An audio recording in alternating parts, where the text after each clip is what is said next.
I think the only way to describe this look is, hear me out, when your grandpa escapes from the nursing home because the auntie working there swapped clothes with him so that he could get out disguised in uniform. Like, that's what I look like right now. Like a done up grandpa. Anyways, let's just roll the ads and see what happens tonight, shall we?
Hello. Good evening. Sorry, it's it's very late, and I wish that I had like a better excuse than just sorry I was watching True Blood, but I was. So, what are you gonna do? I'm only on season 3. I've never seen it before, so please no spoilers. It's great. I like it a lot. I'll be really upset if you spoil it. I don't care how old it is. So, that's yeah, that just seemed more important at the time. It's so funny how right before I started the stream, I sat here and was like feeling very serious, and I was like, there is no silly in the illy tonight. Silly illy hours are not happening. I'm so not silly anymore. I'm a grown ass woman. And then I started the stream and was like, don't I look like an auntie who helped a grandpa escape from a fucking asylum? Okay. Not goofy at all. Um, yeah, I wanted to go with a Aries vibe for the fit today. I'm just gonna do that. And kind of mission success. but at the same time, I don't know. I feel like I'm very limited. Oh, I did roll ads. I was like, wait, the pre-roll's about to go off? Yeah, because I just rolled them. Silly me. I haven't got much to say, honestly. Sometimes I feel like I'm having a long day, and then I realize it's no more or less long than the day before, because every day seems to be like, not necessarily infinite, because it's only 24 hours, but you can do a lot in an hour, and you can definitely make it feel like much more time than 60 fucking minutes, So, I just feel like, it was definitely just a day. It wasn't necessarily ordinary, but I suppose I wouldn't really call any of my days ordinary. Go out of my way to make sure that my days aren't just ordinary, Other than that, there was a few things that came up this week on my days off that I thought, I should mention this on the stream. I should talk about this on the stream. I'm going to say that on the stream. And now that we're here, it's almost like I shouldn't wait and just say what I'm thinking when I'm thinking it. Because it's definitely good to take days off. But sometimes you gotta just work when the inspiration hits, right? And I wouldn't really hold myself back from any other form of art. But when it comes to like streaming, it's like you either write it down and, talk about it at a later time, sure. Or you just go for it in the moment. And,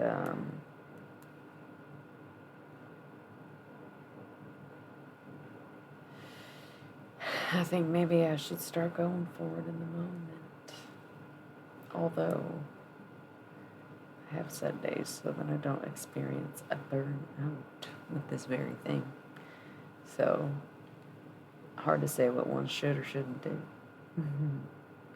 Truly. Either way, just seems like it might be a slow, dull night.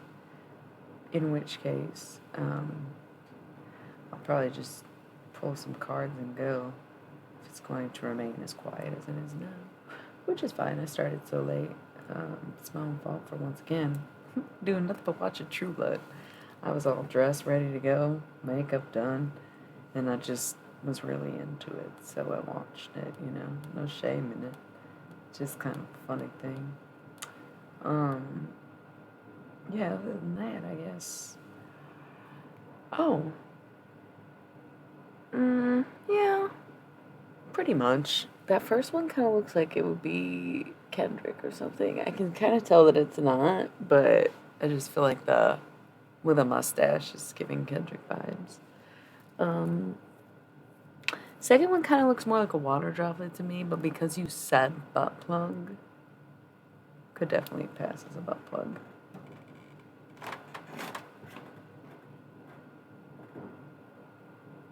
Who looks exactly like Ludacris?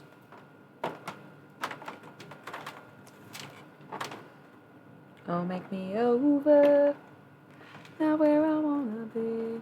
Oh, that's cool. Does he rap on here, or does he do other stuff?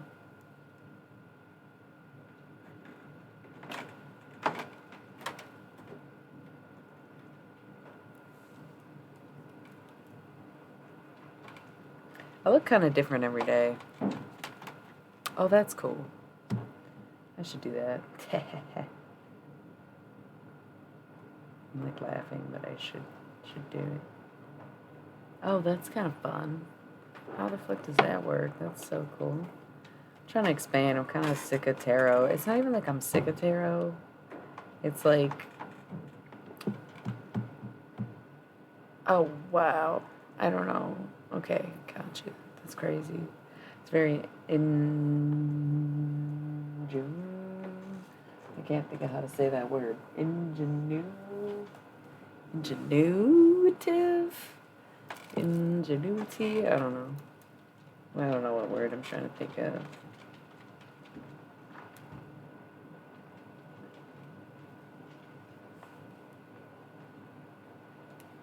Um, how you doing, by the way?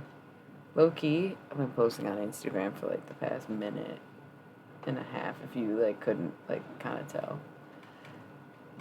Um, Good. I'm about to give you my focus. There wasn't anyone here, or so I thought. I thought it was just a lurker, and then you started talking to me when I was already in the midst of what I was doing. Good. Um, which was rude, even if there was a lurker, right? Either way, what the fuck time is it? You're in Australia, right? What are you doing right now? Like, what's the vibe of the day right now? Like, it's like 7 p.m. there or something. I can't remember the time difference over there and over here, even though so many people tell me via Twitch. I started drinking again, but not really, you know. Oh yeah, so it's just like the like afternoon. It sounds kind of nice to just be like just on just Twitch, just like sunning out, like you know, instead of me being a fucking cretin retreating to the underground and doing it midnight and on, you know, fucking a dungeon troll. This is tequila in it. I'm drinking again. Not really though. So, um, my partner and I like split a pint, and I couldn't finish my drink, so I'm finishing it now. It was yesterday that we drank the pint. Yeah. Hey, Tori.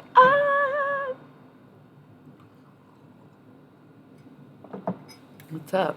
I don't have any tarot cards out right now. I just got here. I'm waking up. I've been awake all day. I don't know why I said waking up. Um, ah, is this like a Tori I know? No. No. Not, yeah? No. You were like, yes. And I was like, yeah? I don't know. I'm sorry. Yeah, no. It's definitely, we can bake though. Oh, okay, cool. Sorry. I'm sorry. I didn't mean to be confusing. I literally told myself right before this stream that I was going to be so serious from now on. Not just on stream, but just in my life. I was in such a mood. I was like, I'm just going to just be more serious. Cut this silly shit out. And then I come on here, I'm like, bitch, you're adorable. Nobody's going to take you seriously anyway. Just be silly as fuck. Be mean, too, just so they don't fucking take advantage of you. Silly, but with that mean edge. Wild card status. You never know what you're going to get. I know what you're going to get. You don't know what you're going to get. It's cyclical, so if you paid attention, you could easily figure it out. It's not like a secret. It's just that nobody gives a shit. Seriously, yeah, but I don't think I can do it. I'm like so fucking silly all the time. That's the thing. You should have seen me right before the camera rolled. I was sitting here like this.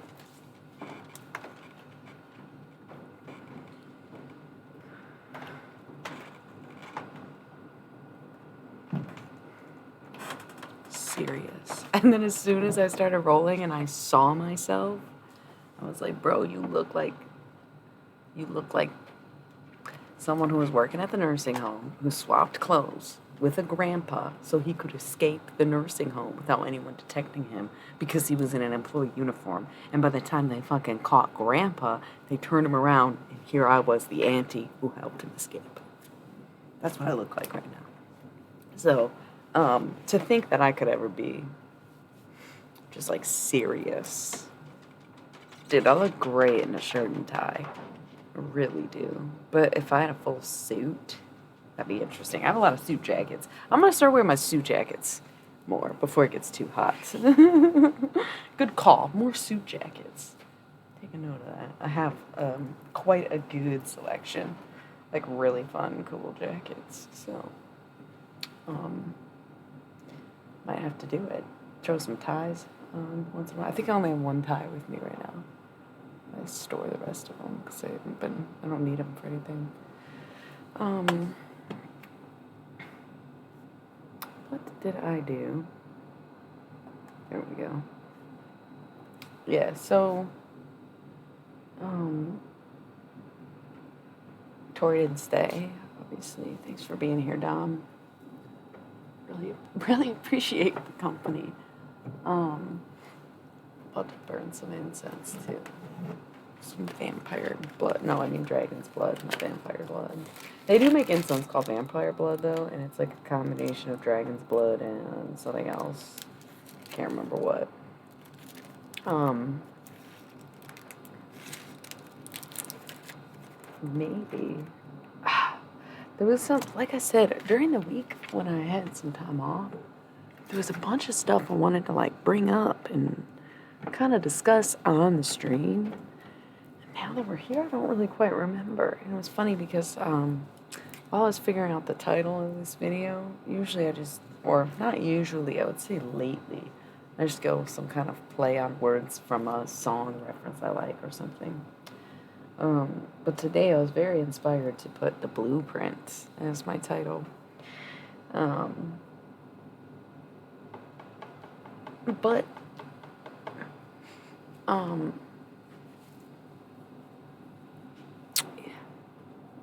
I went with this instead because it's not even a blueprint, it's the original. I'm not some drawn out, planned out creation or drafted by another person. I am the original. I am the one. I am the one who did this. I am the one who made me. I'm the one who chose this or am this, right? So I'm the original, not the blueprint. The blueprint is what builds the original, right?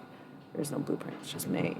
So, and then I was thinking about original cunt. It was so funny. I like tattooed myself a few times. It's not good. I don't care. It's free-handed. I mean, what are you gonna do? I didn't know what I was doing. I barely practiced.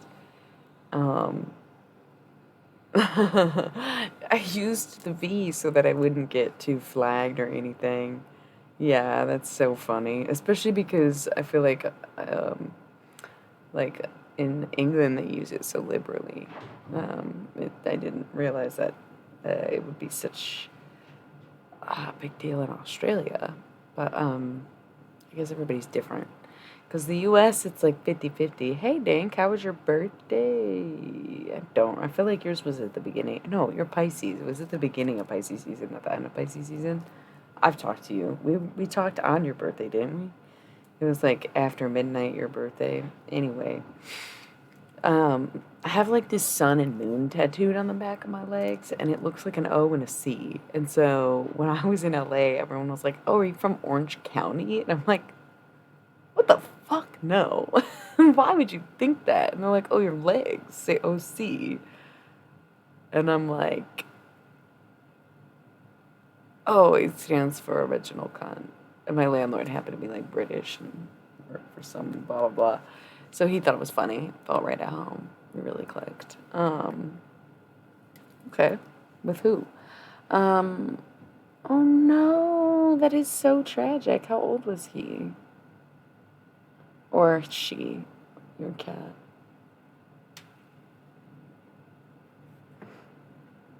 Who is this? Oh. Oh, the guy who said cunt, duh. Um, very sweet. Very, very sweet. Oh, girl. No, I'm just kidding. That's hard. Yeah, that's really tough. But like 19 cats don't get to live that long most of the time. On average, 15 and like can probably get to 22, but 19, that's a great run. That's a great run. What a life, huh? Can't imagine getting much older than that as a cat. Kinda, you know? But to have something that you've had when you were 8 and then never fucking not have it, like, not having something for the first time, I think is like, almost harder than losing them. Or you said he, shit. I know I just did ads, but my laptop's dying. I forgot to plug it in. I didn't forget to plug it in. I was letting it die, but what I forgot to do was have the charger ready to plug it back in. What do y'all want to do? You want to keep chatting? You want to jump into tarot? If you want to keep chatting, I'll just roll a minute ad while I do this. But if you want to do tarot, I'll take a few minutes and make sure I'm situated. Y'all want to chat for a little bit more? Yeah, I do. Let's just do a minute. I'll be right back.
Okay, probably should have just rolled the 3 minutes. Goddamn. Got a little extra coin if I took so much damn time. Alright, listen, I'm watching True Blood. I've been watching a lot of fucking True Blood. And I do this thing sometimes where, like, if I'm listening to an accent too much, yikes. They say that's like an ADHD thing. I'm not, like, diagnosed with that. I think it's probably because of channel people, you know? Where I can, like, low-key be okay to at any accent, kind of. So if I hear one over and over again, like, it was really bad when we were watching My Name is Earl. Never did a Georgia accent, and I fucking figured one out. I watched Sex Education and You're the Worst at the same time. So British, right? And like I feel like the last few things I've watched have been primarily American, or like The Americans. There's not that many Russians, so I didn't really do the whole Russian bit. But we're watching so much fucking True Blood that I just like earlier I tried to say filed taxes. And it sounded like I said fled Texas. And I was like, bro, I gotta lay off the True Blood. Or I must just start talking like I'm from Louisiana or someone trying to be from Louisiana. So embarrassing. Oh my God, there we go again. That's what I was just doing before I came on here. I don't want to talk about it. Okay. Obviously, I do want to talk about it if I'm bringing it up. I really like True Blood. I am in shock and awe at how much True Blood influenced American Horror Story to exist. I never knew. I've been a fan of American Horror Story for a while. But if they did not just watch True Blood and say, let's do that, but stretched. Let's do that, but with different characters each season. That's like, I don't know. It's not entirely the same, but it's like,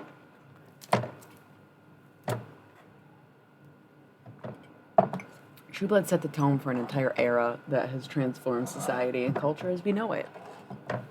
True or false? True. You can't even deny it. It wasn't Twilight. It was True Blood. Who knew? I didn't. Anyway, let's get off the topic. We're just chatting right now. If you're just tuning in, thanks so much. If the pink box is up, we're just chatting, so feel free to ask questions if you want to get to know me at all before we get into the tarot. Hey, thank you. I keep making this joke, and I feel like either no one's around to hear it every time I say it, or nobody thinks it's funny. And I appreciate that, because I came on here and I was feeling so serious, and then I caught a glimpse of my reflection and couldn't, like, I've been silly ever since.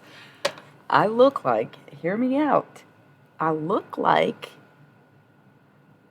somebody's grandpa needed to escape from the retirement home, and so some auntie who was working there swapped clothes with him so he could get out in a uniform and therefore undetected. And when they saw him moving around the halls, they spun her around, and there I am. Oh, caught. You know, it's like half auntie, half grandpa. You know, like nails, hoops, makeup, cuteness, but then also collared shirt, sweatshirt, and sweater. Like, it's very grandpa. It's giving grandpa. Whose grandpa got out of the asylum? I don't know. I had nothing to do with this. You're wearing his clothes. He had to go find the love of his life. Yeah.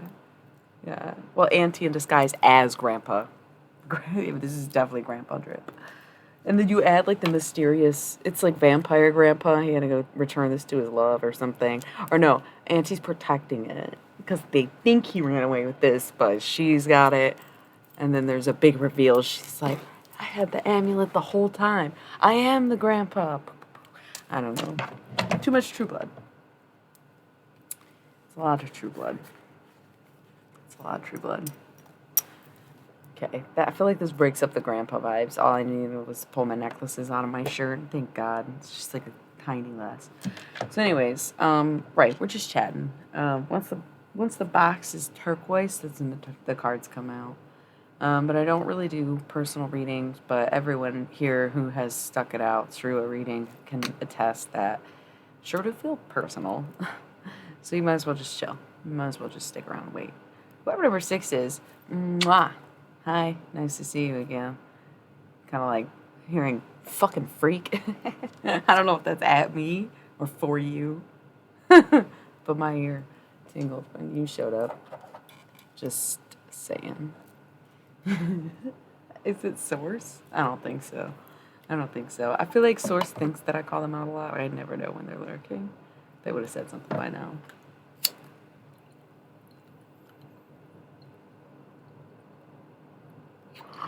Someone said wake and bake.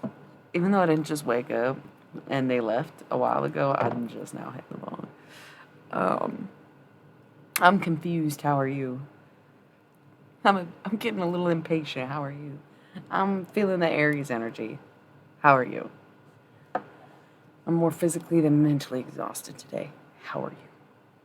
I'm unsure about the state of my sinuses, so to speak. How are you? I'm content with sitting, speaking, smoking, and being spiritual with you. How are you?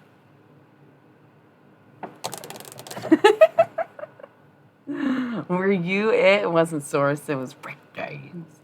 Or have you been here for a second? Sorry, I'm not trying to put anybody on the spot. Fucking. Anyway, it does. That's what I'm saying, where it's like, do I have a cold? Or do I just have allergies? Or am I just itchy? It's not even allergies, it's just like a dust. What the fuck Aries do you know? I'm feeling like intense, ready to flip tables, but super creative, very fierce, in my own, independent, fucking money making. Like, our perception of Aries energy is so fucking differently hilarious. What do you mean what happened? I said so many things. I'm so sorry. What did happen? I don't know. I do know that I do have 3 beverages here. I have coffee. The lag in the chat does nobody any favors. And I have this weird concoction where this is like tangerine cranberry juice, tequila, vitamins, raspberry vitamin C, emergency,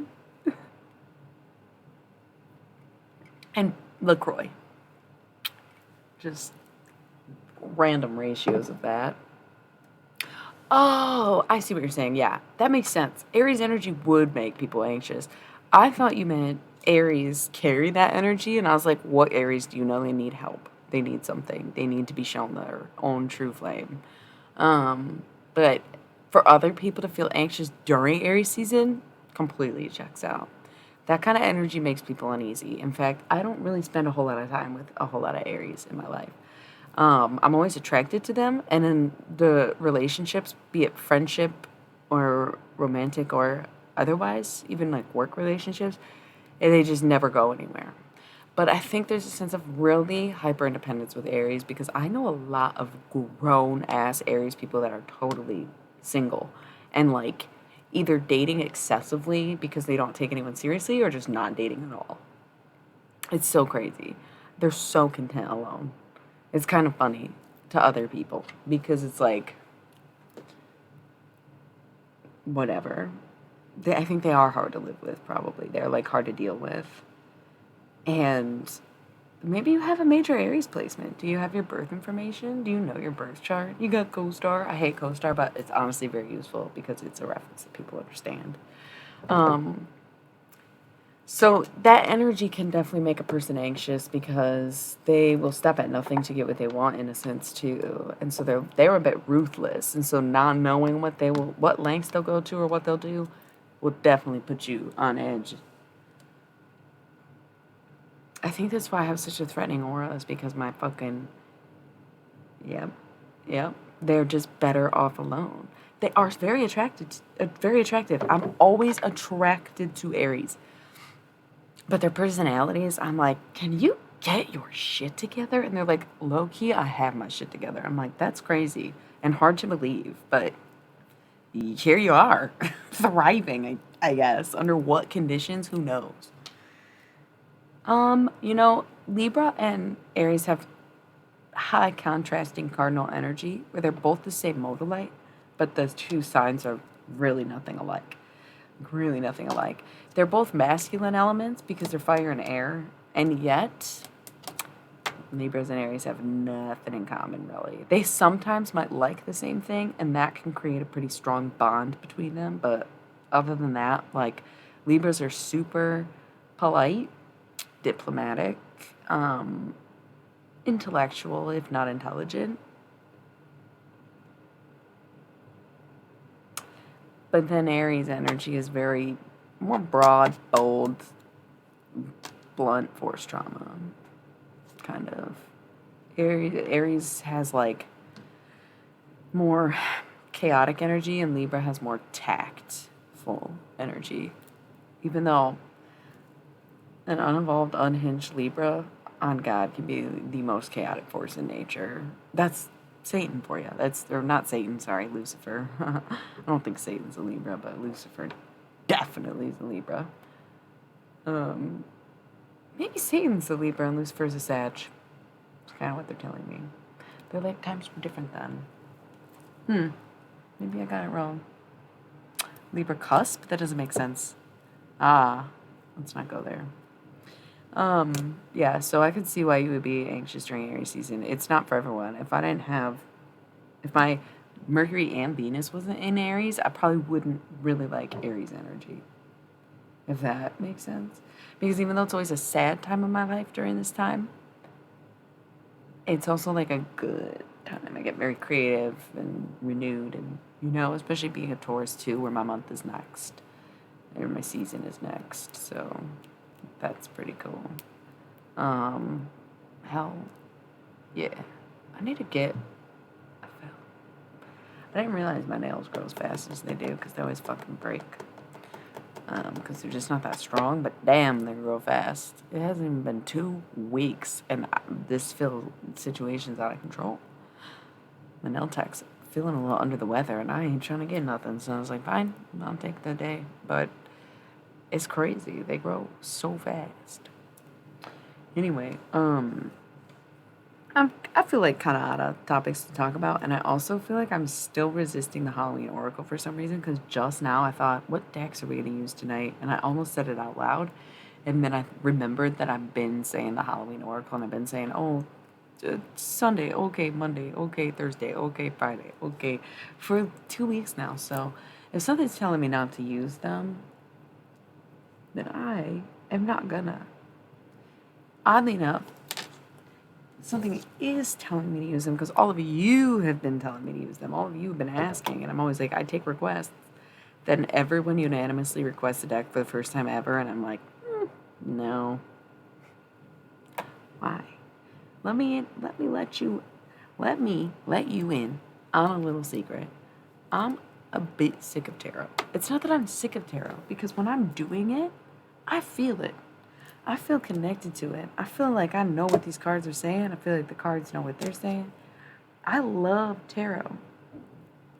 I'm sick of my readings being accurate for everybody else and nothing in my life appearing to be accurate myself. And I can't deal with doing these fucking readings anymore because I don't get any. Because I don't get anything out of it, really. I mean, I do. Don't get me wrong. I appreciate my subs. I appreciate every fucking penny we get from our ad breaks. I appreciate the views and stuff. I shouldn't say I don't get anything out of it.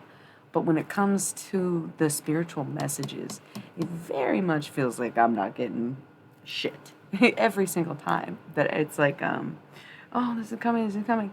I've had people come to me years later. Oh my gosh, I'll never forget when you said blah, blah, blah, blah, blah, and it changed my life.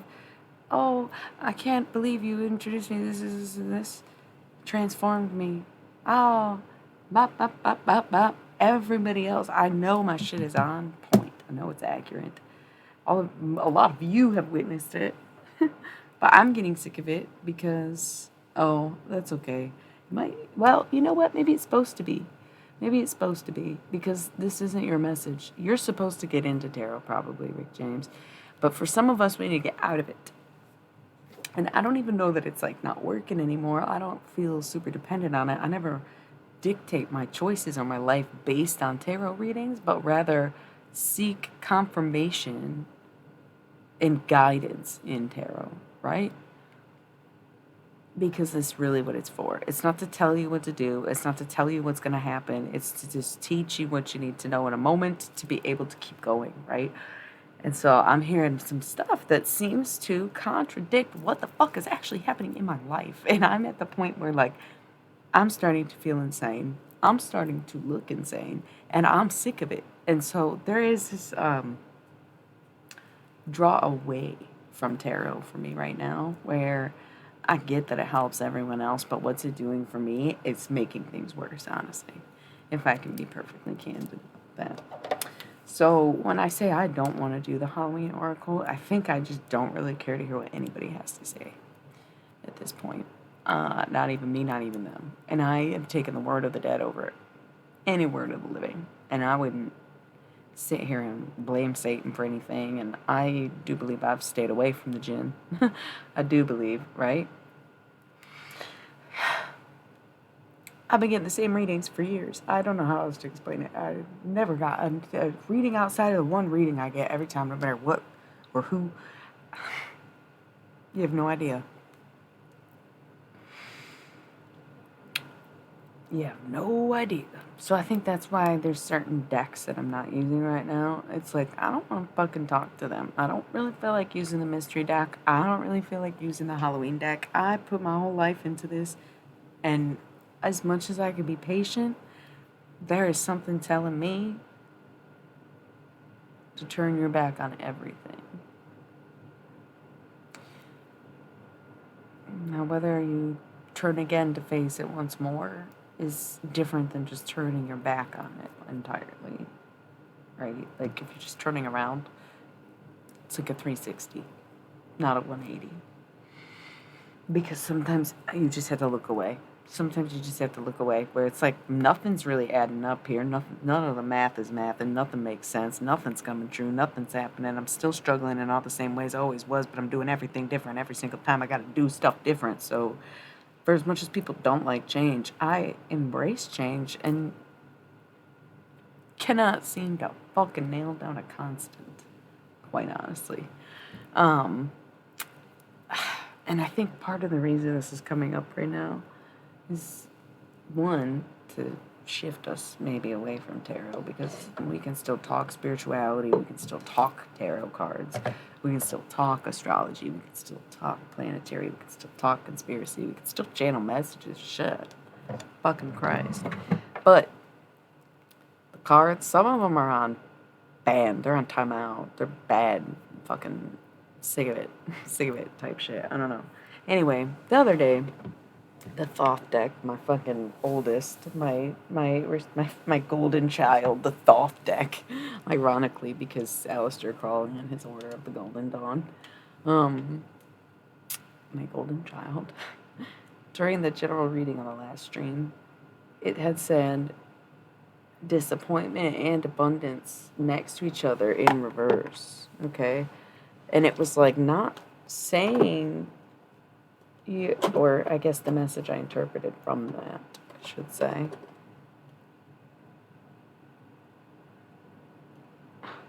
I'm not at all shifting away from the occult and spirituality, is what I was just saying. I'm still accurate. I'm still 100% for everybody else. And as much as I want to trust myself, it becomes grandiose pretty quickly. And there's no evidence in my life to support it. It's almost as if, like, to be accurate, I've had to sacrifice knowing for myself. Yeah, I took the entire month of November off of streaming. But at this point, I don't need a break from streaming as much as I need a break from tarot. But I did cut back massively in the past month, where I think it's just certain decks. Because I would probably use the Thoth deck right now that we're talking about it. No, but it was the... Five of Cups, disappointment, and the Three of Cups, abundance, both in reverse next to each other.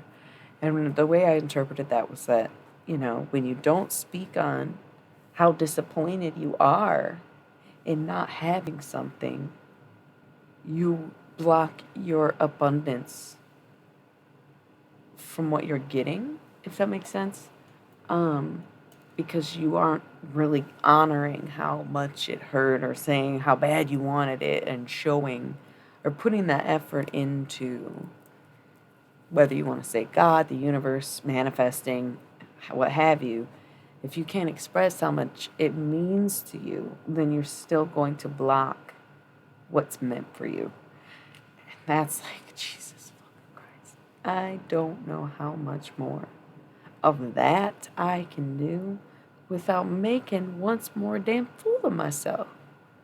Of course, life's been disappointing.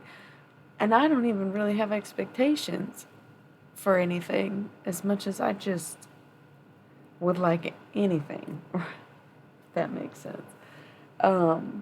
It's not even like, oh, your expectations are too high. Oh, you thought it wrong or whatever. It's just simply, well, anything would do. 42, 42.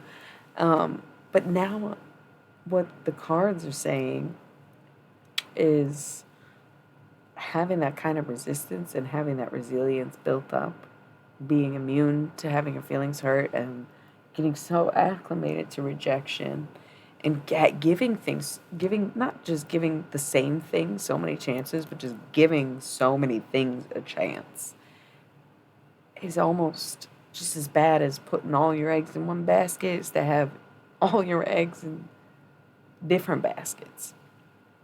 Okay. This is tough because I feel like I'm so honest and dejected all the time that it's very hard to imagine that I share how deeply disappointed I am in some of the opportunities I haven't gotten. Like, that sounds crazy. But if that's what's blocking my abundance and that's what needs to be said and done, then that's what needs to happen, right? I'm taking a break from other things, okay? I'm taking a break from other things. It's not even about the cards for me that I need to take the break from. It's the narratives that the cards won't let go of that I am not seeing in my real life. Hence the disappointment, hence the blockage, hence the resistance to tarot. Because I know exactly what it's talking about. I know exactly what's going on. I know exactly who's watching. I know exactly who copies. That's why I'm the original con, right? Of course, they're going to make some carbon bucket copies. That's okay. It's Hollywood, baby. Anyway, how much more disappointed could a person be than to be admitting their losses, their failures, their shortcomings on live stream for months at this point?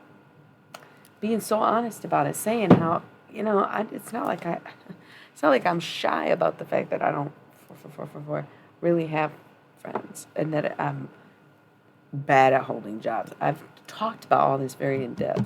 So to see messages like that say, oh, well, you're not disappointed enough to have abundance, is like, oh, am I the only one getting fucked for what I do? Everybody else is winning. Everybody else is getting paid. Everybody else is getting information. Everybody else is getting their wins, except me. And for a long time, I kind of sat there and said, it's all right. My time will come. It's okay. It's just not my turn. That's fine. They needed him more than me. Okay, it was their thing. You know what? I probably wanted to leave anyway. You know what? I probably wasn't going to stay. Probably this and that. It's fine. I'll figure something else out. Go ahead. I'm not non-competitive, man. But apparently, that kind of mindset, 45. I got to just stop looking at the timer. That mindset is holding me back, as it turns out. That's all I got out of that last reading. And the reason I knew that's what I was meant to get is because when I am doing a tarot reading, and I know exactly what it means, and I know exactly what it's saying, and I know exactly, right? I know I'm giving someone a message. But if I look at that spread, or I'm going card for card, and I sit there and I have no idea, or don't know, or don't get it, that's when I personally need to listen. Because of course I'm going to be resilient to my own messages. Nobody wants to be told what to do, and they also don't trust themselves. So imagine both at the same time. Trying to tell yourself what to do and you don't trust yourself. Fucking Christ, right? So whenever I I don't get it. And that's the only message I remember from that spread last time was those two cards being together, and I was like, what does this mean? I'm confused. I think I literally said I'm confused, and that's when I was like, oh, dude, this is for me too. This I'm included on. Because I can't just dominate over every fucking reading we do just because I'm on with the cards. If it feels personal to you, it's because it is. If what I'm saying is making sense to you, it's because it does. If you're seeing someone struggle more than it is you, and I'm saying the lack of disappointment. So think about someone in your life, whether it's you or someone else, who's like, oh man, they're so nice. I just want to see them win. Gosh, they're just so nice. I hope they find a good person someday. Oh, they're so nice. They really deserve it. They're such a good person. They're so kind. Why is life so blah, blah, blah, blah, blah?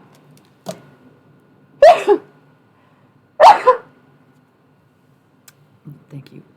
It's not that being kind gets you taken advantage of, because in a lot of these scenarios, no one person is manipulating or responsible for the loss of this other person, or like the reason this person's holding themselves back.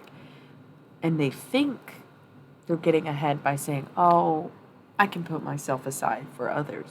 It's a very Christian thing to teach, though you may not see it much in Christians, right?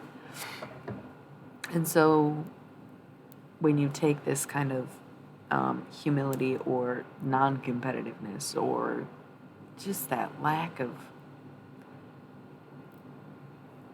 go get 'em, as much as you allow other people to win, and it may make you feel good or feel like a good person, and arguably you are, when you hold the door open for someone, when you let someone cut in front of you in line, like, those are things that make people's day when that happens to them. And so you are doing good. You're not really, how are you helping yourself? I mean, I guess if you want people to think of you as good, and it could be some weird kind of performative thing, but very rarely do people have time for that kind of shit. Some people genuinely just think that way. Like, if there's someone coming, you hold the door.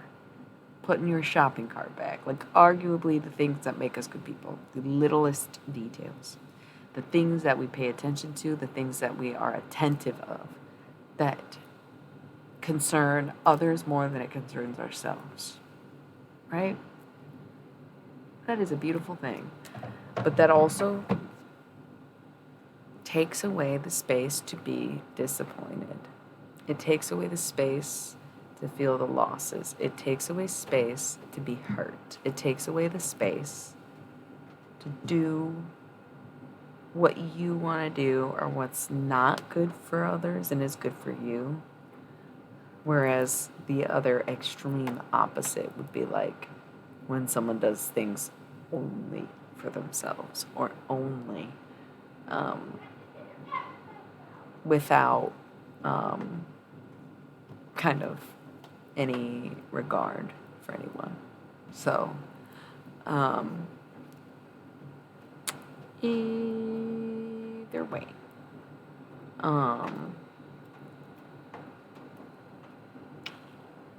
3-minute ad break. No, in 10 minutes. I'm sorry, I don't know. I got very little disoriented for a moment.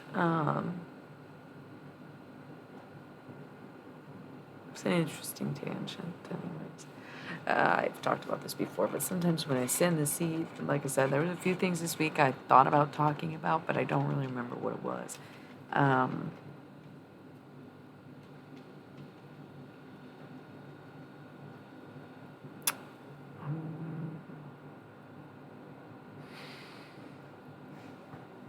But I kind of just let whatever conversation needs to happen.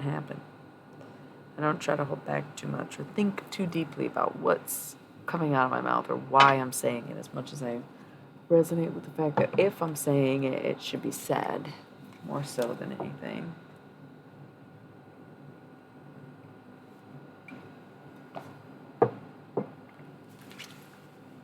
It's funny too, because I'm phasing into the more self-conscious weeks of my month, where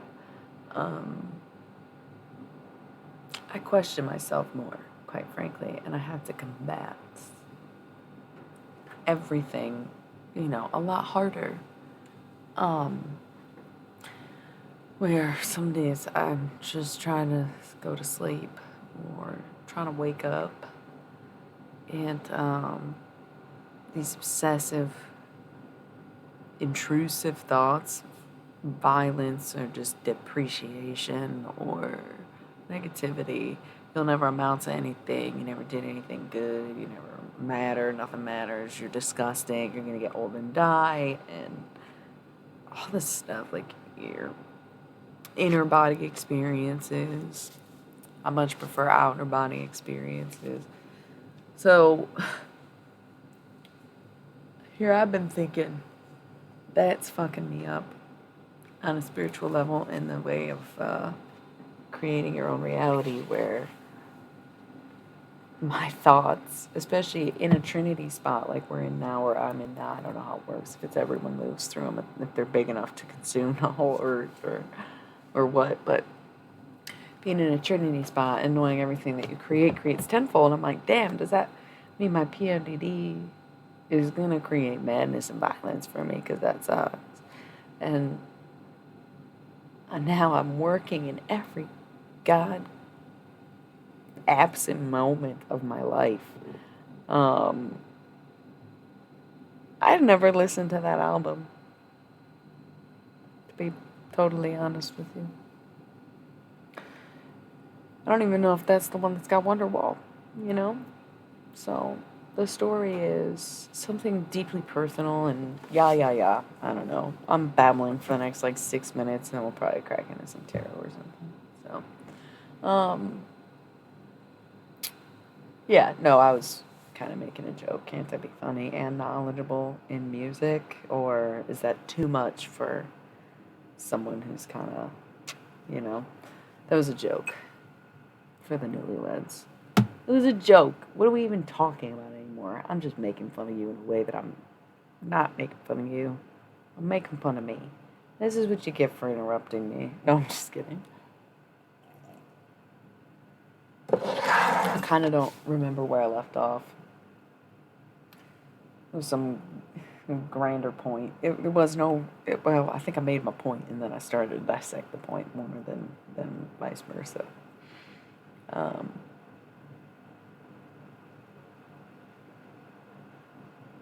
Don't know. You better tell us the story now, Morning Glory. We ain't got a story anymore, so what's good? I don't care. I'm not mad. I'm sorry. It's hard to read me right now. I guess that is what I was talking about. Is I have to combat this energy. It takes twice as much.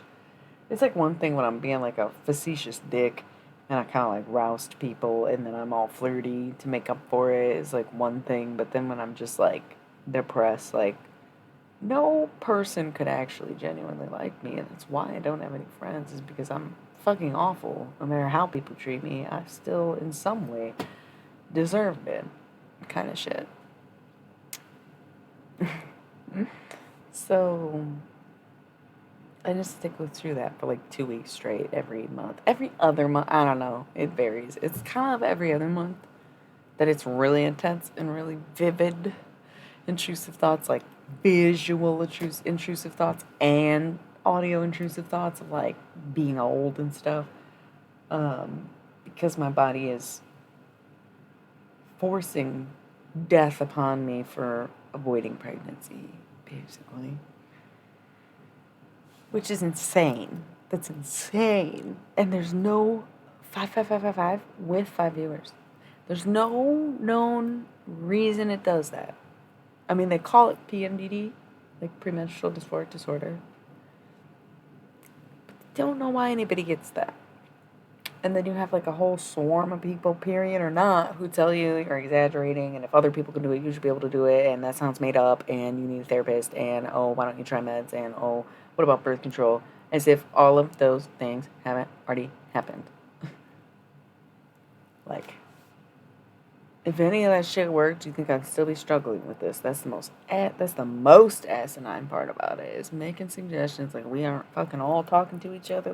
How the fuck do we stop this from happening? And the best thing anybody can come up with is fucking love it. cringe. It's cringe. So I'm in cringe week. So I guess it's like as good of a time as ever to be vulnerable, but in a way, it gets so dark so quickly. And that's why when I was saying about the disappointment and stuff, I kind of switched into mentioning, yeah, no, definitely in that phase of my cycle, the premenstrual stuff, because I'll be bleeding in like 10 more days. And so for the next 10 days, it's going to be getting nailed into a bed, but not in a sexual way, in a physical way, with a nail gun, going through and nailing me to a bed. That's been a fun one. And there was another one about hanging. I never hung before. It's like being hung and slashed at the same time. Like drained of your blood and hanging from a rope at the same time. It's another one. There was something else too. I think it's just the general slashing and gutting, kind of. I know it's graphic. I know it's like uncomfortably graphic, but that's what I'm saying. Where it's like, I might want to break from tarot now and not give a shit, but a week from now I might be back into it. I'm just having a hard time. So as much as I thought those things, these like intrusive thoughts or negativity or imagined violence were holding me back from my own success and, overcoming this beast that this has been over the last few years, though it affected me for the past 20, right? I've only known what to do, or I'm sorry, I've only known what it is for a few years, and I've only known what to do for a few months, about a year now that I got in touch with other people who have it, right? So,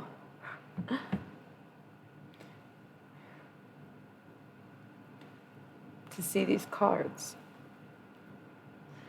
disappointment and abundance in the reverse, and to know that God forgives me for having this disability, even if man does not.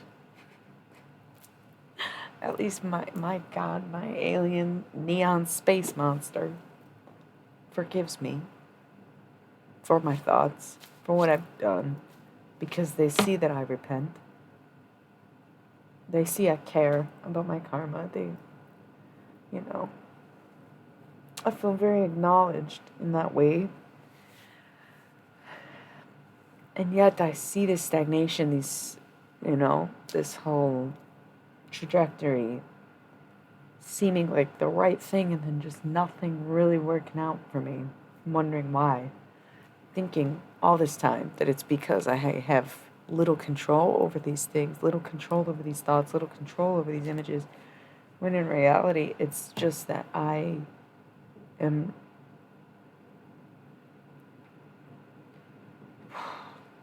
want to say too humble, but I fail to think of a better word to put in that place right there, where it's not being humble in the sense of, I'm nothing, because I have confidence in myself.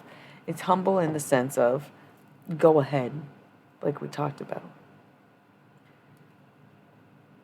I thought that was making up for the bad stuff, was to be like, it's okay. And that's holding me back more than anything. Who knew? I didn't know. I learned that from the last stream. And that was one of the things I thought about this week to discuss in length more. So it's funny it came out finally. 1 solid hour. I think it's time to do tarot. I can't do the Halloween Oracle yet. I don't want to hear what they have to say at this time.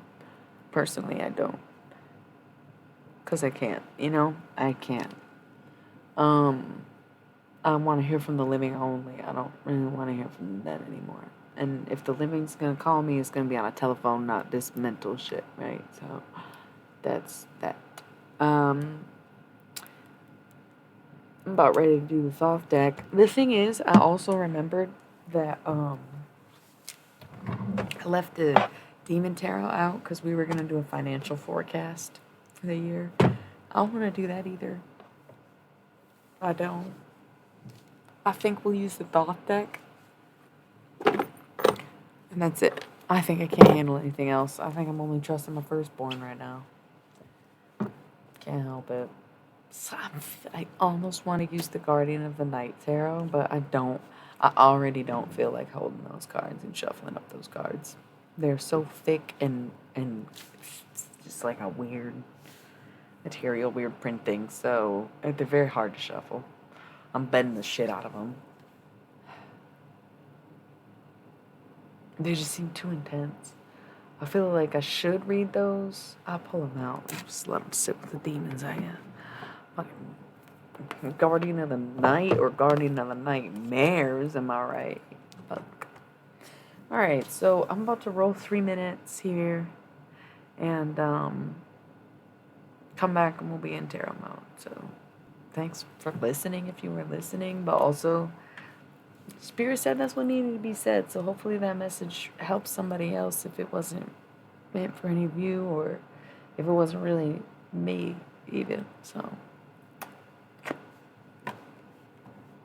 I don't know what that was because I didn't actually lick my hand. I just went. It's weird. I don't know why. If that means anything to anyone, then by all means have it. 3 minutes. Do what you gotta do. Negative tarot. Get your water. Go to the bathroom. Grab some snacks like some incense. Pack a bowl. Get a pen, paper, etc. We'll be back on 3 minutes.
Okie dokie. Tarot mode. It's kind of time. God, I got the Halloween Oracle, the Demon Tarot, and the Guardian of the Night sitting on the table. And my cutie ass is saying, no, I'm going to use the Thoth deck. Okay. Spirit and I disagree on some things. And you know what? that's going to have to be okay because I'm the vessel here on Earth delivering the messages. So they're going to be the messages I want to deliver, apparently, because I'm picking decks now.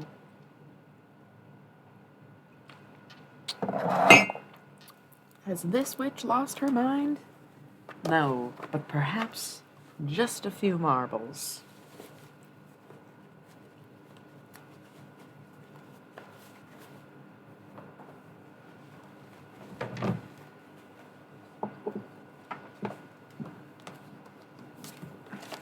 Alright. As to not be so aggro, I'll probably rip this bong again. I'm in one of those moods where it's like I don't really want to smoke much weed, but that just means I don't want to get myself rowdy. I don't know why I thought this deck was going to do me right. The Fool, Journey. It's the same cards. It's just the same cards. Four of Swords, Truce. Same cards over and over and over again. The Tower. The Two of Cups, Love. You know, what's with the Tower? Seven of Swords, Futility. Six of Cups, Pleasure. Seven of Swords, Seven of Discs, Failure. Ace of Wands. It's the same old fucking pointless story about some bullshit. About some bullshit, about some bullshit, about some bullshit. Oh, look what's at the top of the deck. The unicursal hexagram, the divine feminine, the divine masculine coming together in divine union.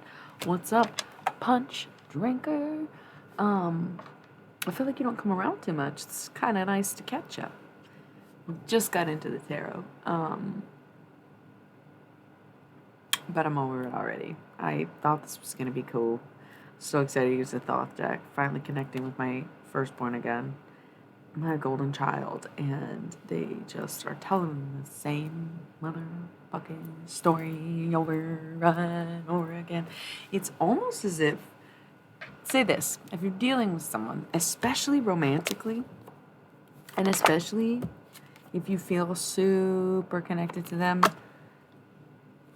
if there's been some kind of fall apart between the two of you or for either one of you, possibly both of you,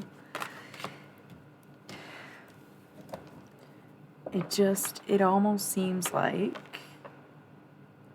you know, it's giving Kate Bush vibes in the sense of, only I could make a deal with God and I'd get him to swap our places. It's not necessarily, you know, wanting to swap places by any means. But,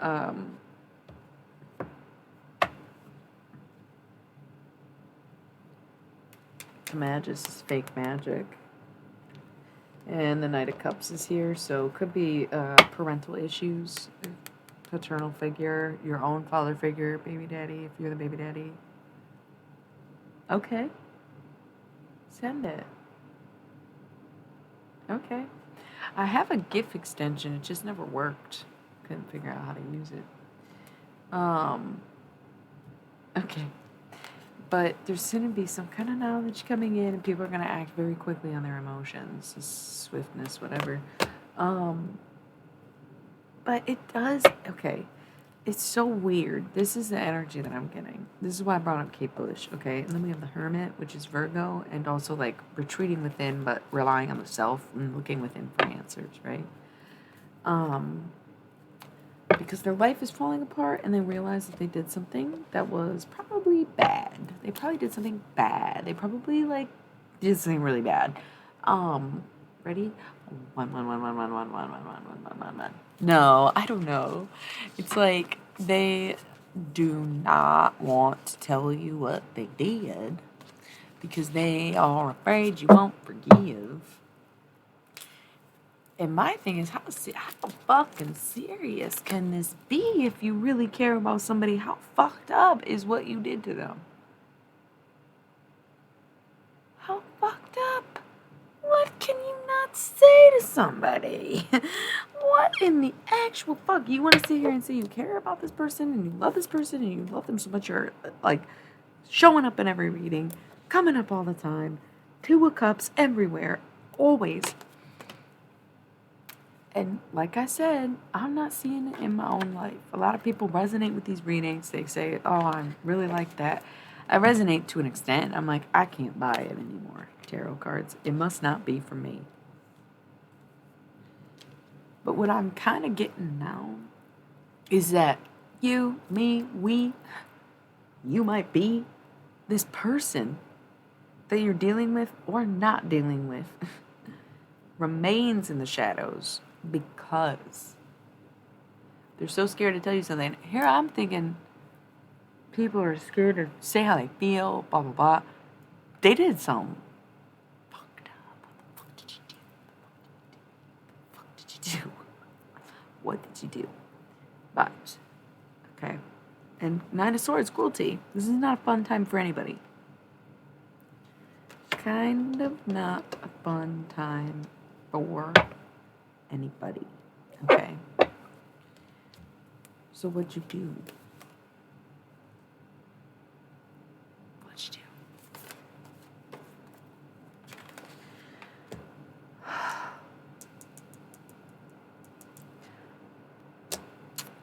So Kate Bush said, if only I could make a deal with God.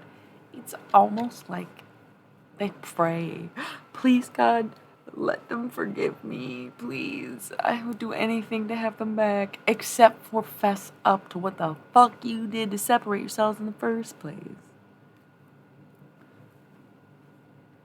Kind of like, what'd you do? Why can't you say it? Why are you praying to God instead of pleading with this person?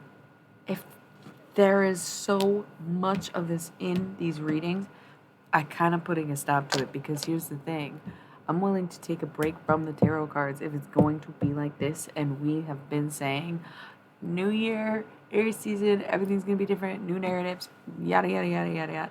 So far, not great. We're 4 days into Aries season. And like, granted, it takes a little longer for everyone, especially transition into the new year. But what we're not doing is going to read the cards over and over again because you want to pray to God that you'll be okay, you'll be forgiven, and you'll come out on top instead of pleading for your forgiveness through the person that you wronged. Because why? What's God going to do for you that they're not going to? Please God, please God, please God, please God, please God, please God, please God. How are you pleasing God? You about to suck his dick?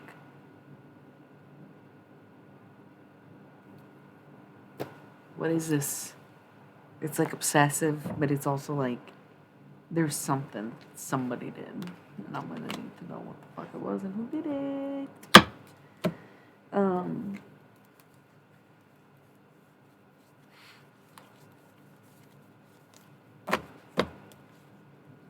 None of my business. But it's all up in all y'all's business, is the thing. It's up in everybody's business. It's like there's not just one thing. This could be very minor. Oh, I cheated on my last partner, to very major, like, oh, I stole like a bunch of money from you, or yada yada yada. You know, it can be different for anyone and everyone what this discrepancy is. And the weight or the severity of each case will be different for that reason, right? But there's also like a sense of responsibility that surrounds everyone's energy, right? It's a sense of responsibility is what I'm getting from this more than anything. Whether it's telling someone that you know, whatever, took them something, not the person you thought I was type shit or whatever. I don't know. There's just something holding people back. Totally fucking pointless. Hermit. They're not gonna cave. They're not gonna confess. You're not getting a confession out of them. So, if that means we have to protest the tarot cards for an indefinite amount of time, because if y'all have been on the streams, you know how repetitive this energy is. You know how repetitive and prominent this has been all this time. for months, and it just is. It's growing into like a negative story. It's becoming an unwanted narrative where it was once fresh, exciting, new, and fun in the beginning. It descended into not madness, but just too much. Motherfucker, what? You know, it's like, what? What? And I can't say it's not real because once again, I have like a fucking pretty high accuracy rating. I'm fucking up my own accuracy rating, right? Like, that's just it. So make peace with these things, truce. If you gotta come to terms, make new agreements, make new contracts, realize that you have your heart broken, realize that you broke their heart. Interference, something might come in the second you let go. That's what the same cliche bullshit. The minute you let it go, it comes back to you. That's like if you love something, set it free. Like what the fuck though? If you love something, go towards it. If you love something, let it be known. If it doesn't love you back, let it go. Right? Like that's what that is. Not loving someone from a distance and saying I'm letting them be free because that's what love is. By me not telling them that I love them and letting them live their lives freely as they do. Like, that's not what that means. Right? That's like, oh my God, what a silly little thing. Oh God, it's cringy. It's like cringy. It's cringy. Okay. That's what I'm getting. And you're drunk right now, aren't you? Who? I don't know. There's not that many. I don't know who's left. I don't know who's lurking, who's still listening, who's quietly thinking that they probably should no longer speak. But somebody drunk. And there was not enough tequila in that glass to say it's me. So, 5 of Cups, disappointment. Oh, who did you disappointed in yourself because you got drunk? New perspective, stop drinking. I don't know. It's like so fucking funny. Okay. 10 of Discs though. Somehow it's like always ends up being positive. It's always these great messages, and that's where it starts to feel like bullshit. 10 of Swords, ruin. Ace of Swords, knowledge. Everything's gonna fall apart so that you can find out everything you wanted to know. Stupid shit like that. There's still someone using fake magic.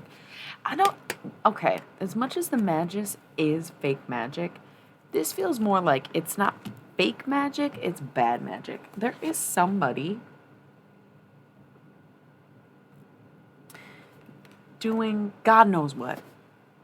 Kind of reckless, ruthless, idiotic, childish shit. Whether it's you don't have to confess. I'm not judging. I'm letting you know. Kind of like someone's doing bad fucking magic on you, or it is you. Chances of it being on you seem almost slim to none, except for a few of you.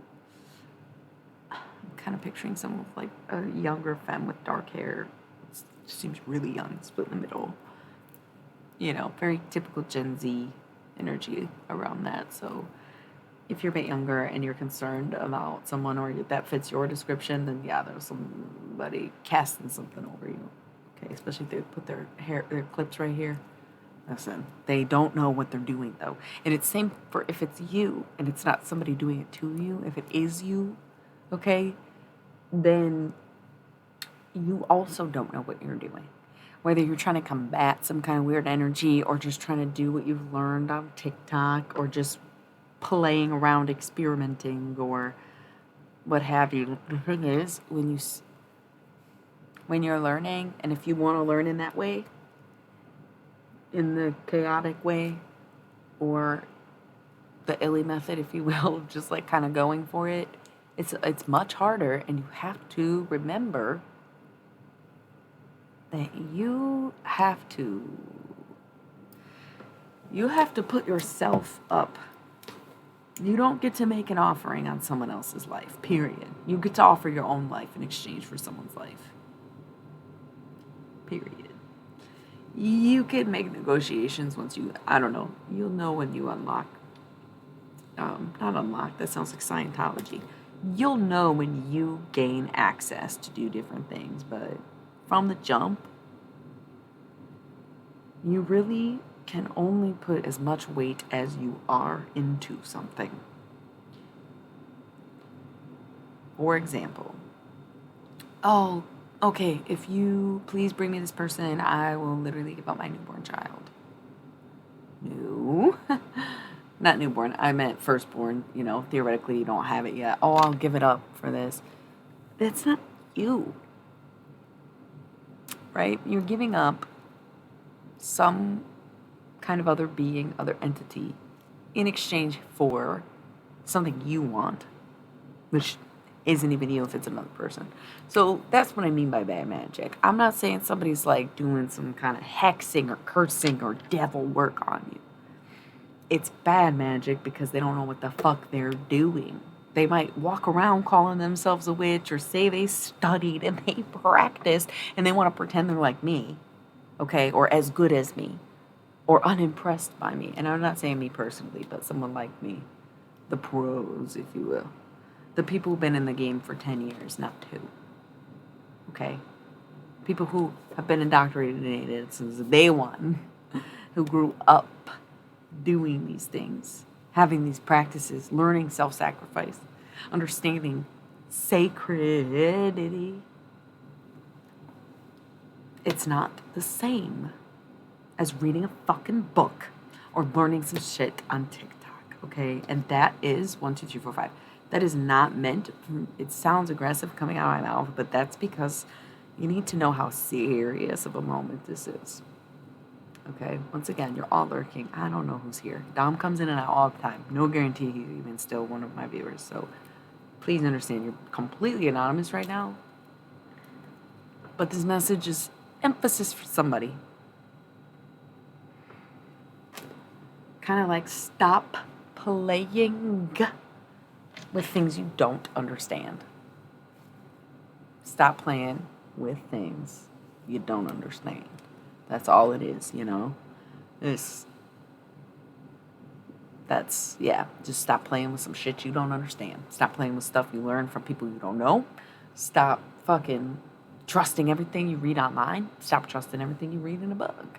How much of the Bible can you trust? Like, you think these sacred texts are just inherently, unfailingly unquestionable, but then you want to criticize the Bible for doing the things. Yeah, that's fair. Me too, in a sense. But again, as long as you're putting yourself at the expense of it backfiring and not other people, then by all means play. But whoever's doing this shit is trying to involve other people. And that's where it's a mistake. You know? That's where it's like backfiring on them. And that's, yeah. So, once more, that could be somebody trying to do stuff like that to you, where again, their intentions aren't negative and their intentions aren't bad. But because they don't know what they're doing, it's affecting you in that way that it feels negative, where you're like, something's like constantly bogging you down or driving you crazy. You can't stop thinking about someone, or just like feeling really unlucky lately. It's because somebody's like involved you in something or some kind of bad magic where they like didn't really understand what they were doing. And they're like, yes, do anything to have this person, blah, blah, blah, blah. You know, once again, the praying to God method instead of the action and confrontation forward planning, you know, or projecting. So I do not recommend the praying to God method. I recommend checking in with spirit, maybe catching up with God, but don't try to make no deals, man. You accept what is. And that's another hard thing that I've been really fucking having a hard time with, is having visions, completely accurate visions, have all my life. Deja vu experience, whether it's dreams, predictions, knowing things, dead people showing me things, time travel, who the fuck knows. My visions, once again, seem so accurate for everyone else, but then when I see stuff, and then again in my real life, it's like, that seems crazy. There's no way that, like, I don't know why I can't get this out of my fucking head. Welcome. Yeah, exactly. And because they like you and they want to be close to you, they want to know more from you. Yep. Thank you, by the way. I think you're like my only long running sub. So much appreciated. Thank you. Um, yeah, yeah, yeah. And I am at this. Well, here's the thing, too. Since we're on the topic, finally someone knows what the fuck I'm talking about. Yeah. Yeah. Because it's how they think like it's almost like the idea of hitting someone and blood comes out. They think that like forcing it upon you will make the juice drip out, and it's like that's not how this works. You can drink all my motherfucking juice you want, you stupid vampire bitch. Okay? Like, do what you gotta do. You're never gonna be me. You're always gonna want more of me. And you're never gonna know what it's like to be happy because you can never become me or consume me to the point where you're pulling it off in the same way that I do, oddly enough. Because you're the successful one and I'm not. But why is that? Because I chose to ignore you. Because I chose to ignore you. But you want to make it obvious? Now I'm making it obvious. You like that? And you don't. No, of course you don't. Fucking get the fuck on then. God damn. Whew. Sorry. I feel like they might. Listen, this is the impasse I'm at. They want more. I have no way of banning these people from my tarot streams, from my Twitch channel, from my, as much as I can enforce my boundaries when I'm awake and in my physical world, when I'm asleep in the dream world, even if I know who I'm protecting myself from, even if I do power-ups throughout the day, it doesn't matter. I cannot prevent anyone from watching this.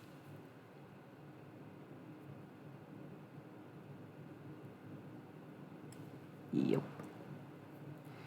And I make sure that I do something that makes me happy every single fucking day. And if I can, I'd like to make someone else happy every day too. I can't imagine spending all my motherfucking time trying to be like someone else that you don't even fucking talk to or have the balls to say that you enjoy. That's what's crazy. These people will fucking up and down swear they don't know me like that, swear they don't know what I'm talking about, swear. Bitch, you couldn't have made it more obvious. Please stop it. Like, it's gross. Anyway, that all came up for a reason. I don't believe I'm the only one. Source, as a witness, said, been there, done that. The elders, right?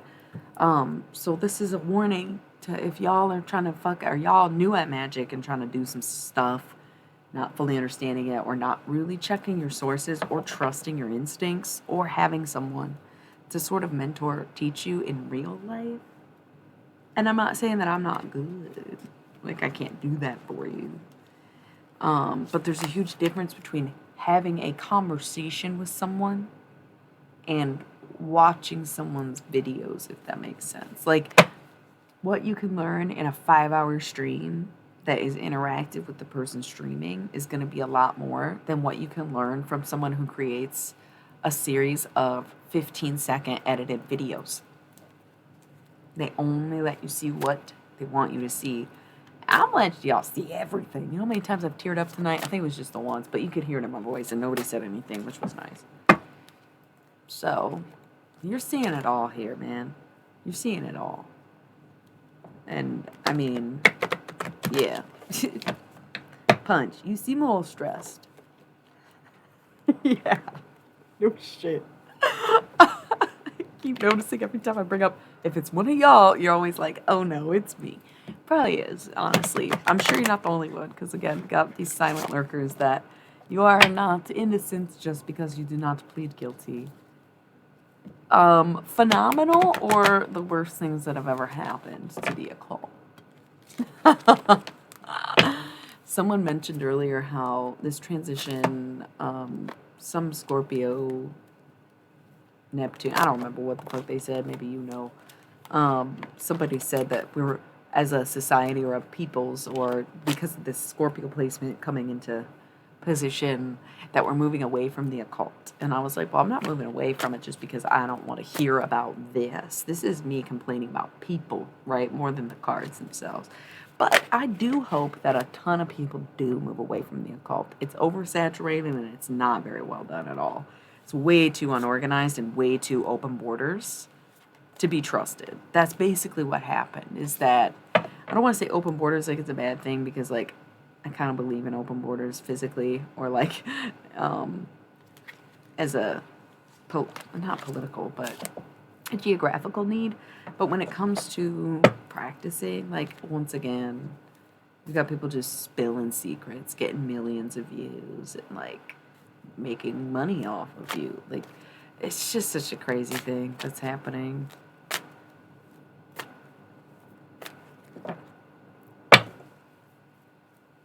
That's literally, when was the last time you heard that? When was the last time anybody said that? Instead, it's, don't tell me what to do, don't gatekeep. Okay, you don't make the rules, it's not a close practice. It's fucking scary, bro. I hope people move away from the occult and realize they were joining a passing trend rather than actually, sorrow, heartbreak, debauch, excessive. Yeah, it's about to come to an end. What does what mean? Which part? Sorry, we're roasting the younger generation right now, honestly, and it's out of concern. It's not even out of hate. Like, I want y'all to be interested, but that's the thing, is once people start shifting away from it, as predicted with this Scorpio placement, I didn't know about that. Somebody meant, I feel like it was the macchiato that mentioned it. I don't know. Yeah. So there's a lot of people who still, as time goes on, will be a part of the lineage and a part of the history and a part of the heritage. Like, of course, there's still going to be young witches and young practitioners and young magicians. Like, no doubt will they exist. But they will not exist among the masses, and they will not be the obvious, oh, I'm into this now. Because you will see them grow. You will see their whole backstory. You will see that it's who they always were, and they've grown into themselves. And something that I can't help but notice, and like, here's the thing. Okay. People who follow trends will literally die on the hill that they are not following a trend. And what I mean by that is, you'll hear this argument.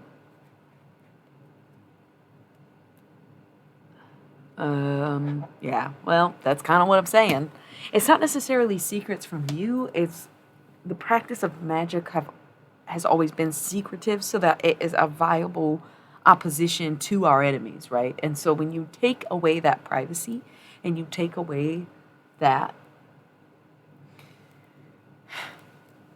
sanctity, you take away its power, and you give the opposing team, Christians or just like people who, like the government wanting to study people like this, looking at things like MK Ultra, right, where they're willing to study anything, knowing that they know how to astral project, right? So they are constantly studying this stuff. And then TikTok happened, and hardly would say we.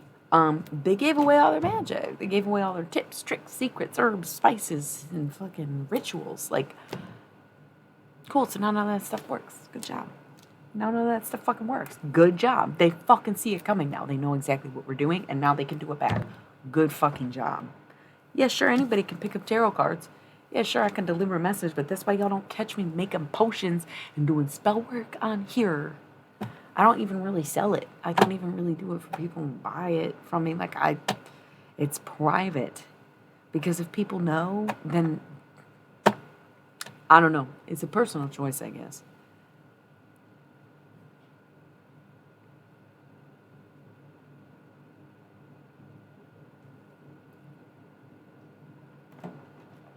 That's sad.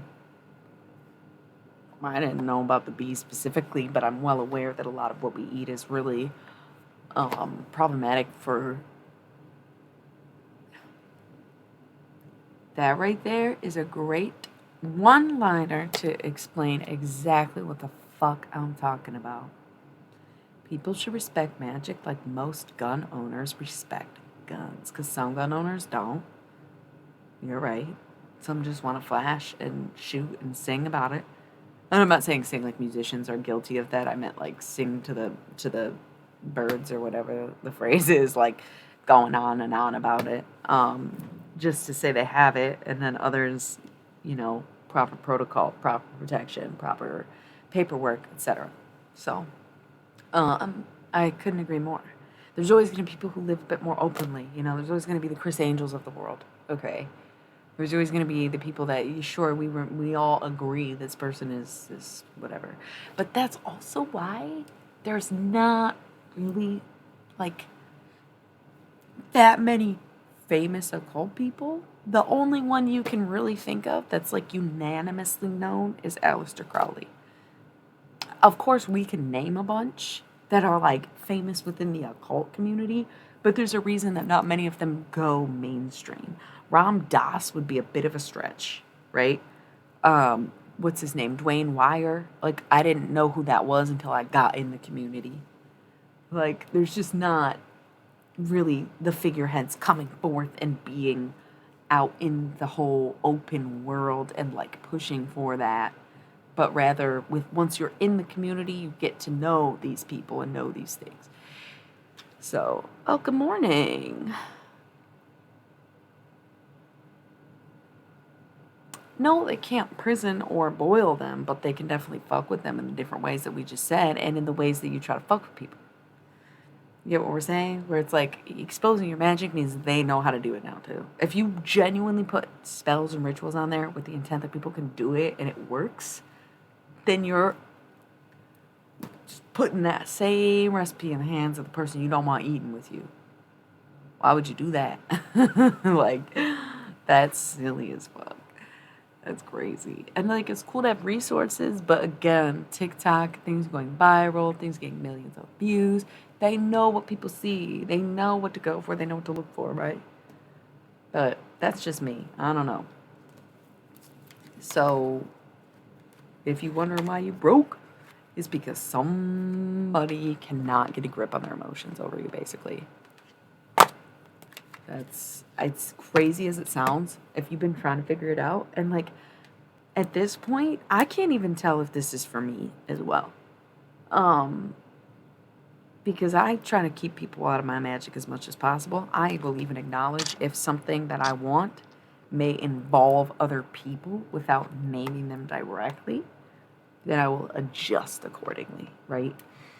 If I am thinking about someone,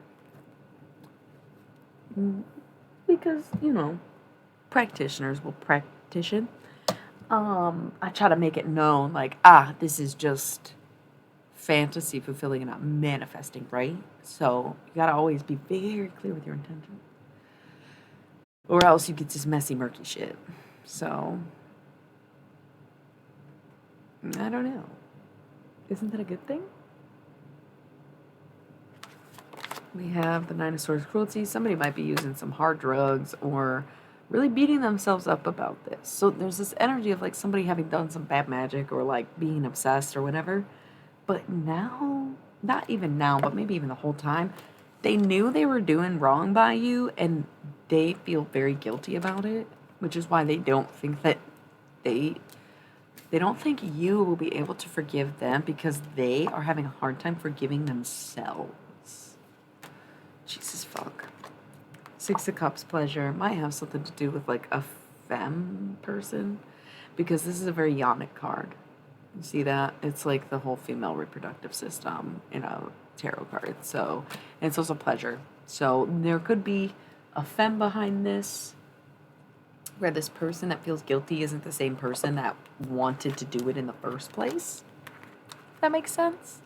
Not saying that anyone's teamed up against you, because I don't want to induce paranoia upon anyone, as it's something that I battle with myself, which is why I wait sometimes years before I speak on something, okay? That's the thing you're supposed to tell them. If they only knew. They need to know. They need to know. They need to know. That's part of the problem. That's part of why it's bad magic, is because if you're just thinking about them or wanting to draw them towards you or blah, blah, blah, blah, blah, and you already have intentions of loving them, intentions of seeing them, intentions, you are just fucking their life up. And they do not understand why. because you're not doing anything to them physically or personally. But yeah, it's crazy. Adjustment, Libra. Oh my God, it's fine. It's fine. It's fine. It's fine. It's fine. It's fine. Get used to it. Get courageous about it. Bring justice into the situation. That's been a theme, is justice. Bringing justice to the situation. Bringing justice to the situation. Look, the sun. There's a good chance it works out for you. There's a good chance it all works out. There's a good chance that the person that's fucking you up, thank you. There's a good chance that the person that's fucking you up, once again, isn't doing so intentionally. They have the best intentions, but they don't know what they're doing. And so there's a chance that it works out positively, or that it's something that you maybe even wanted. Yeah, it does, doesn't it? But you wouldn't goddamn fucking know it, because the person they're twisted up about has no fucking idea that the other one is twisted up. Their life is twisted up and they're like, I don't know what is going on here. And that I relate to very much, where I'm like, oh, so this person, this...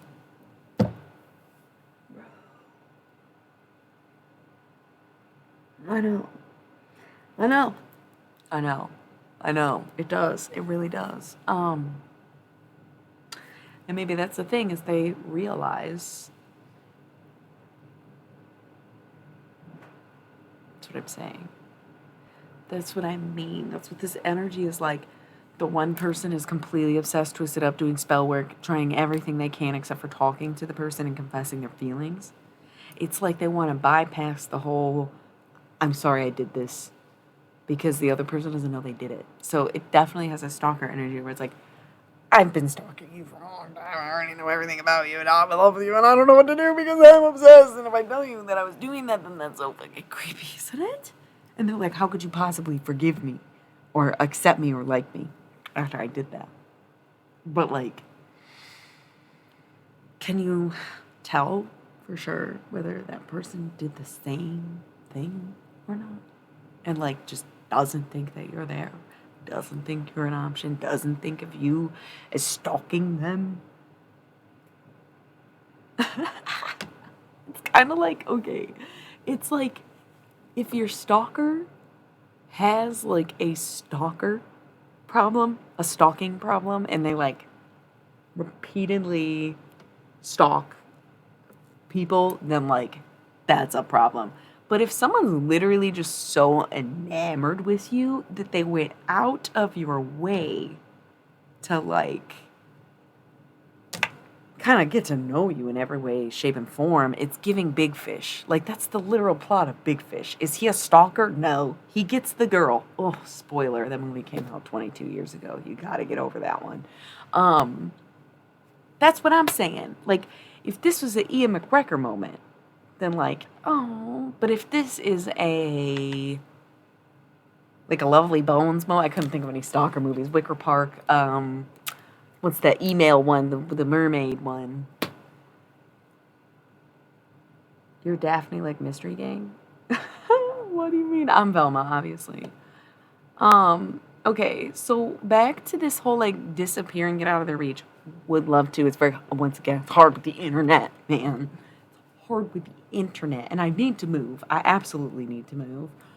The locals are obsessive in the worst way because they don't like me. You know, they just can't stop looking, can't stop watching, can't stop obsessing. But then like the friends they can't influence different crowds, right? That's hard because I talked about this more recently where I was opening up about how I'm now realizing that there was a bunch of fucking people, dozens, if not 100 people, who feigned friendship with me because they were all kind of, you know, and it hurts. And I tried to maintain relationships with some of them for a long time. And then something happens where I'm like, damn, can't. It's very sad. Because they were my genuine friends. I don't have any friends now because I had to cut off all these people who were just trying to get information about this and that. Yeah, the Lovely Bones was really fucked up. I don't know why. A Danger Prone Daphne. I don't know why people hated on it so much. I remember seeing it in the theaters, and like, granted, I was young, But I felt like it was okay. Like, I don't know why people hated it so much. Isn't that the girl who plays Agatha in Grand Budapest Hotel? Yeah, Saoirse Ronan. I couldn't remember her name. I love her. She's an Aries. Happy birthday to her. Yeah, she was the chick in the Lovely Bones. So I thought it wasn't that bad. I don't think I could ever watch it again, though. Like, ever. Never want to see it twice. That's, yeah, it was pretty bad. Okay, so, yeah, it was so depressing. It was so fucking depressing. Always finding myself in the middle of a cult is so fucking true. That's the problem with the occult, is that one person will just start to think, I'm better than everyone. I'm gonna start a cult. And it's like, same. Oh, I guess I wasn't 10. It came out in 2009, so I was a teenager by then. Now that I think about it, I was a bit older. I must have been like 17. So that's kind of funny.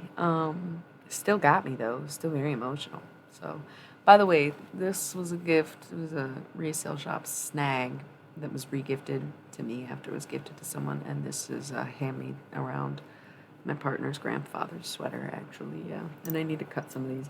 I accidentally stuck it in the dryer. I always hang dry stuff like this. Well, I hang dry most of my clothes.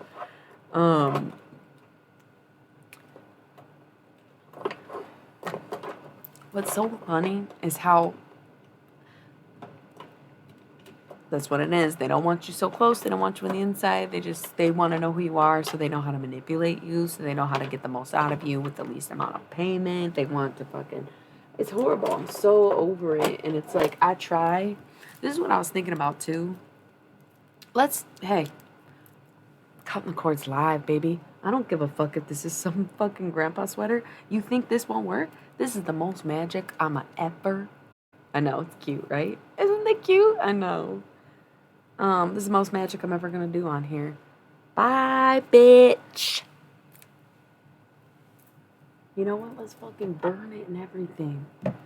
I don't care anymore. Y'all are gonna act like this? Go ahead and act like this, but I'm not. I'm ready to move on with my life. Okay, lost the string, so we will not be burning it. Threw it in here. It's not in here. It's not up there. I don't know where it could possibly been. Maybe that's not the one. This one, on the other hand. Oh, where's the red one? I want to cut the red one. The red one. This is the one. But you know what? A while back. How about just anybody?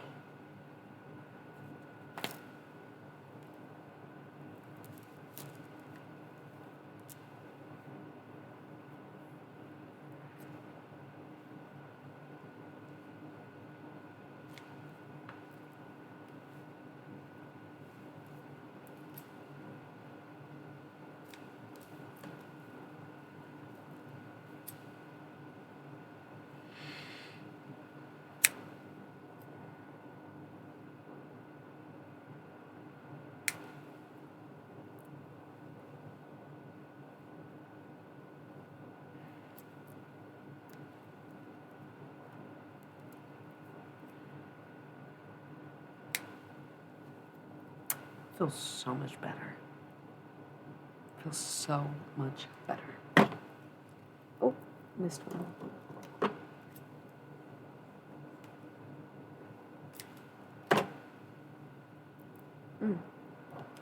Chicken bugger.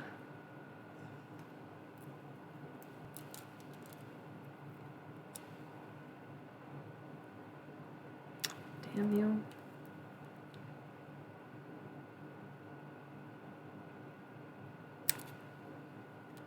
Fuck.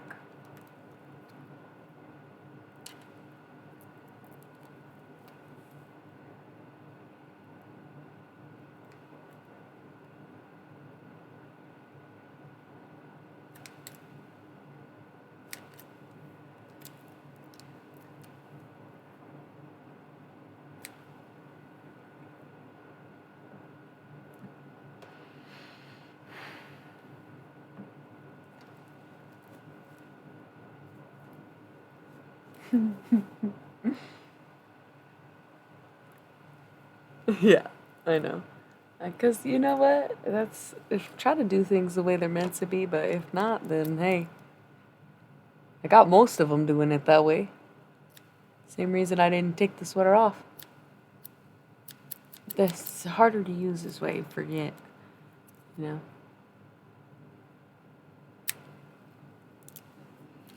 So.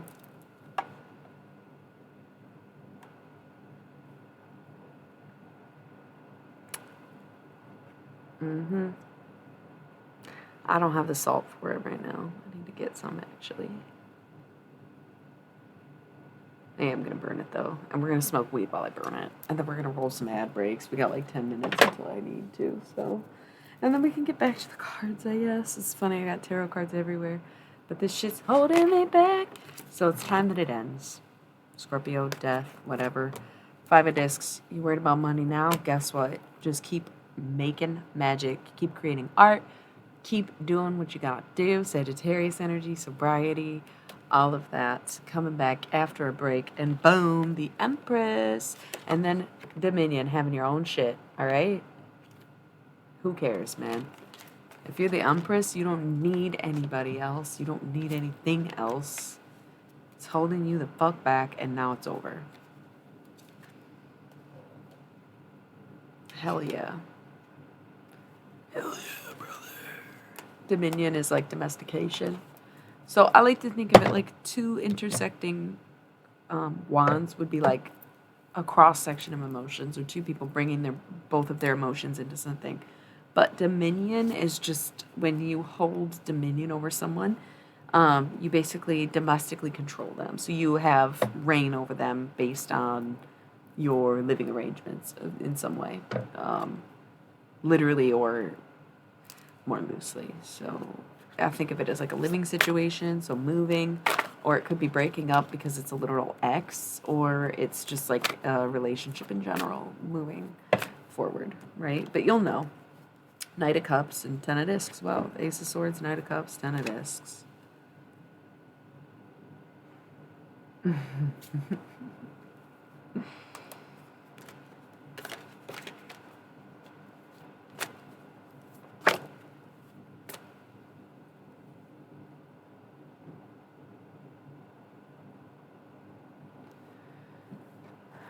Your whole life's falling apart. Knight of Cups. I had that thought. I saw this card, this Knight of Cups, and I have a Knight of Cups, or someone I associate the Knight of Cups with. And then the next thing I saw was the Ten of Discs, and then the next thing was the Ace of Swords fell in my lap upside down, and I was like, "Oh, so your life's falling apart around you, huh? You don't even know." That was the conversation. So it could be if you are a father, or if you have children, it could be the father of your children, or if neither, then it could be your own father, and if not, then it's like that energy needing to be healed, so to speak, or any kind of father figure. The Knight of Cups represents that paternal energy, because the Cups family is very much familial. It very much represents family. With this deck especially, but in any deck, I think. It's just that nurturing, compassionate, watery, feminine energy, ultimately, feels the most like the water of the womb, if you will. Whereas the wands, the fire, the passion is more for romantic lovers, you know? Adjustment. Better get used to it. Better fucking get used to it. Okay. The Empress is coming. This was face down and now it's face up. Okay, and long ago somebody left with the cup. Weren't we just talking about cake? And deathly maneuver and muscle for rank, and something about an empty tank. And he's striving and driving and riding on his course. And we got the moon in the eon, which is judgment. So Pisces energy along with the King of Cups. And this didn't rhyme, so now it sucks. Okay, so worried about judgment. So like the worst thing that could happen, the moon card, the worst thing that could happen is that people judge you. Okay, nobody died? No. Okay, so nobody went hungry? No. So nobody was left out in the cold? No. But people judge you. Yeah. Get over it. It's the Empress we're talking about here. You're afraid. You're afraid of people knowing who this obsession twisted up. You don't want people to know who the fuck it is. Right. Let them fucking judge. You don't want people to know whether there's an issue of like race. You know, maybe your family is really prejudiced and their family's really racist and y'all are like not meant to be together in that way. Sometimes you gotta just embrace the judgment as long as it's not putting anyone in danger and you stay on the same page. Right? Adjustment, Libra. You gotta get used to it. If you love this person, it's not just gonna go away easy. Oh my God. What are you doing? Y'all, there's a corgi in this room right now. You gotta go outside? Alright, I gotta let this dog out. Oh my gosh, she is funny as fuck. Alright, we'll be back with the burning and the weed and the tarot in a minute. Or 3. Hopefully she's quick, man. She's so old that she goes out there sometimes and she just don't come back. I'd pick her up and show you, but when I said you gotta go out, she started walking, so I gotta go. Yeah, dude, she's so old. She'll like be quick and then she'll be like, well, I'll just chill and like lay down and you sometimes gotta go get her. 'Cause she'll forget what she's doing out there. So I'll be back, y'all.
My God, y'all.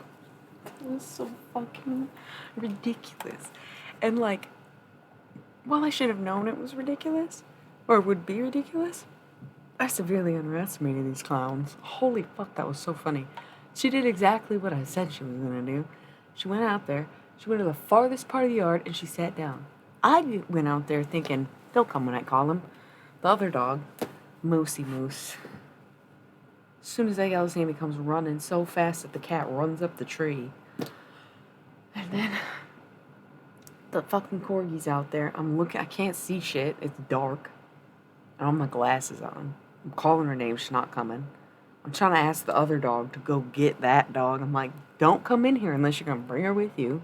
And he's like, I don't fucking know what you're saying right now. I'm a dummy puppy. So I'm like, all right. Screaming her name. Got my fucking flashlight on. Thank God I took my phone. You know? Yeah. And so the cat's up in the tree. The dogs, I finally round the dogs up. I'm like, Solo! She walked 10 feet and then turned back 5 and then come 10 feet, turn back 5. I'm like, what are you doing, dude? The thing is, sure, dogs can be outside all day. That's fine. People can watch out the window. One, I'm busy too. Everyone else is sleeping. I can't let you stay out there for the next who knows how long until someone wakes up. You know what I mean? It's like 2 a.m. It's like I can't leave them out there at the coldest part of the night when no one will be around. It is, yeah, David, you have no idea. It's more than Homeward Bound, but yeah, it's like Homeward Bound with a double the cast. Absolutely. They're a ragtag group of animals, but they do all, oddly enough, get along. So, let me catch up on the chat a little bit. Dominion, fetishy, that was funny. Yeah, so she did the thing. Oh no, God, that's horrible. I do not miss having a dog.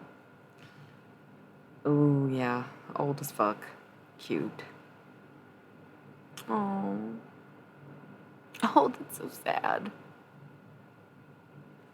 Okay, so now I'm caught up on the chat.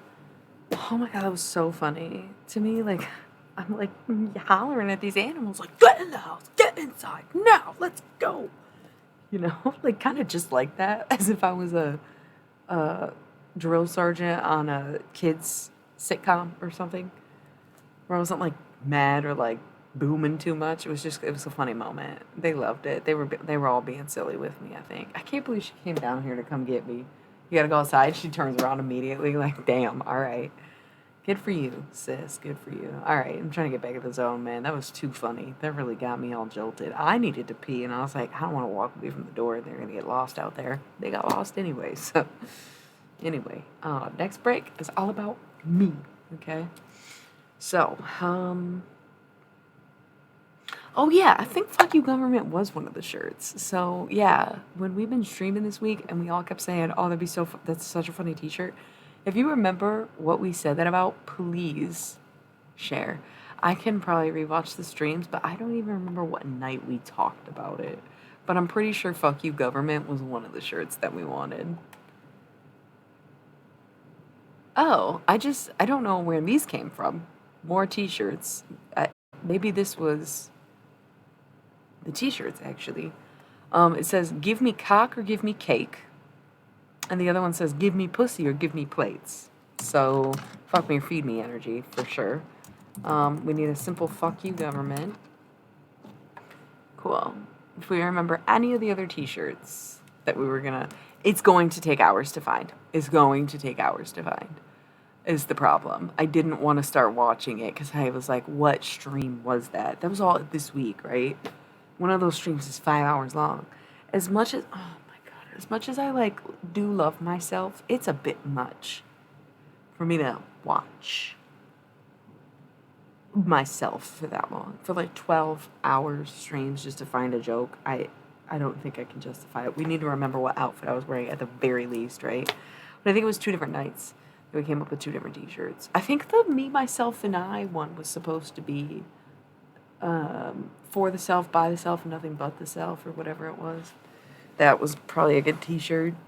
Maybe that was it. Fuck You Government and the myself thing, and maybe this pussy stuff, whatever this is. I don't know where that came from. Give me cock or give me cake. Was that somebody on here? Give me cock. I'm Googling it just in case. Sounds like you're just asking for dick or ass at that point, though. Doesn't seem to be a thing yet. So that's gonna go on a t-shirt.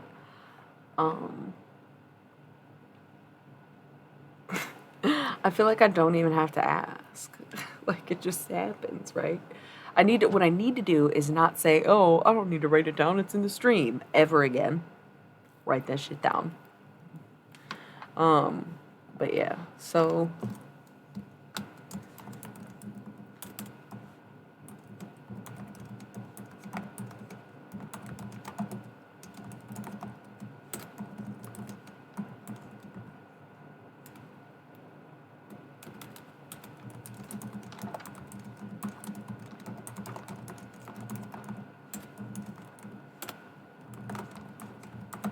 that's a good one. Okay. Anyway, let's get back. I want to focus. I'm gonna hit this bong, so if you're smoking with me, get ready now. I sometimes like smoke so much while I'm streaming that I get embarrassed where I'm like, do I smoke too much weed? Am I too comfortable letting it be known how much weed I smoke? And then there's other nights where I think I've ripped this once in the last 2 hours, and that's my normal amount of smoking weed. Right now, I'm only doing it so I can get back in the zone, and because it's camaraderie. It's like, yeah, I'm not excessive all the time. I'm excessive when I need to be. I'm excessive when I'm medicating myself, basically.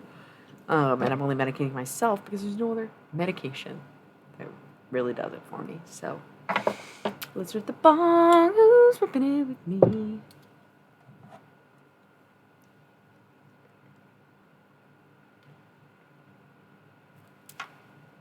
Oh, I love that. Yeah, that's really amazing. Cheers, everybody. Cheers.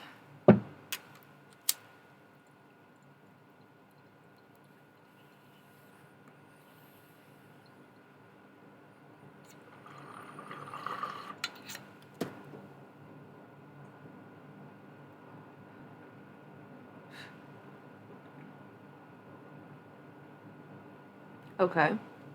To whatever dumb motherfucker is sitting in their mind thinking, well, if you already know that I'm twisted up about you and obsessed with you, why do I need to say anything? Why isn't that enough? I can't. I was gonna address that one. I cannot address that thought. I changed my mind.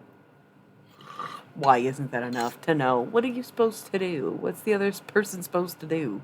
It's such a silly thought. You're affecting their life. You're messing things up for them. Are you that guy? What makes you think you're that guy?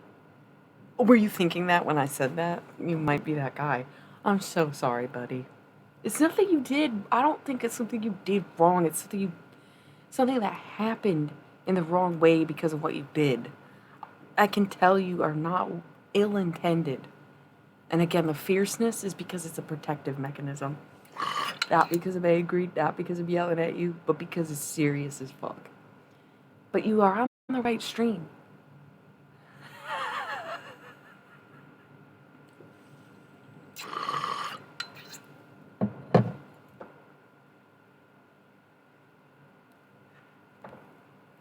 You missed my explanation.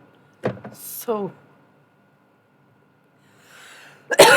actually, I didn't really give the explanation, but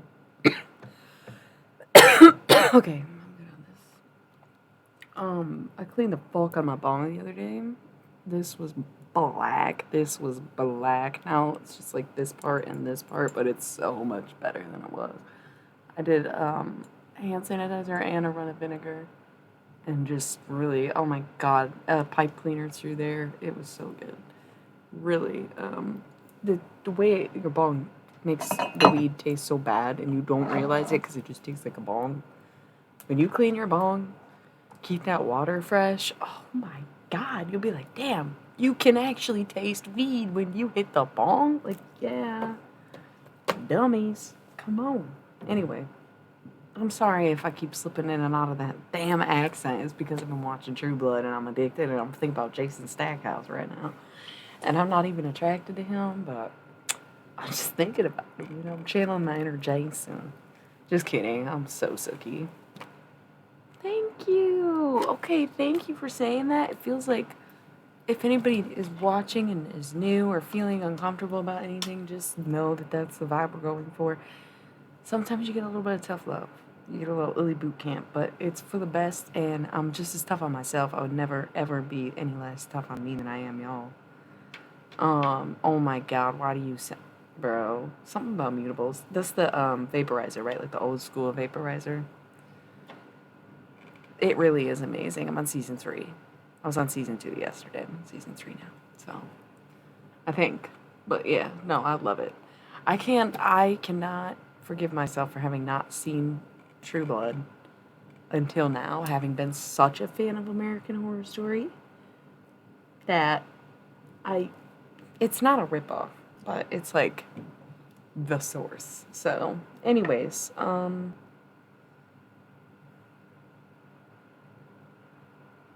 yeah.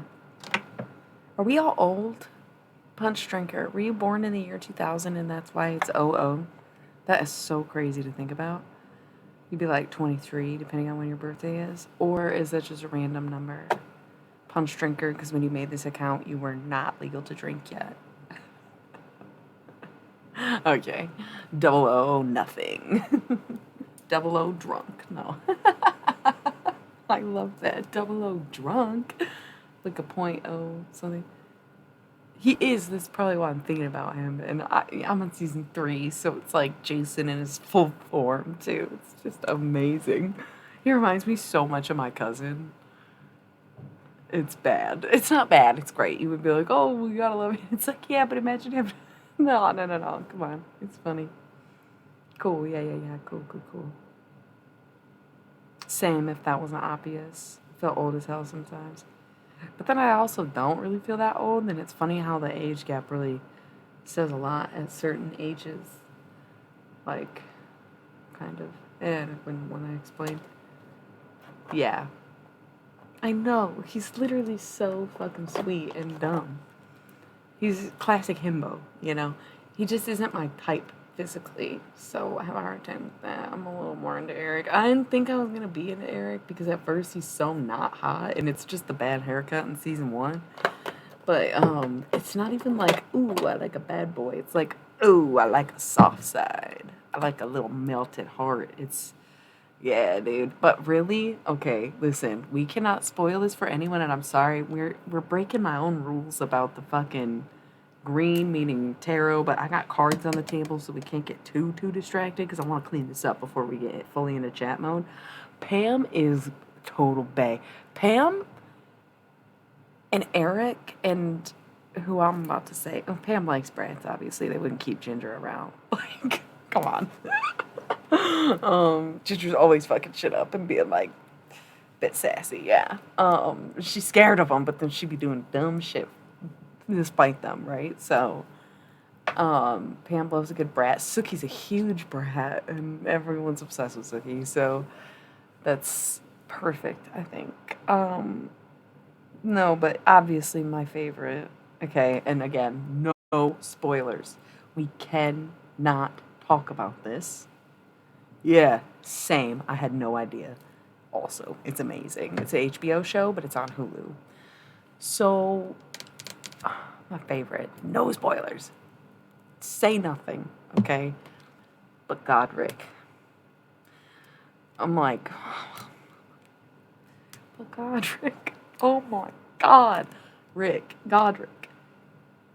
Sookie's fun. I like Sookie. I get why people don't like Sookie, and I get why you think she's cringe, because she's so like this. But I think you just have to look at her like she's dead inside, and then it becomes so much more... Oh, imagine just like knowing what everybody's doing and thinking all the time. Sucks. So she's just like a little bit, I'm like, oh, I don't know anything. I love Sookie. She was annoying at first, but they all are annoying in season 1, like Eric's bad haircut and Bill's overdone colonialism and Sookie's annoying space case smart person thing. Godric, though, can we go back to that? Is that why you said it's dark? Godric was such a, oh my god, he's my favorite. He's my favorite thing I've watched And no, don't talk about him like that. No spoilers. But when he said, oh, I want to say what he said. It has nothing, no one would know out of context, but it almost like if you don't get to see that for the first time, I would be ruining that for you rather than spoiling the plot for you. And I feel like I'd rather spoil a plot than ruin a moment. But what he said, just like, I reached into the depth of my soul and pulled hope back out. When he said that, I was like, oh my God, it was so beautiful. And that's, I'm like Terry's son, Godric Moon, Stackhouse Rising. You might get Jason, you might get Suki. You know? Yeah. Terry's son, Godric Moon, Stackhouse Rising, 100%. I wish I had a Lafayette placement. Maybe Mercury and Venus in Lafayette. That Aries energy in my chart, you know? Yeah, dude. He's okay. Stop. You're spoiling already. Don't do it. Don't do it. You're not spoiling. It's not spoiling. It's just like nobody knows anything about that. It's not really spoiling. Um, yeah. So, what's your True Blood big three? No, come on. He didn't really spoil. It's just backstory. It's not even plot. It's backstory. It's fine. Um, yeah. I love him. I really love him. Yeah, it inspired me in a new way. Like seeing him, his pious ass self, I was like, wow. Gosh.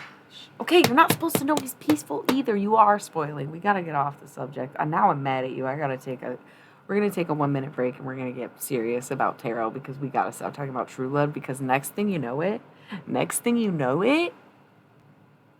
you're going to spoil it for me. Because you're going to say, oh, you're on season 3. Did you see the part where blah, blah, blah, blah, blah, blah, blah, blah, blah, blah happened? And I'm going to say, no. And I'm going to tell you right now. I saw a spoiler yesterday. I saw a spoiler I didn't want to see.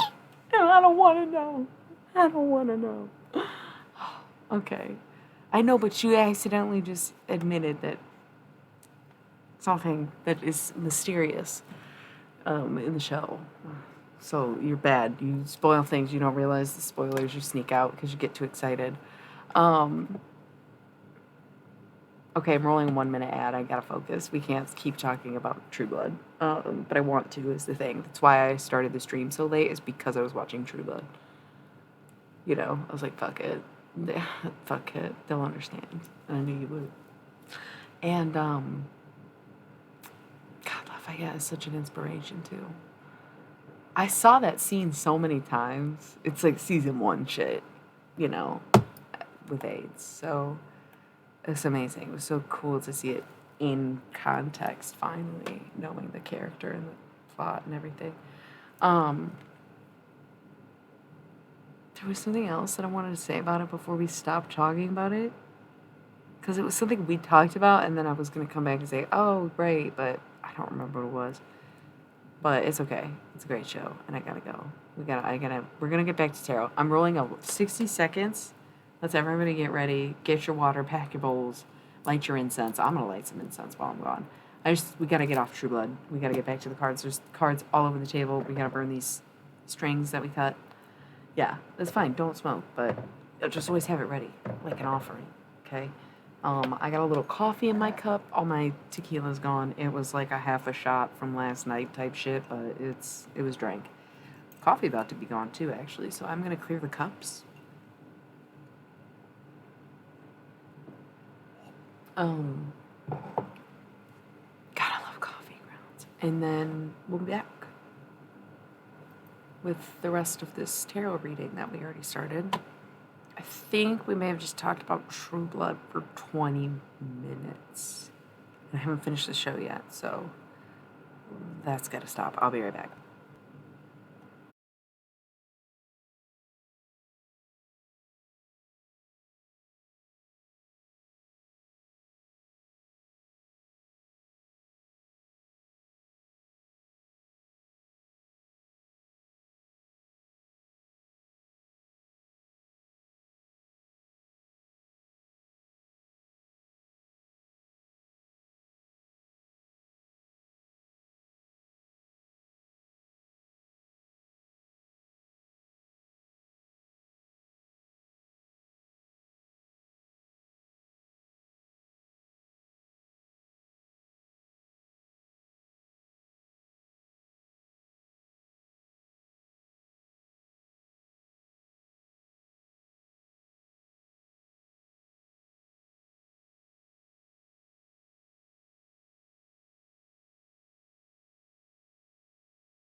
I should just give up 1 minute ads because I never get it all done in that minute. That's why you gotta take tea breaks, yo. I was sitting here trying to make sure I didn't have coffee grounds in my teeth because I absolutely did, because I enjoy a French press. And I did not clear the cups. I did not get the incense in time. You just saw me light it. I did not. None of the things that I was meant to do just now did I do. And then I looked up and was like, oh God, I have 25 seconds. Can I do it? And the answer is not really, no. Unsuccessful. Should have just rolled a 3-minute ad, you know? Like, who am I kidding with that?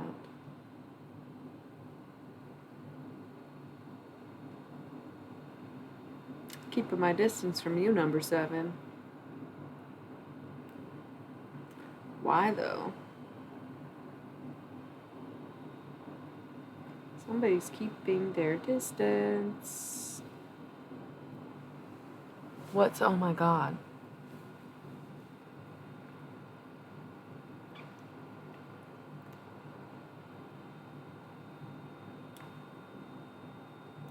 It's such a dramatic, oh my God, can you explain? Oh. I'm about to rip the bong again so I can get like you, because like I hadn't smoked at all and now I'm feeling way more chilled and like kind of aggro like I was. And that's the very fine balance, is like I don't want to have an insane intolerance to weed. I hate that I even smoke at all, but like it does help regulate, sedate, and medicate me for dealing with PMDD. But because it's like sort of a different thing every day, I have different needs for weeds, if that makes sense. And on the days where like I can function, but I'm an asshole, I'm less of an asshole if I'm smoking weed. But I feel fine, and I don't want to be high all the time. So I'll like push myself and be like raw, fucking sober. And then I end up being a bit of a dick. And it's not a dick in like an aggressive, short, just like I was earlier, like, meh, you know, like just being a dick. Not even, you know, so, it's just funny, the ebbs and flows of it, because I do like to keep my tolerance, pretty low. And it works for the most part. A little bit will go a long way as long as I don't overdo it, but I don't really overdo it unless I physically or mentally absolutely fucking need to. But that's me, anyway. That's me. Because, like, yeah, you will build tolerance. I've taken so many breaks over the years, but it's been probably about a year since my last, like, solid stint, you know? Because at this point, I'm like, I'm in a just gotta be medicated right now. Figuring out my next phase of treatment. Okay. Well, weird that someone we don't know would come tell us about it. Sounds like a cat fight. I meant literally, because there's some cats here and they both just hissed.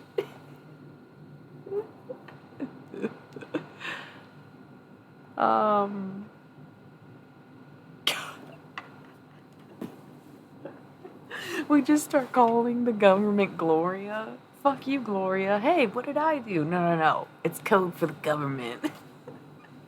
I'm just kidding. I'm sorry. We're really weird on this channel, so we don't understand what you're talking about, and we don't know who that is. When you said blue, like, no, we cannot do that, because then Gloria's gonna feel so bad about it, and it's just a joke. When you said blue light, I definitely thought it was gonna be about beer. I was like, blue light what? And then you said Oracle. I'm like, oh, that sounds cool. And then you're like, just ban me. I'm like, oh, shit. And then you're like, I didn't even do anything. I'm like, didn't you, though?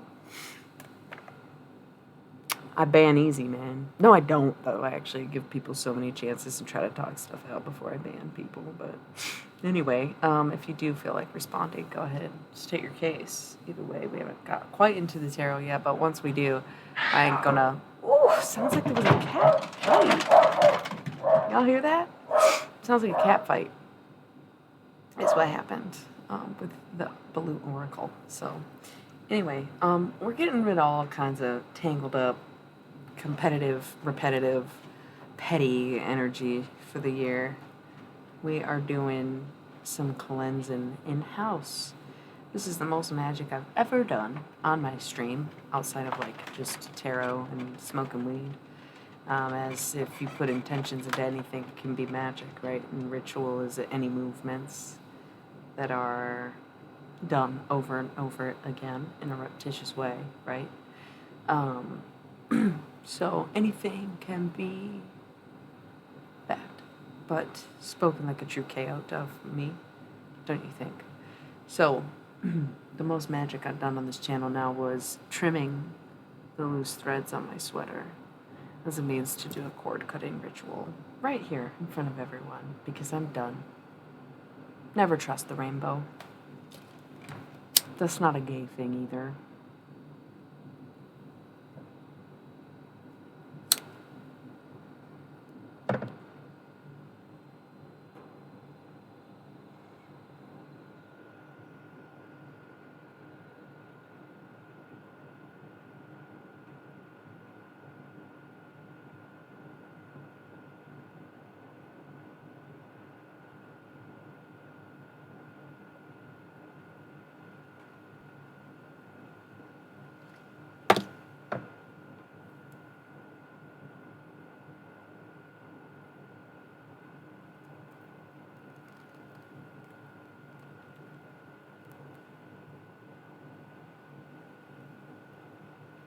It's burning for a long time.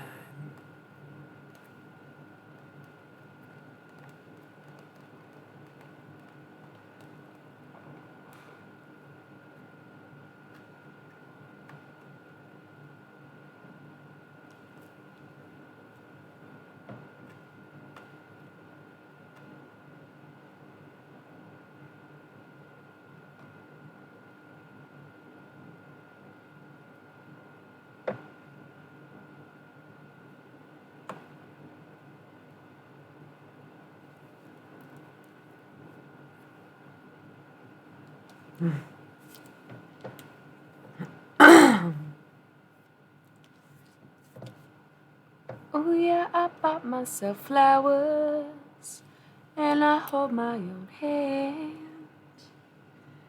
and I showed you for hours how to do my own dance.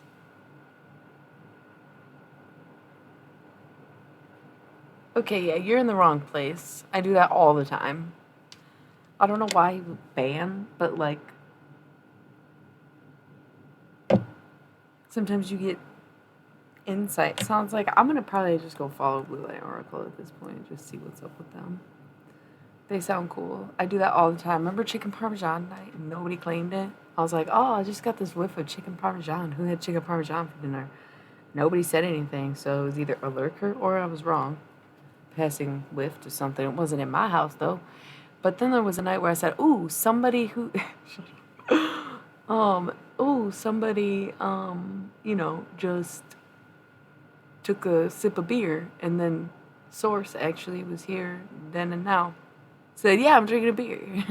Or like the night when Jai was still around, fucking saying, who's eating pizza? Or I got a craving for cold pizza dipped in sauce, and that's what he was eating. Like that. What do you want from people? What do you think? It's tarot. People who do tarot cards have some kind of connection or insight to something. And I mean, sure, anybody can buy a deck and read out of a book or study and memorize what the cards mean, but some people just actually get insights in other means and happen to use tarot to accommodate to people understanding it or having something tangible to look at and hold on to.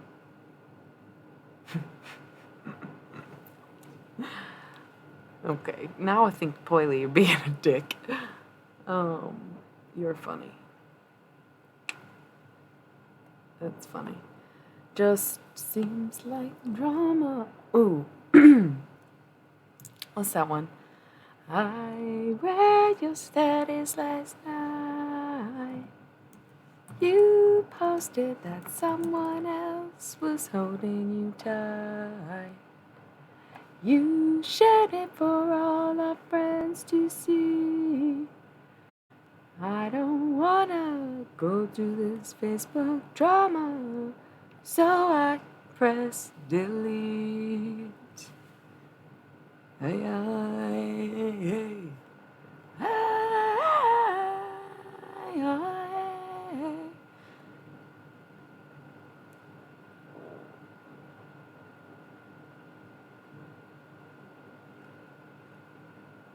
Oh, what?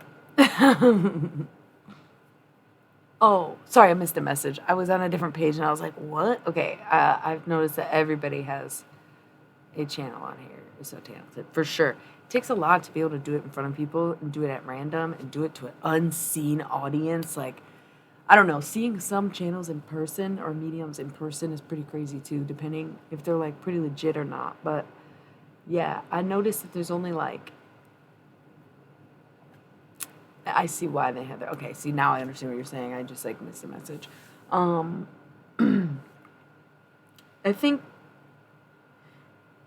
like, should you have gotten blocked for that if we just talked it out and it wasn't even had anything to do with me is kind of silly. But I understand why people don't want to be disrupted when they do this with like questions of doubt, because sometimes it's hard to have faith in yourself and have faith. And that's something I talked about tonight, actually, in the first hour of the stream, was how I'm sick of tarot, not because it's inaccurate, not because I'm bad at it, is I'm quite good at it. I've been doing it for a long time. I have an accuracy rating out the fucking, it's people tell me all the time, right? They're amazed at the things that I know and say, and like, it's been very beautiful to be able to talk to people, help people, and learn things, know things, teach things, show things. But when it comes to my own, I'm like kind of sick of being told the same bullshit for years now. It doesn't matter who gives me a reading, it doesn't matter what deck I use, it doesn't matter when I'm listening to it, where I'm listening to it, it's the same story. And it's probably someone that I have walked away from, walked back to one too many times. And I get that that's maybe the lesson, but I've had a different approach or a different understanding each time with only good intentions, right? It had nothing, it was never any kind of like come to me manifesting thing. It was just oh, I just thought about something, hey, I should confront this. Like, that's who I am as a person. When I do magic, it's for me and me only. So if my magic's not working, but it works for other people when I do it for them, I have to wonder what the fuck's going on in my life that it don't work for me. And so it's kind of like these things are showing now, and that's why I literally just burned that shit in front of y'all, because I would have never done it on my own time. I would have never done it if you weren't here to encourage me to do it, because I refrain from cord cutting rituals. I refrain from doing that stuff because I do believe in it and I do know people take it seriously, and I am at my breaking point where I've been patient, I've been kind, I've been doing nothing but my own thing and avoiding hexing, avoiding cursing, avoiding casting anything upon anyone else all this fucking time.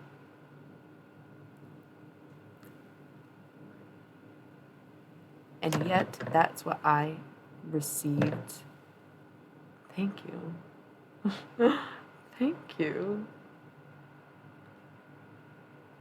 Yeah, I don't think it's boring by any means. I think it's, whatever. We'll catch them sometime. I followed them. I'll suss it out. But yeah, no, it probably just was one of those things and they just felt doubt, whereas you have curiosity more than doubt. Alice, C, you know. I also got these nails, so I keep tapping and stuff. And especially when I'm channeling, I tap a lot. Sometimes I'll be doing this and stuff. So with the nails, it's been fun. So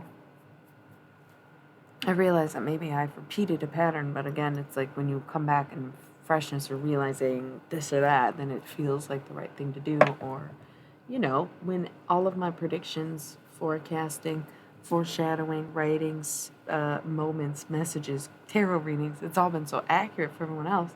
When I get a vision, and I see something, and everything in life is saying, yeah, this is for you, this is what it is, this is what it's meant to be, this is how it works out, this is the person, this is the place, this is the thing, this is you, this is life, this is the future, just like it is for everyone else. I'm nowhere near it anymore. It's not there at all, in the slightest. And so I'm like, what's that about? damn, what am I doing wrong? So I try to make up for some of these things that I left unfinished, left unsaid, disconnected from, maybe mistakenly, I don't know. So again, vocalizing the disappointments of like, damn, I don't know why nothing works out for me, honestly. Of course it gets to me, but I'm just trying new things all the time. Twitch has gone really well for me, and I have a new gig, which once again wasn't in my plans, but like is great, and I love it. I'm excited, you know? That's okay. You could, but you do seem a little disruptive yourself. But yeah, I guess you could say why you got distracted. I just caught this little figure here. Which is funny. You would say that. You got kind of a funky energy about you, Gloria. I'm not even gonna lie. I don't think it's anything wrong with you. But, okay, how old are you? Did you tell us? What's your sun sign? Because there's something that I'm, like, that's the thing. I'm a natural. I've been studying this for 25 years. I'm doing tarot for 10. But it wasn't until the last few years that I had the gusto, the confidence, and the right to charge and sell my readings. Okay? I got very good very quickly after studying and practicing for a long time. And because I started to get so much better, a lot of stuff fell away. A lot of people fell away. A lot of places fell away. Shit just straight up burned down, mysteriously and out of nowhere. Look, my heart, a lot of places shut down, closed shop, things I've loved. Everything gets taken, right? I've been more funerals I can count. But when I ask anyone what I do so wrong, everybody tells me how great I am and how I'm so successful and all this. Complete strangers gas me up to the point of like, you cannot be serious. That's going to give me an ego to hell. You're lucky it didn't. Maybe it should have. So when I was young, I think there was a bit of an attachment to me, on me, where I just saw this go by. And I was like, that did not feel like one of mine. And then you said, I got distracted for a second. Can I tell you why? And I'm like, the reason you're so damn curious is because you can't tell where it's coming from and it's behind you. It's creepy. Not you creepy. I don't want to say you got like a demon. It's more like a shadow. It's maybe your own shadow. Kind of feels like somebody kind of creeping around though. They're just maybe creeping from the other side, where it's not like stalker vibes like we talked about earlier. It's like somebody's creeping. It makes you not want to be alone all the time. It's not necessarily you. It's the sense I'm getting. And you kind of remind me of when I was young. Or you could be a fucking robot, plant, or otherwise fuck you government moment. Not sure, right? So, kind of, yeah, sure of you. Right. That's what I can tell, that you're like not a terrible person, but kind of stuck. And you're like, why can't, like, no one will help me. And it's because you don't get it, but not, you don't get it is not the right phrase. You do get it. People are scared to tell you or see you or show you things. Okay? Maybe people tell you you're innocent, but you are far from it. Because there are some people who are made of glass, and their worlds can be shattered like that. And there are some people who are made of steel, and those are the people meant to feel. And while the tears may fall in rust, the sturdiness beneath you trust. For rust can always rub away, but glass can never be the same. So appreciate what metal you are, even if You can't see far because you hang in the balance of life, and for such steel, no simple strife. Because when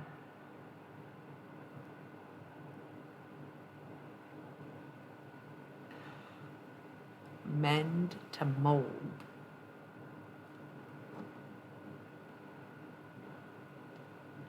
it's something that can never get old, nor can be broken, tore apart, or shredded. None so easy to be beheaded. Beloved girl, why do you cry? As if you heard this poetry right. Dawn away from another morning. And current like a sailor's warning.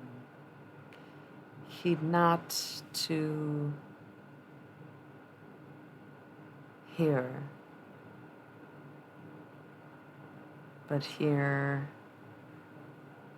to which they find what follows you in your heart is only a matter of the mind. Boom! Fuck. That was, okay. Fuck, that was good. Did anybody write that down by chance? Damn. I liked that a lot. Ugh. It's so much faster to type poetry. Like, you know, you've seen how quickly I can get the fucking... Okay, this is why you get banned from people's channels. Sounds sneaky? What does that even mean, bro? Who even are you? I've asked you so many questions and give you so much time a day, and all you're doing is insulting me? What the fuck is honestly wrong with you? This is why you get banned from people's channels. I gotta go. Sounds sneaky? What the fuck? I'm so... What? Do you even think about what you say? What do you mean they sound sneaky? I'm sorry, they gave me goosebumps. So you don't like it? I'll tell you if... No, I don't need your mysterious crap. I'm sorry. This is why you get banned from people's channels. That sucks. I feel bad, but I don't. That was a beautiful poem and they didn't even like it. Sneaky how? Because I was fucking looking at nothing? What the fuck even was that? I don't need that. I can tell you why. I can tell you. It reminds me of the Uriel person who was like, I'm an angel and you can't tell me otherwise, and it's my beliefs over yours, and even though you're teaching me stuff and you're telling me things that I didn't know, I'm here to tell you that I know more than you, and I'm going to question everything you say. Oh, don't even worry about it. Oh my God, that was so weird. I tried. I was so kind. I wasn't nice, but I was kind. And that poem was beautiful, and I wish I wrote it down. But it was very fun and impressive and cool for me because it's very rare for me to speak poetry. It's one thing to kind of freestyle and you just kind of, I don't know, if your goal is to freestyle or like off the dome is more casual fun and you just kind of rhyme for the sake of rhyming. But poetry, when you want it to actually sound good, be cohesive, have meaning, feeling, and romance to it, it's like very much more of a challenge for me to say it, speak it out loud, than to type it or than to freestyle, if that makes sense. Thank you. We're really bad about that. 2 hours and 45, 2 hours and 45 minutes. Okay.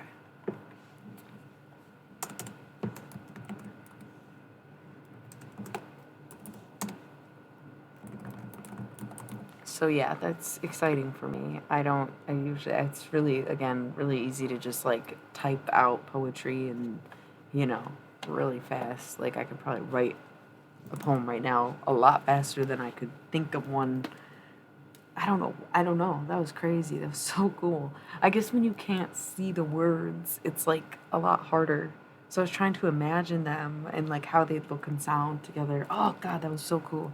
I don't know if I've ever done that before. I'm sorry if I'm geeking out about that, but for someone to tell me that shit was sneaky is fuck you, dude. I do not care about your opinion anymore. That is why someone else also got irritated. I didn't even do anything. And then you do the same thing here. Get fucked. Honestly, it seems like you need it.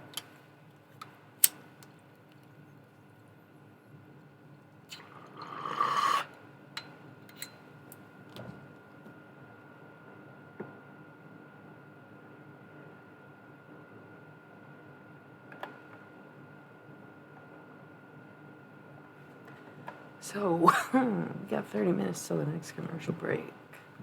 I'm getting a little loud, so I was like, I'm gonna hit the ball.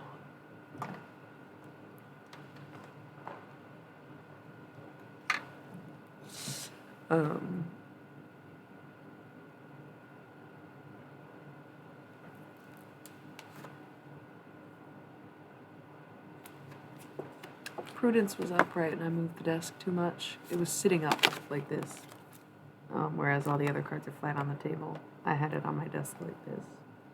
And just now I wasn't paying attention, pushed, flipped the card upside down, and face down, upside down and face down. It fell forward basically, so it's now face down and upside down. And let me tell you, Gloria, Gloria could not tell us a name or an age or sun sign because they don't have one. That's not to say there was a bot involved, but rather someone who is kind of purposely trying to get people to act out of character for a reason, I do believe. Some sort of testing thing. But I can't tell if it's got malicious intent or if they're just getting paid to do it. Kind of weird. But yeah, Prudence in the reverse, that would indicate that that person wasn't who they say they were.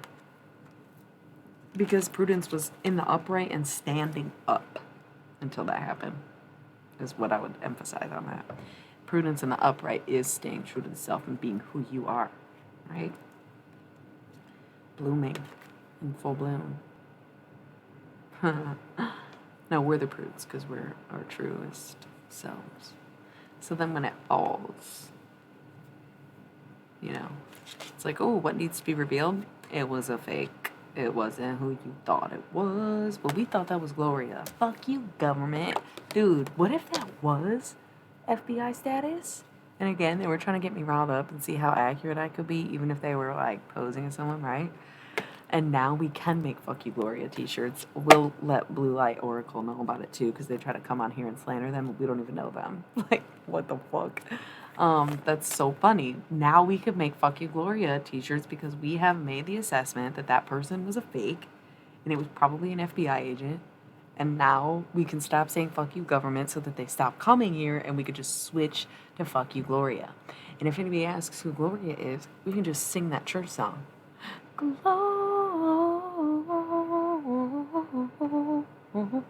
Gloria. You know? And then some Latin. Yeah, love it. I love it. That's great. That's really great. Okay, but honestly, let's honor the fact that I did ban someone from defending themselves and then continue to make jokes and talk shit. I don't know necessarily if it was a person who was pretending to be someone else. It's just what the cards suggested. So we should reel it back and like honor the fact that Gloria might be a real person who's actually struggling, and we could take a moment to honor that part of themselves who doesn't want to take advice but also wants to ask people what they should do, right? And I always fancy myself a bit of the opposite. Fuck Gloria respectfully. Hey, you better be fucking Gloria respectfully. Okay, but now I feel like we made a weird joke, but like, again, Karens are cool. I have no reason to be using the word Karen as a slur because I like Karen O and Karen Carpenter, and I can't even think of any other Karens, which is exactly my point. The fuck did they ever do? Karens? What did they ever? Karens have been cool as fuck since the dawn of time. What the hell? Right. That's what I'm saying. She's changing her name from Kitty to Karen. Is that how this started? Like, the fuck? Now it's Gloria, unfortunately, because we just didn't have a better name. And it's because it started with a G. It was almost like it was given to us by the government. They were like, yo, can you stop saying that so we can stop watching this channel because it's really irrelevant to us? But you keep flagging yourself by being dumb, and we don't want to watch anymore because then you complain about us watching. So they just gave us Gloria. I can't deal with the fact that we just fabricated this entire thing now.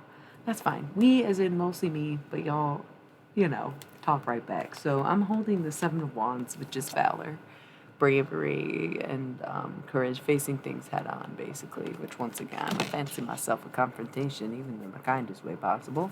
Princess of Discs. Not only are the seeds already planted, but they're watered and blooming because it's now spring.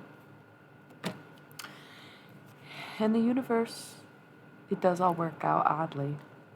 It kind of does all work out oddly. It's kind of just one of those things. Because as long as you stay true to who you are and what you know and what you believe and what you are meant to do or serving your own purpose, then, none of the other stuff, none of these other people can ever take it from you. And that's kind of the problem of how these things perpetuate, isn't it? It's a little bit how these things perpetuate. Okay, so these things, as in disruptions or people doing bad magic or whatever the fuck's going on there, kind of like, God damn it. God damn it. It's so funny because I'm not the one saying that. There is somebody who unconsensually taught or tended to a bunch of, it was a cult, okay, it was like pretty culty. Either way, and now,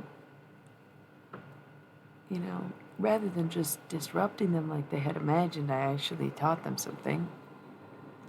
And they are amazed at my progress, amazed at my growth. And, like, in a sense, they're pissed because I've outgrown them, and because I proved them wrong, and because I did it better than they did, without any of the accolade, validation, or money that they had.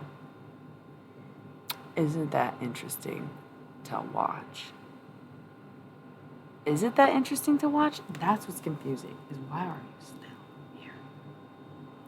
Okay? Why are you still here? Okay, that's got nothing to do with Gloria, now does it?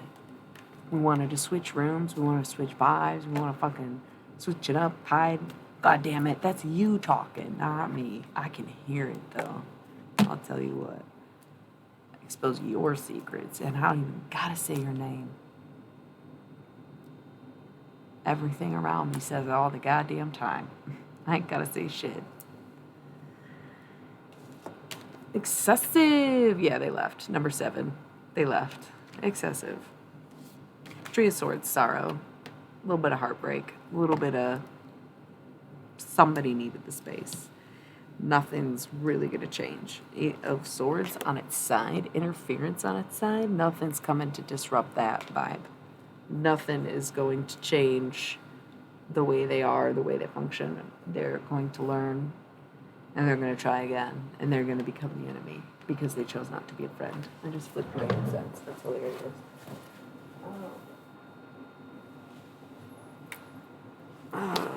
It's not so much to wage a war, but to understand there's always one going on. It's not to wage a war, but to understand there's always one going on. And now we're back to square one. The Magus. Fake, bunk, boo-boo, bullshit, magic. This is not real. This is not real. You're not real. It's not you're not real. That sounds like accusing someone of being a figment of imagination. But, like, it's kind of like, yeah, the practices you're doing, not real, not working.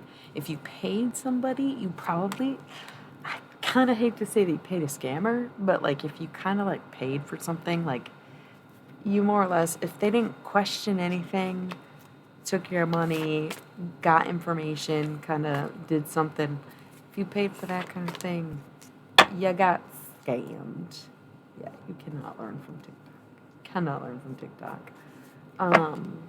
when you say definitely a 90s baby, do you mean like 1999? I'm kind of playing with you, but I'm just kidding. I would just think of like a younger crowd rather than an older crowd for that. That's so funny.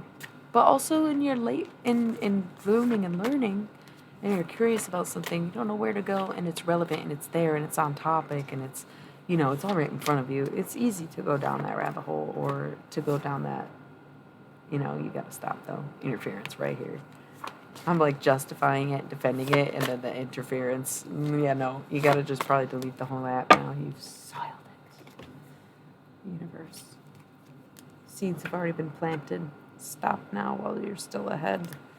And apologize to your higher ups if you don't know who they are. That's bad.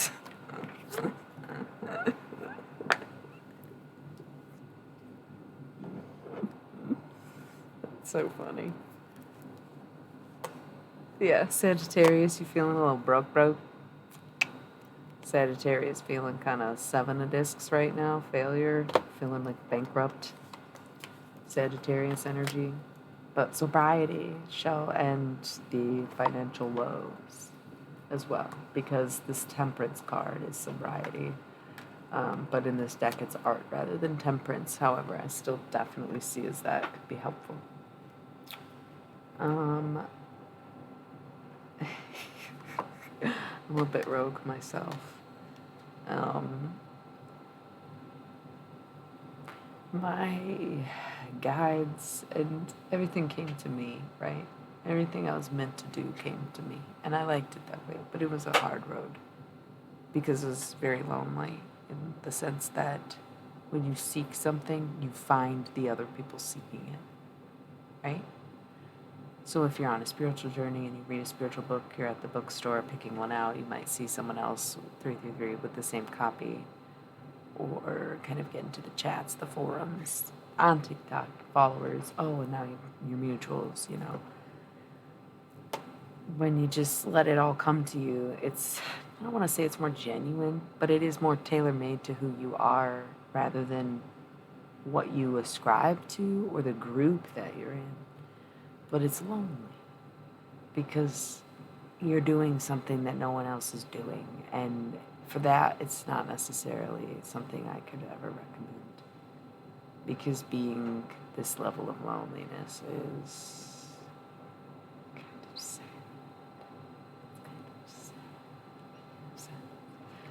And the people in my life love me very much, for sure. But there's just a handful of them who even deal with me to a degree, especially when it comes to this kind of stuff, because I don't really resonate with a lot of the spiritual communities and niches and cliques and scenes, because what am I practicing?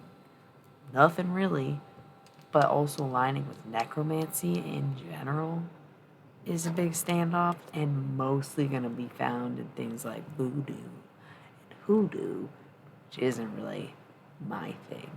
Right? And so it's not where I'm at either. Despite my silly accents, I'm not from Louisiana. I just love True Blood. Okay, so, but I think it's going to change. So if anyone else is feeling that way, feeling like they don't fit in or belong or whatever, I feel like there's a change coming. And it's almost hurting my brain right now. To even think about how big of a change and how shocking and good it will be in a sense, and holy shit, everything. It's funny, I was cutting the deck. What the fuck? Good morning, I guess. The moon's up.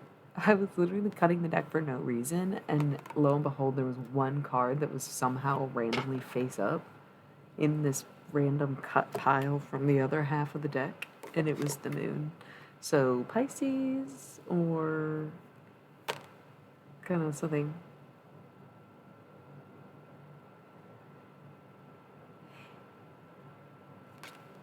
You don't know a lot of what?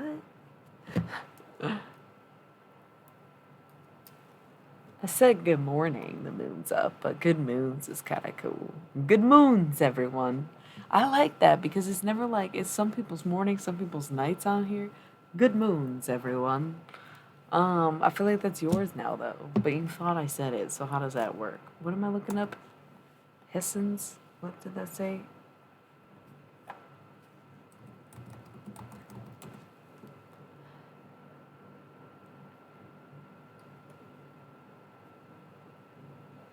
I don't get it. They're just soldiers. Christians. I'm confused.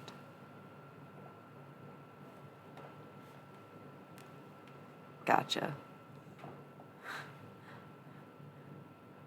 Because Hessians are German soldiers who fought in the American Revolutionary War for someone else that were converted to Christians after the fall of Rome. Maybe it wasn't the American Revolution. What did it say? I don't know. I'm bored. Yeah. Haitians makes more sense than Hessians are a thing, though. It's a group of German Christians fought in a war. Someone's revolution or something. I love the moon. Who doesn't? I mean, we're all awake right now. It's Insomniacs Anonymous. Real vampire hours, you know? Yeah. Right. I know what Haitians are from Haiti. But I'm saying I Googled this. And these are the German Christians. Like, what your typo is a real thing. That's why it was funny that you like meant something else. Is because like that was also German Christians. So when you say brush elbows with, it was funny. Don't know a lot of German Christians who existed during revolutionary times.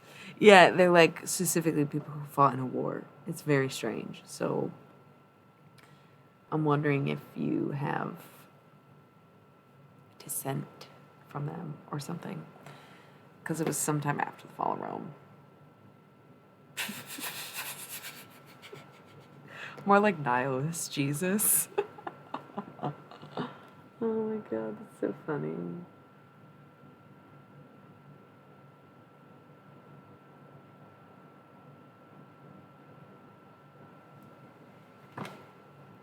I wanna be where the people are. Okay. The moon got us pretty distracted. Adjustment, Libra, the Empress, Taurus,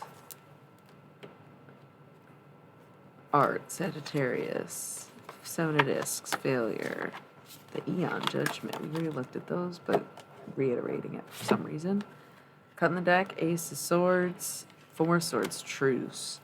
Ace of Discs on top, Nine of Discs underneath it. Seven of Swords, pointless. Ah, who is that? They're about to walk in. I hate that. What does that feel like?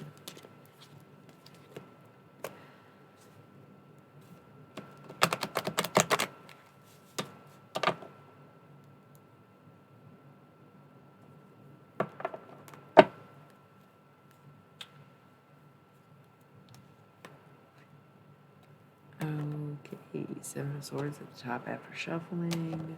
This is a lot. I don't think this is to read Universe. Oh, we already did these.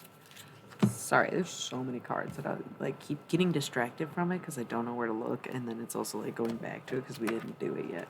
Got the Hierophant at the top of this one with the Two of Swords being revealed. The Hierophant and Six of Discs success. So Taurus energy, Taurus season, Taurus sticking to the plan, doing what's doing you. Slow and steady does win the race. You get a seat at that table. Babes.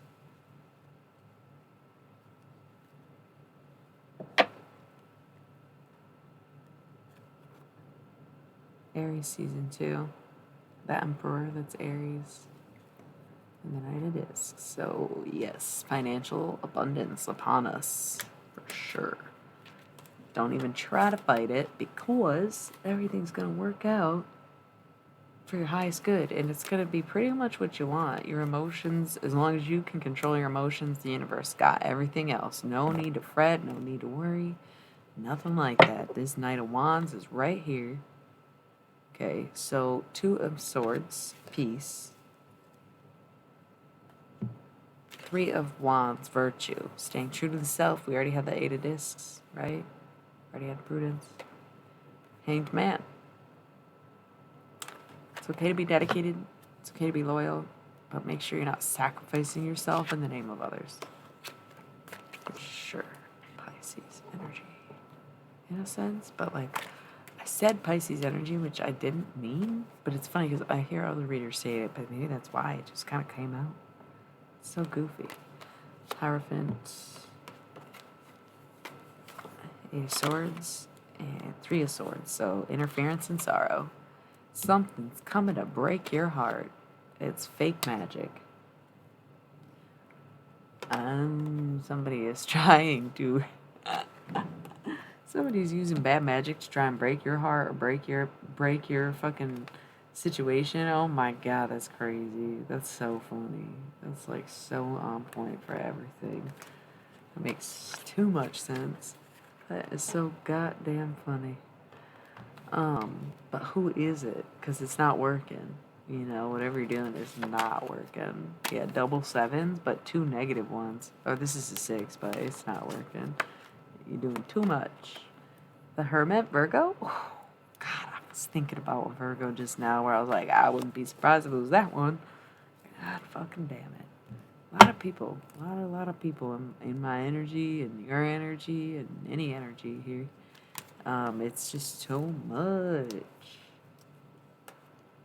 The Moon, Adjustment, the Fool, and Sagittarius again. Which, ooh, black candles would be cool as fuck. Maybe I should get some because black is my protection color. The Moon, Adjustment, the Fool, and Art. So Pisces, Libra, and Sagittarius keep coming up here. I don't know. Judgment, Worry. What the fuck? You're afraid people are going to judge you for what?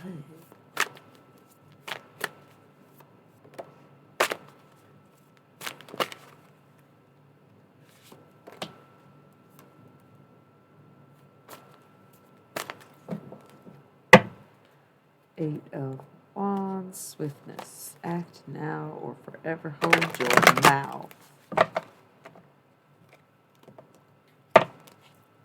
6 of Cups, pleasure. Could be the femme that needs to come forward and say something. Ace of Swords, and once you get that knowledge, someone is fucking torturing themselves, maybe using hard drugs. Could be you. Could be something that triggers you to want to start using hard drugs again if you've gotten over that already. Yeah, that 9 of Swords keeps coming up. Somebody is doing some hard stuff. That's like not cups. Could even be self-mutilation, self-harm rather than hard drugs, but anything that kind of is physically done to the body in that violent sort of way. Like using tools to do your drugs. So there's just that energy there, which just sucks. But the Empress coming out on top. And the Queen of Wands underneath it. 7 of Cups being revealed is like, you gotta quit doing so much, quit doing too much to try to break up this home domestic situation. It's weird. You've gotta change your focus. This has got to stop. Whether this is, okay, Scorpio and 10 of Wands oppression. So if this is for Scorpio or if it's something that happened with a Scorpio from Scorpio season, nice. It's holding you back. It's bogging you down. It's got to end now. It's got to end. Okay? Ace of Discs. If you're dealing with a Scorpio and you don't think it's them, it is. They're doing something to try to ruin your home life because they want something. Hanged Man and Ace of Wands. You're dedicated because it's good dick, maybe, or I don't know. You think you have your feelings in control and you won't do too much, but you will. 8 of Discs, Prudence, and Princess of Wands. So be true to yourself. Don't do anything for anyone else. It's a journey, and it's going to be a long one. And it's going to be the beginning of a road to be on. Okay, so just, yeah, no self-sacrificing for the sake of your feelings or for some good dick, okay? Do not let anything excessive ruin your home situation.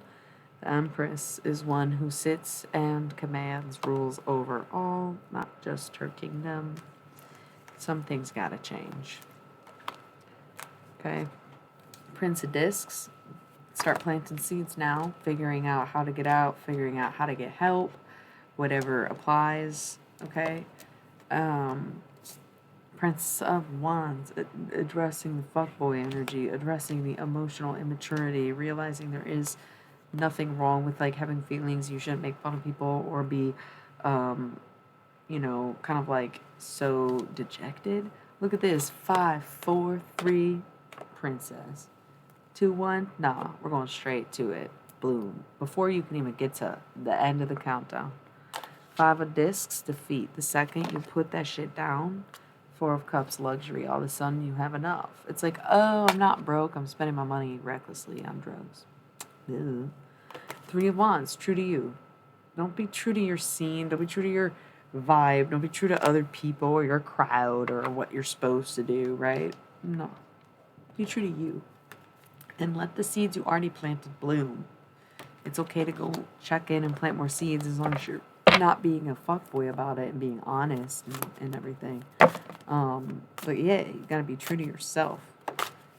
3, and now 4. These I shuffled, but they stayed together. Power, virtue, luxury, defeat. Fuckboy energy, fuckboy energy, fuckboy energy. Just gonna leave you disappointed. Chariot, if you're dealing with a Cancer, bet. Power, that's all I care about. Valor, bravery, be strong in your emotions. But this ain't the one, hon. If you just came out, oh boy, holy fuck. Holy fuck. Okay, this is crazy, because why did I say it's not the one? That was a specific message for somebody. This fuckboy energy don't look so fuckboy in this hand.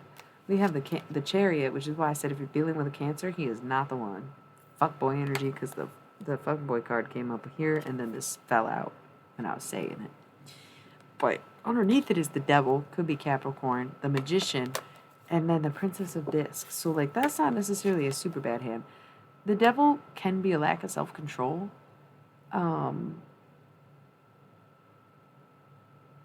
And, like, vices, possessiveness, addictions. But it's also just Capricorn energy. And paired with the Magician, I'm almost confused. Where we had the Magic so many times. How the fuck do we end up with the Magician and the Devil? Again, with the magic, it's almost like doing it excessively, but this is like good magic, real magic, so why the Devil unless it's a Capricorn?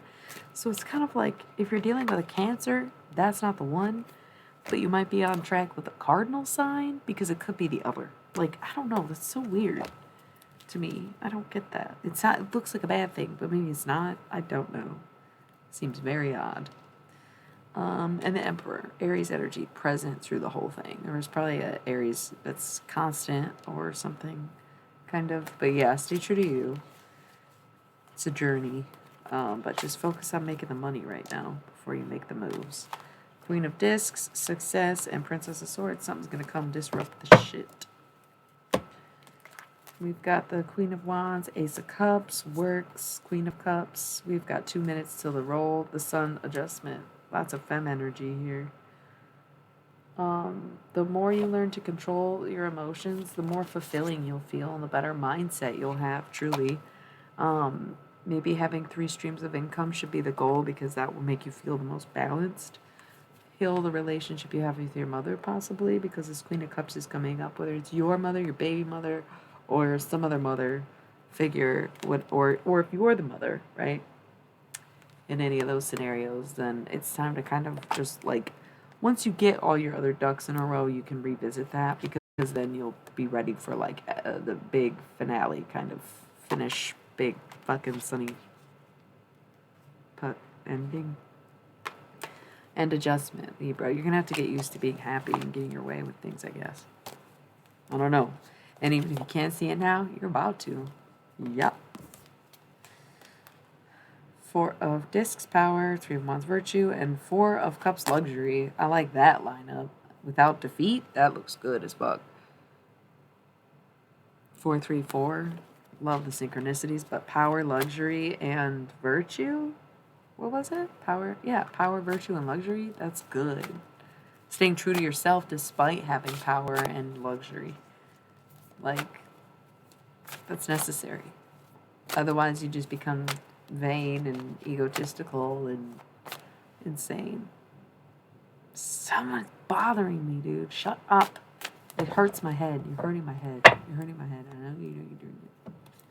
So concentrated on your own fucking... Ask your questions to yourself. You don't have to ask me those things to get out of the answers out of it. You can still, like... I was going to say call me. You can call... We got to roll the ads. I don't know what's going on anymore.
Okay. While I was gone, I couldn't help but think of ABBA. If you change your mind. I was singing that in one of my last streams too. Honey, I'm still free. Take a chance on me. If you need me, let me know. Got a place to go when you're feeling down. Ba-da-da-bum-bum. Okay. It's weird that I kept picking up the deck to shuffle when there's still so many goddamn cards on the table, or did we get through them all and now there's more? There's some that I think have been on here the whole time I never even got to. But now we got all this other stuff, and it's like, damn, I knew I was about to use this thought deck. It was the only one I was feeling tonight, like, honestly. And it's maybe not even what I'm meant to be doing because I have 3 other decks out, but I think I was too tired today to pull from those at this point. Like, this is, because it's my first deck, my beginner deck, well, let's put it this way. The thought deck is by no means a beginner deck, but it is the deck I started with.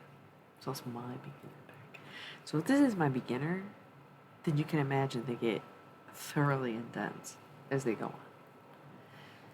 So this was all I was up for. And it's like, oh my god. How long has this gone on? I almost want to put it away, but we have the Knight of Wands, the Prince of Cups, and Five of Wands strife. So Knight of Wands, passion, Prince of Cups, perspective, Five of Wands strife. This could be that somebody got pregnant, you are expecting a child. This, the masculine is, got somebody pregnant and doesn't want it, most likely. That sounds as horrible as that sounds. That's exactly what this looks like. That's exactly what this looks like. So,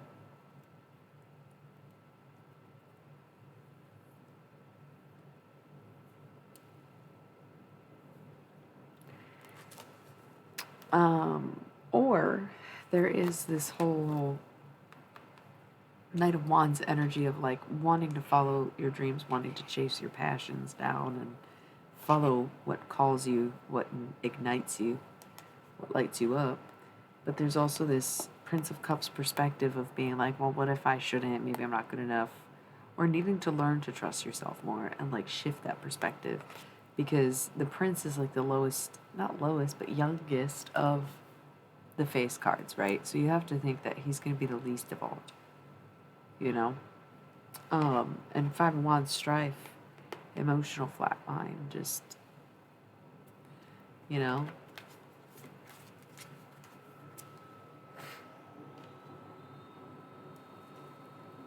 Queen of Wands. And 4 discs power. So if the Knight of Wands was not in it, then the Queen of Discs made it that way, if that makes sense. Or I'm sorry, I said discs. Queen of Wands. And 4 of Discs would indicate that the femme had the power in that situation. So that's interesting. But Prince of Cups, it's learning to accept that, what is, and having the perspective of like almost defending yourself. 8 of Swords, interference. If there was some kind of damning information, yeah, this Queen of Wands goes well with the,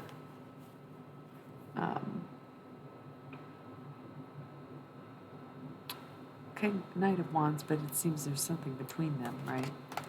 That's weird. But then this, yeah, so something comes and disrupts this, like, pattern, this perspective, where it's like, oh, if you're feeling not good enough, maybe imposter syndrome, blah, blah, blah, you start to grow and be like, okay, maybe I can do more to accept myself, rather than blatantly not accept myself, if that makes sense, where it's like, oh, I'll never be good enough, but rather, I'm gonna get better at that, right? The Eon, judgment, always judgment, judgment, judgment. Queen of Wands, judgment, judgment, judgment, judgment. 6 of Swords, science. It's all worked out, all hands on deck. Everything is happening the way it's meant to, or the way that the greater good wants it to, or like the group decided. 9 of Wands, strength.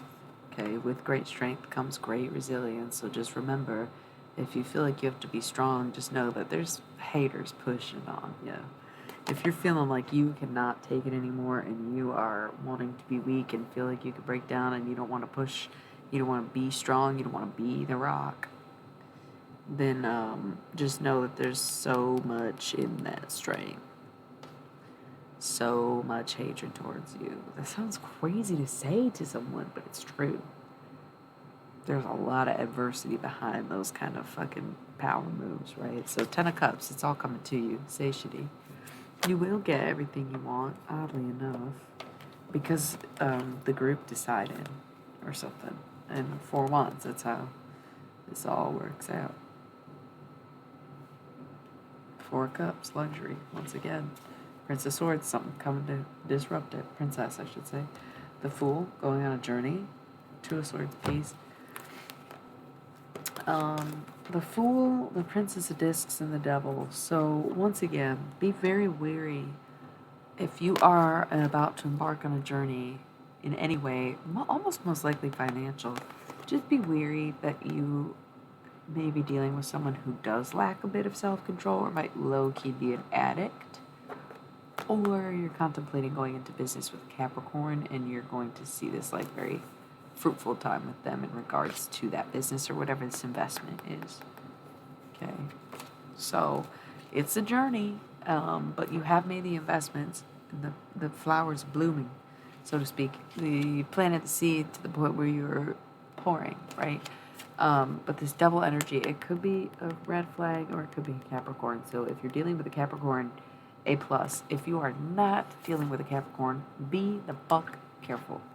Especially if there's a recent relapse, as per that 9 of Swords coming up, coming up, coming up, coming up, coming up.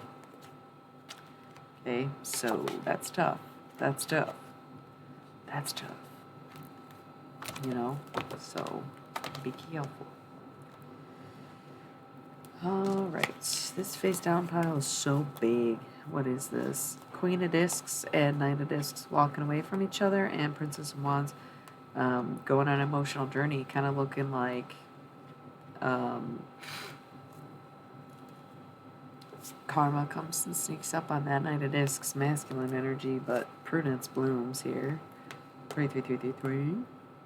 10 of Swords, it may cause everything to fall apart around you, but you will get so much out of it, and the Chariot, you will finish out this cycle or end this energy or get out of this feeling, you know, even if everything does fall apart.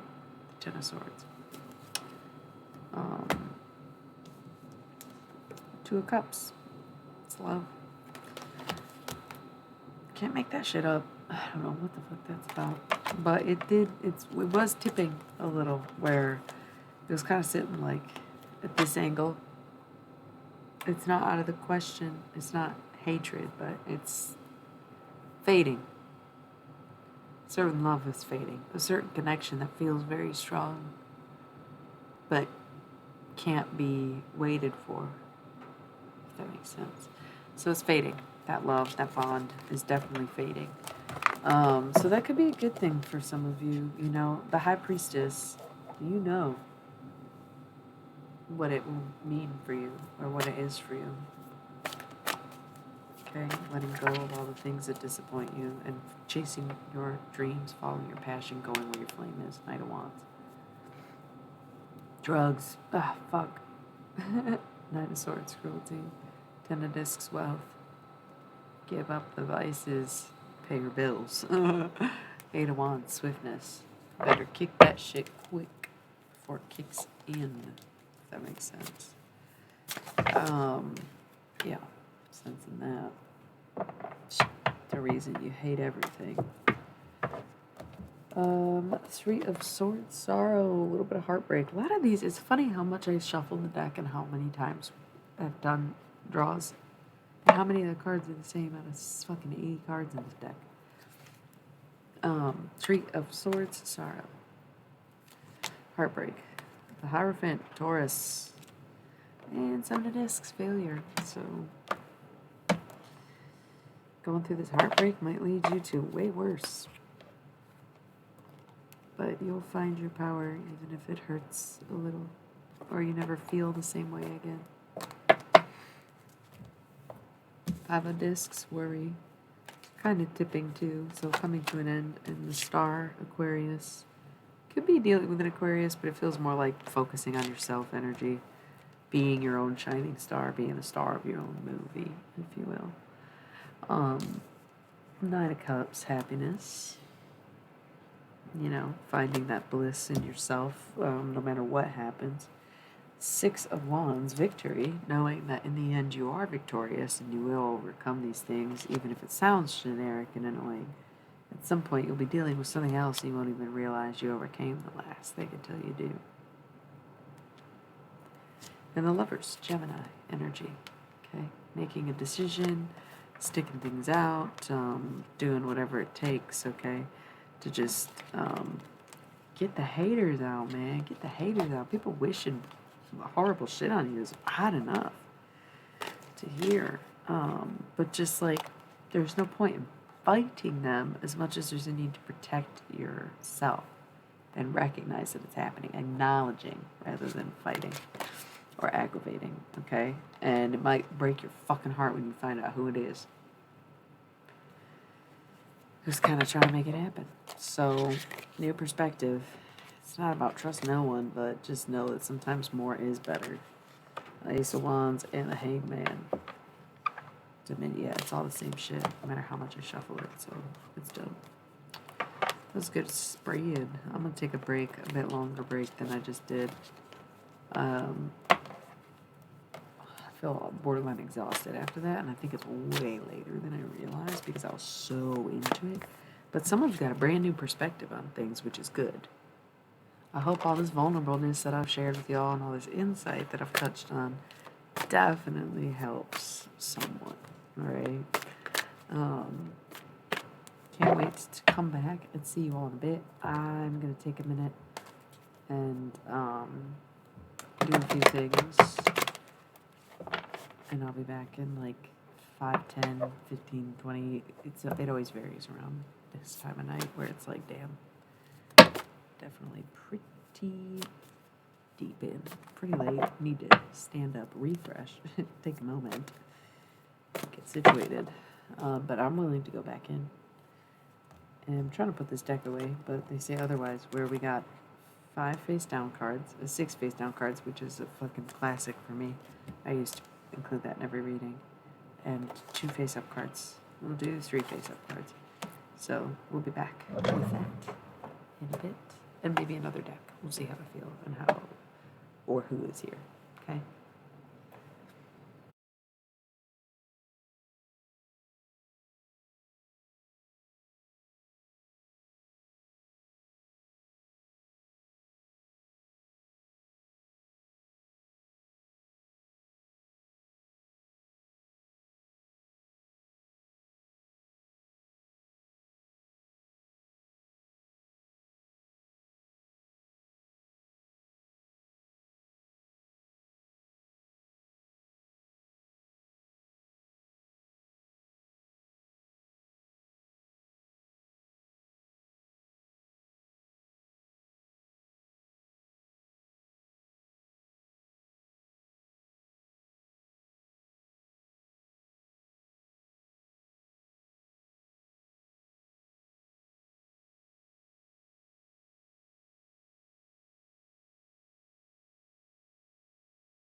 Okay, I'm back. And while I was gone, I was thinking about that Kendrick song, like in context to what we've been talking about. It's like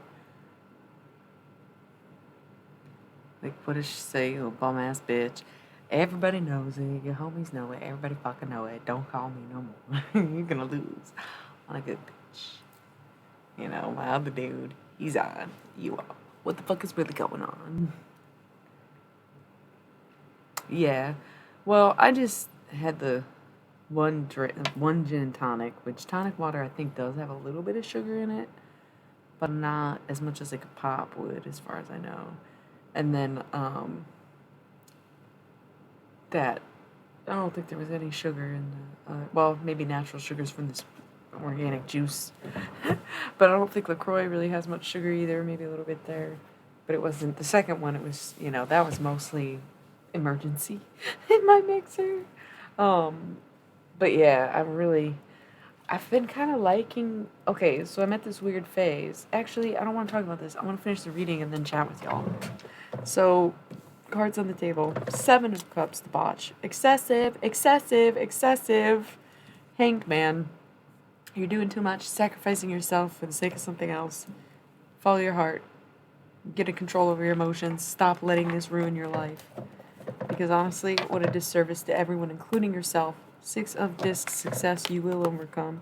Princess of Cups and art. New perspective on everything that you've done. Okay? It's too much. It's too much. You got too much. Too much.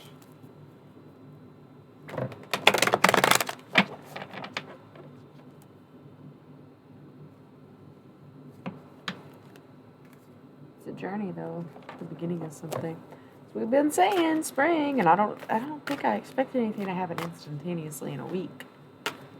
But when we said Aries season, I said I'm no longer fucking around. I don't care how long it takes. I don't care how patient I'm gonna be. I'm also gonna cut. Okay. I'm ready. I'm ready. 4 of Wands, completion. Because you stayed true to yourself. Got through it. Aries season will bless you. Great. Love it. It's all worked out already. Just, try not to get too lonely. We have the 3 of Discs, the 7 of Swords. It's all worked out. It's pointless to fight it. Ace of Cups, Ace of Discs, coming up aces, baby. I almost said that earlier and there was no aces, and now there's actually coming up aces. Secure the bag and got the right mindset. The Hierophant and sorrow. Taurus, you're going to be heartbroken. That's so strange.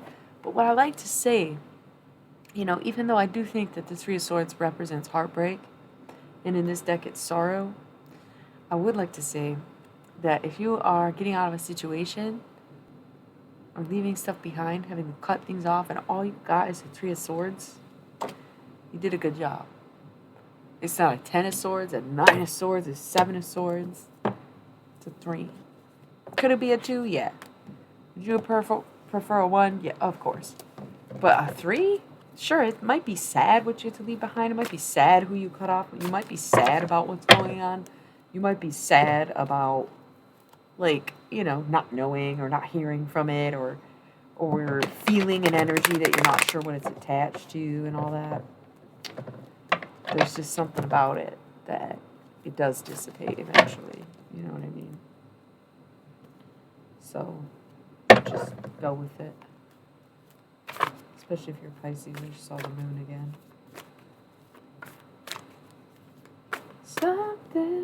Something about this place.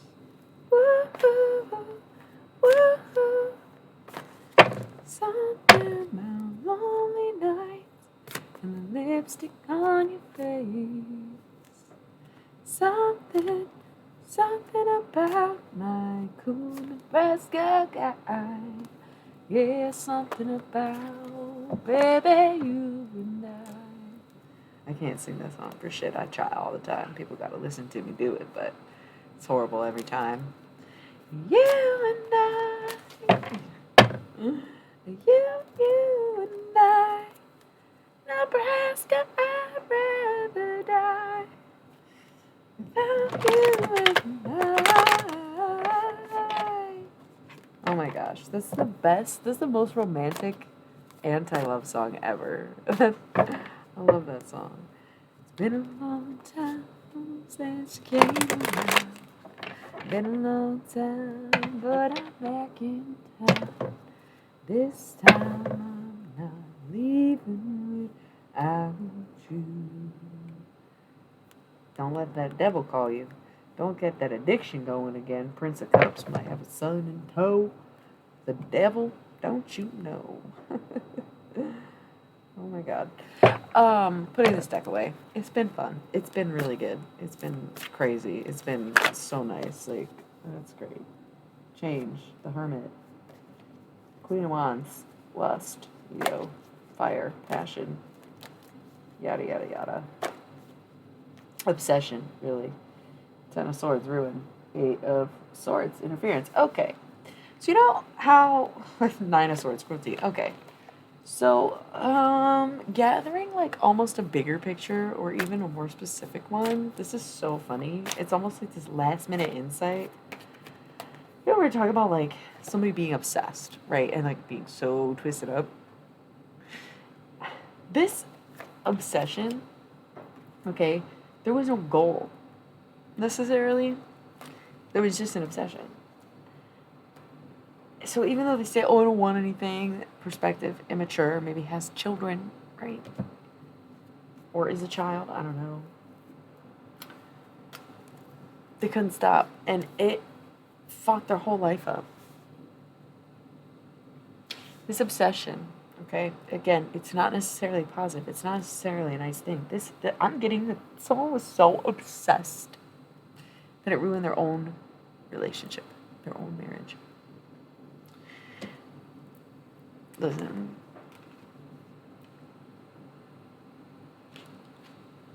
Put on your bravest face and just admit it. Your whole life fell apart without it. Five of Swords, defeat, the Moon, Pisces, and Seven of Wands, Valor. It's time to face your bullshit. The worst case scenario is you had to step up and do the right thing. Boo fucking who? That's the worst case scenario. Don't think about you getting rejected. Think about you freeing yourself no matter what happens. This obsession, whatever you did to try to destroy someone else, backfired and happened to you. And now you have to admit that they were right all along and that they knew what they were talking about and that you were trying to manipulate them into believing something else, whatever the case may be. But it's time to honor what you're really doing and what you've really done, even if that person doesn't fucking forgive you for being an absolute psychotic monster. Stalking the shit out of them or otherwise cursing and hexing them. Queen of Discs. They're wondering why their fucking crops haven't bloomed. It's because you're sitting there fucking pouring chemicals into it behind their back. Why? How the fuck would anybody know that? No one's allowed on the farm except friends. So someone that saw you as a friend, you screwed over, and you think you get the last laugh. Joke's on them. Okay, big buddy. Look at what you are doing with your whole ass real chest. Okay, think about that. The devil? Getting a little too drunk there, homie? Something's gonna come disrupt everything. It's all fell apart. It all fell apart. This stupid obsession you have literally caused your whole fucking life to fall apart. And you still don't even tell them about it.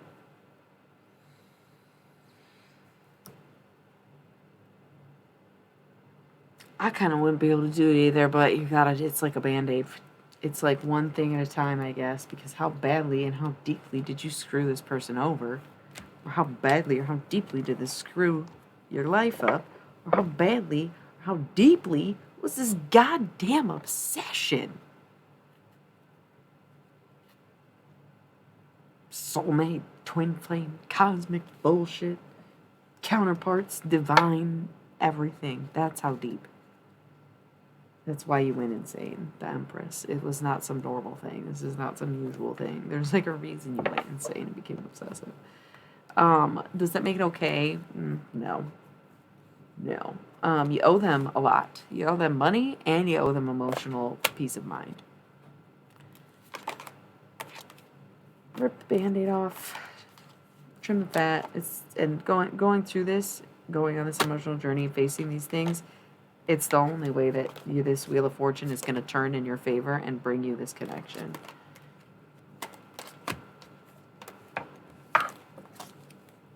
Man. Oh, look, I picked up the deck and left abundance here. You want to get it? That's how you get it. Are you stuck in your ways or you're willing to change? Hey, man, on its side, it seems like you're willing to change. Because it ruined your life. You're willing to change because it ruined your life. It's a flag, but it looks white. Like a surrender moment. Right? The decision must be made. On account of the fake magic, will the Magus be forgiven? Doubt it. Heartbreak. Queen of Discs. Not till there's crops in that fucking garden. The decision must be made. If you want to move, be happy, and have what you have, Queen of Cups, mother of your children, your mother, if you are a mother, feminine energy, counterpart. If you want to be happy with what you are, you've got to let go of the other thing by being honest about what it was with whoever it was with. Whether that's an affair or like a side piece, what's the word? A rebound, okay? Because you need to clear the air with everyone and be honest about what it is. Okay?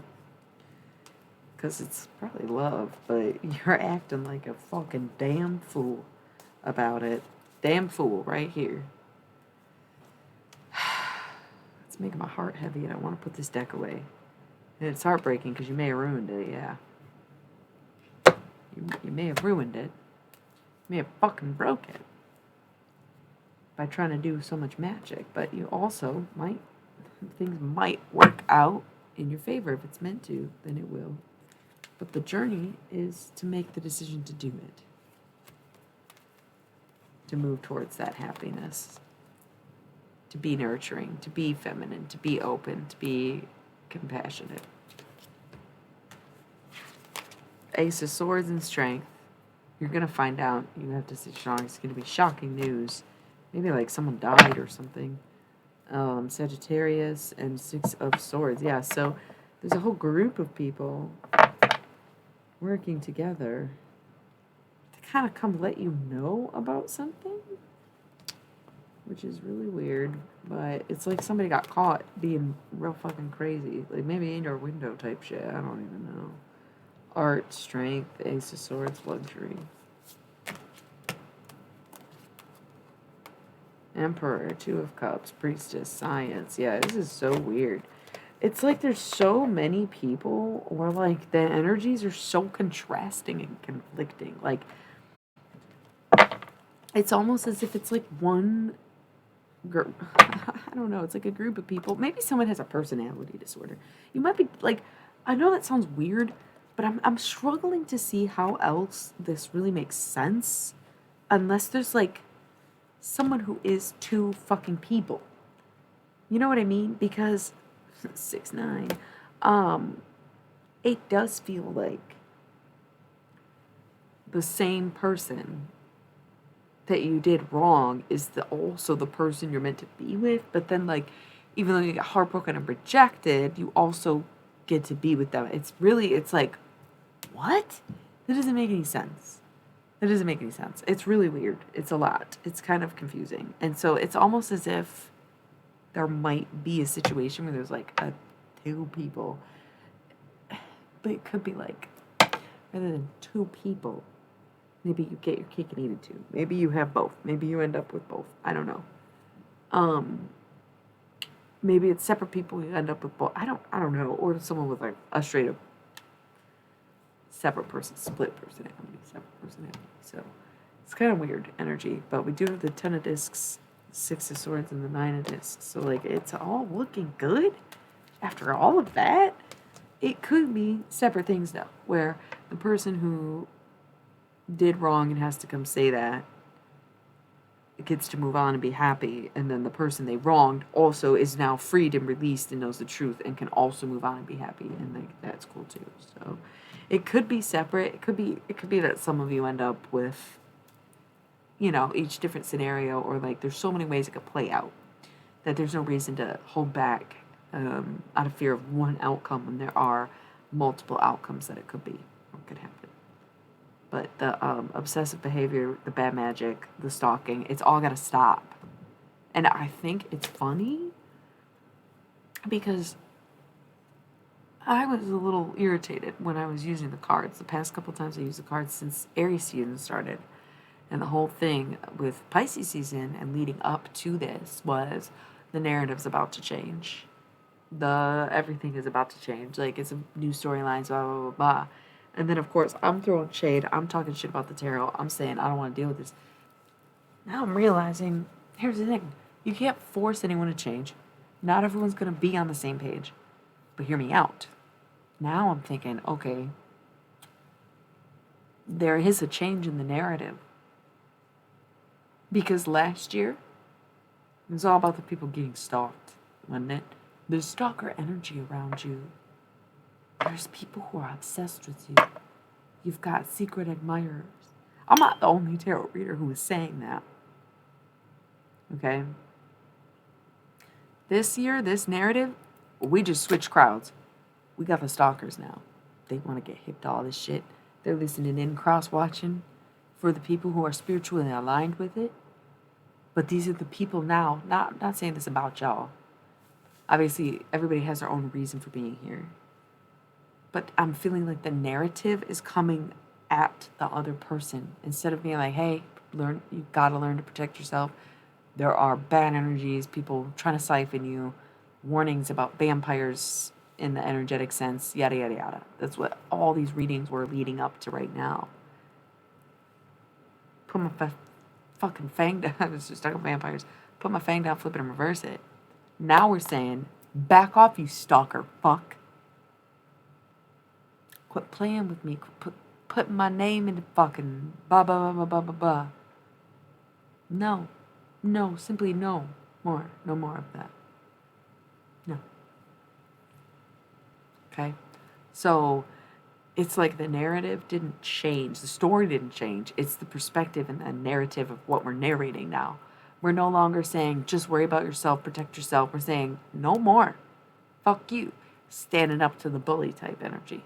And why? Because 2023 is a masculine year. So it's about to get real fucking feisty up in his... Me personally and the proverbial, of course. So. Yep. Doing too much. Queen of Swords. Drinking a lot, maybe.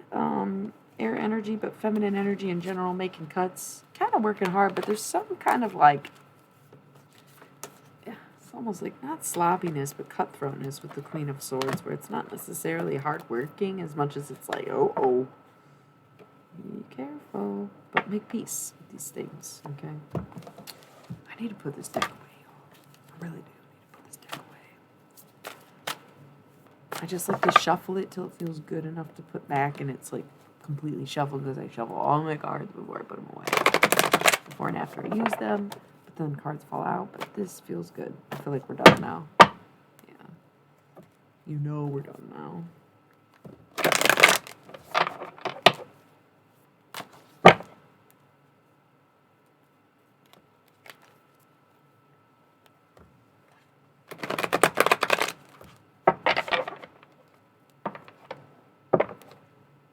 Knight of Wands.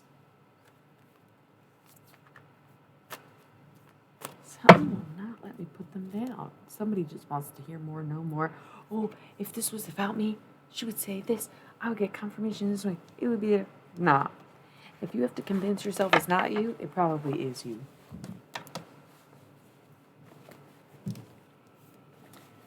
Because listen, this narrative feels like noobs, man. I feel like this is part of the whole magic issue that we discussed. Was that it's like this new era coming in with different set of with different mindset. It's not a different set of rules. There's no rules, and we can respect that. But also, there's a certain amount of protection that you want to have. But I'm not gonna rehash that conversation as much as I was just kind of thinking about. I don't know. I got a little distracted. Caligula. Hey, I don't remember what I was just saying. I also think I'm getting a little hungry, y'all. I have like 40 minutes until I have to roll another ad. And I know I just took a long break, but I was doing so many other things that I didn't actually like eat anything. But I've been going for a minute. I mean, I've been streaming for like 4 hours. This takes energy, and I probably need a snack. I probably need a little snack. If I'm being honest, you know, I'm a little hungry. So, um, probably need to drink more water too. Yeah, I feel kind of sad. That's how I know I'm hungry. So, hate to do this because I know I was just gone for F's, but I mean, I'm still in it. It's late as hell. Are y'all in right now? Are we down to keep going? I think I'm gonna come back and just chat a little bit because that Thoth reading was fucking ridiculous. But I wouldn't mind chatting with y'all for a little, before I go. And I'm not honestly. What's really weird is like I don't know if it's because I'm hungry, or if it's genuine energy, or if it's because I just finished my coffee, but I'm not feeling particularly tired. So it's odd to think that some nights the tarot will drain me, and the messages come through and is sleepy. Um, but I wonder if I eat, I'll get sleepy. So yeah, but I don't. It rolls off me. It's not for me. It's not mine to carry. So that's pretty cool. So yeah, I just did a really intensive long reading. If you're just tuning in, I'm sorry about that. I'm gonna go get a snack. I'll be back in 3 minutes.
I don't even want to play our ASMR game because y'all would never guess it. But look, it's 420.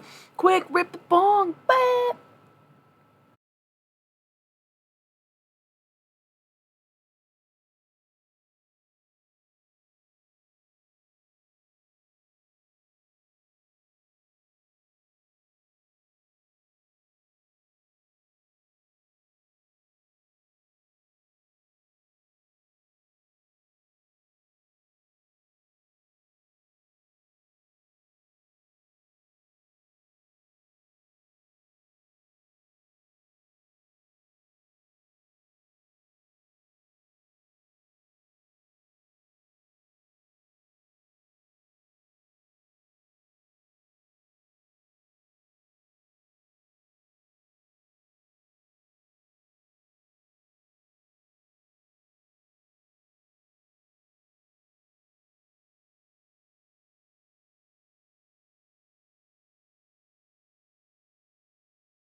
Chat. I almost went back to tarot. I put the cards away. So if you were waiting for readings, sorry, I don't ever do personal readings unless you book them.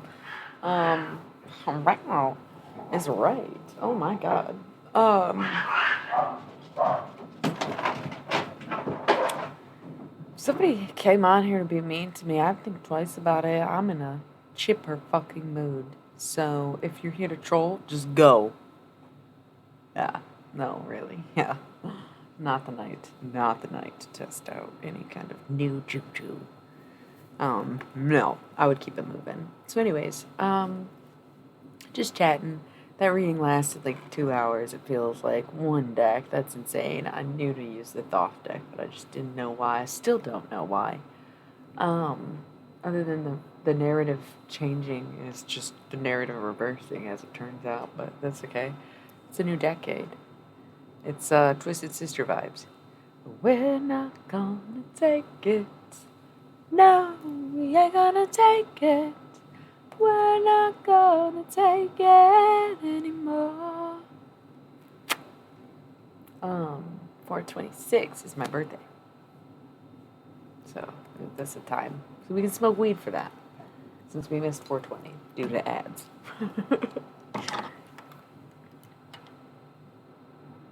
What do you mean?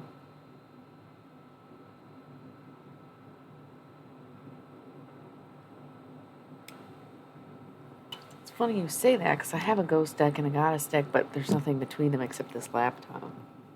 Because they're not in the same spot right now. So that's kind of funny. But I didn't use either one of them tonight, so.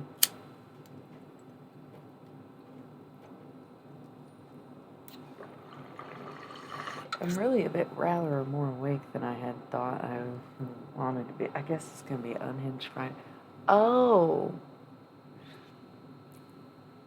For me or for you? I'm not doing either one of those. Or when I was talking about it, when you got caught up in the reading.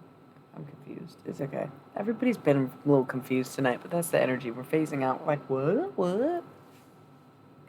And like we said, it's like all the decisions have been made, the paperwork's been finalized.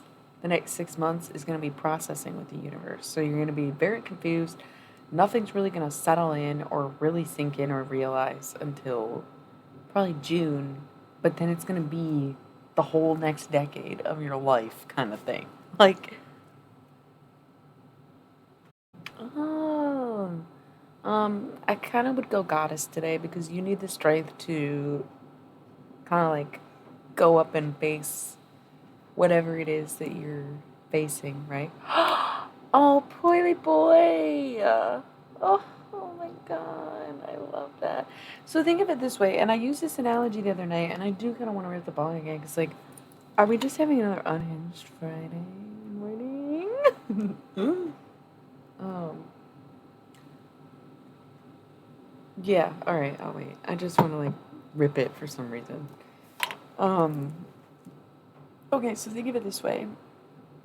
Think of it like there were elections. And it's not necessarily elections because this was us putting in the work. This was the requests that we made for the universe, for God, whatever we did with our prayers, with our intentions.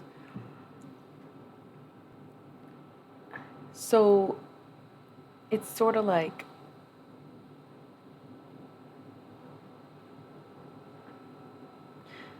I'm hearing the jungle. In the jungle, the mighty jungle, the lion sleeps tonight. But we tigers, okay? Woo! Woo!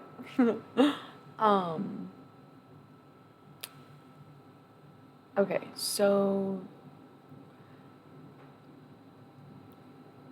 we put in the work.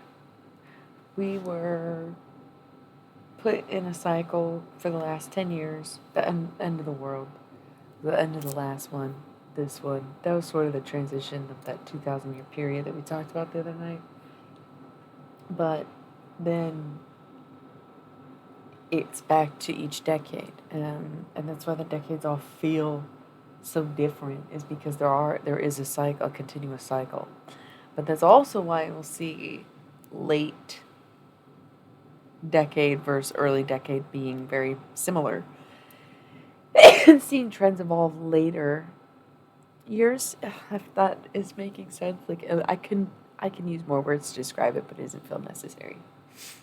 So this is one of those things where it's the new decade, second one of the new time period.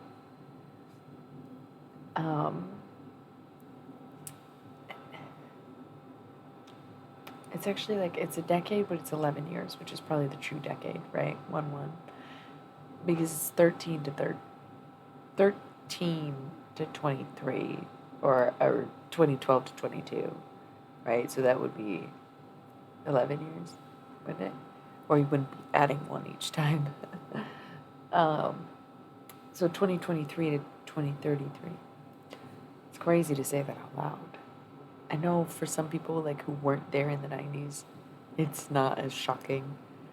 But the way that they hyped up 2050 for us to be like on hoverboards and shit by like 2015, like what? Like we were getting fucked up. Like I don't know who you thought was making those hoverboards, but we were drunk. We were all drunk in 2015. Like I don't know. I just remember like reading those books as a kid, and it was like they thought the most of us. They also didn't think cell phones would really happen until like 2030. So it was just their predictions were all over the place, right? But that also goes to show you how unpredictable, but also um, unperceived the technological boom was, which is why it does almost seem subhuman or extraterrestrially influenced, doesn't it? Just because it, based on our own projections, based on our own studies, based on our own research, based on our own species, society, etc., we thought we would have made advancements in this area, this area, this area, rather than this one. And that's why you kind of might assume.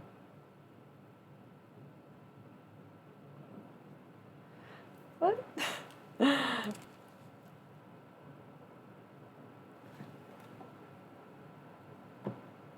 Where's my hoverboard, G? Um, that's good. That's really good. Yeah, what do you mean the chat GPT? Or are you just upset about the alien stuff? We talk about aliens all the time. That's like a big part of this channel is conspiracy theory and aliens. So, oh, I was like, what do you got against the chat right now, dude? What the fuck? I thought you were like having a good time. Chat GPT is the AI. Yeah, no, listen. We gotta stop. It's like, okay, cool.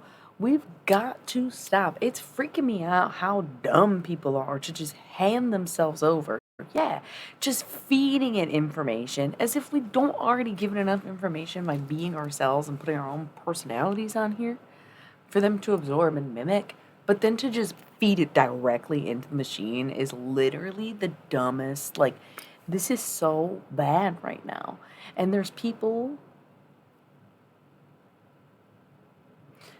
There are people, like, I don't know. We've been doing this since AOL Messenger, though, where you would talk to chatbot. Yeah. Yeah, it's over. I think part of the reason we have the phones is for them, they wanted us to play it out. They probably took over before we even knew we were there. Very Matrix. Very much 1999 is why all that content came out. They were like, heads up. I know the Matrix is actually just about being trans, but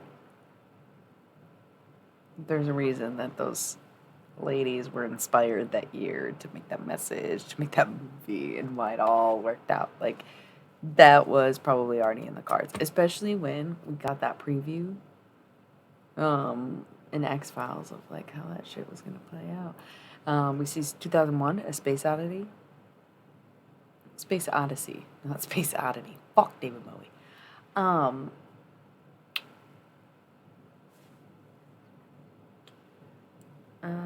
Just saying. It's a lot. To just think that people think this is some innocent, fun, cool thing to do.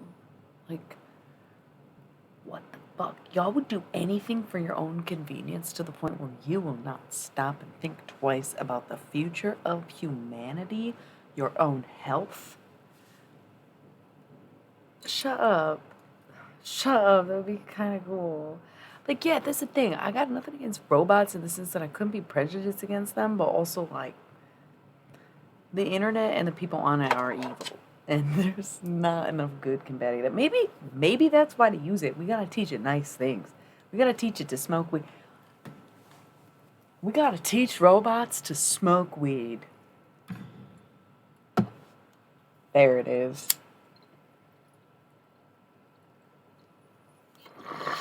We are gonna infiltrate the entire AI system that's plotting a Proud Boy war based on the algorithms.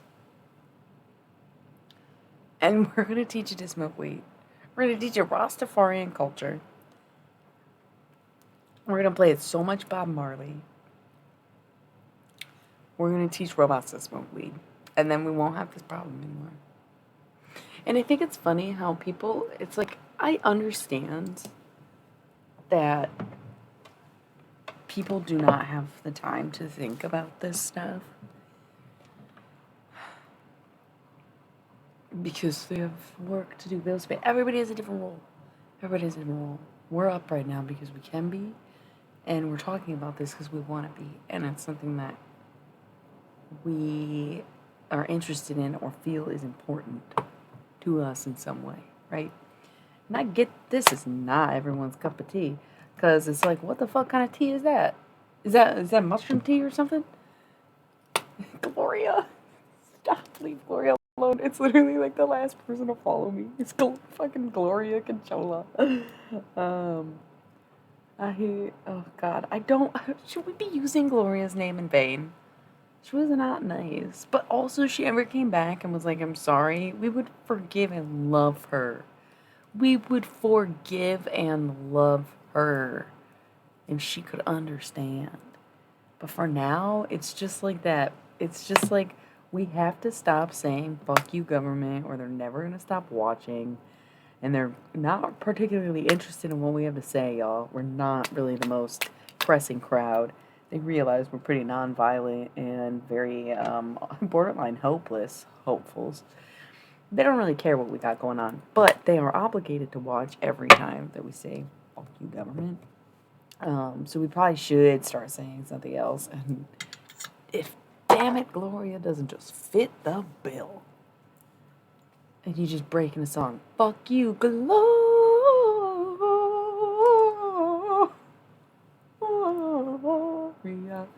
It was really just the G. It was just the G that did it for us. It could have been anyone. It could have been Greg. It could have been God. It could have been Gully. It could have been Gumpy. It could have been any G name that pissed us off. Did Greg do anything though? Greg didn't really do anything. Gloria was live action. She was there. She started some shit. Not just with us. She had a whole night. We'll have to go ask Blue Light Oracle about it sometime. I don't know them, but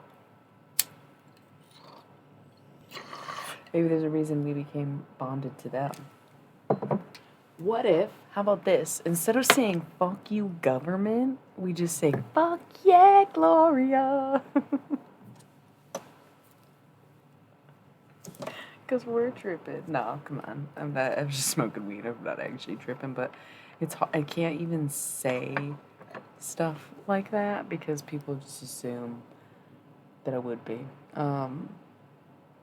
Okay. Fuck thou? Like thou? Fuck thou, Gloria. Like fucking Bill Compton? No, you haven't seen whatever it's called. Where is thou, Gloria? I wish to fuck thee.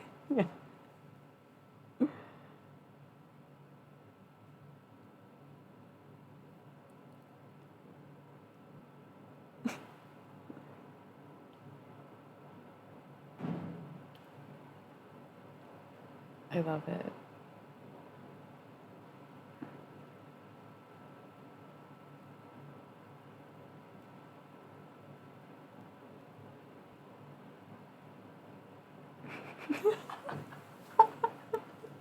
Shit.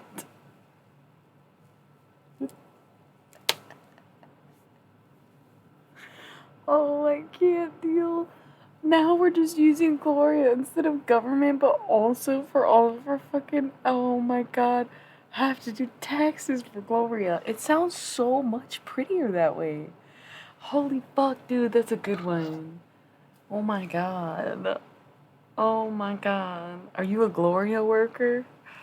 Holy fuck. I couldn't think of anything else that I'd be using government for. Um,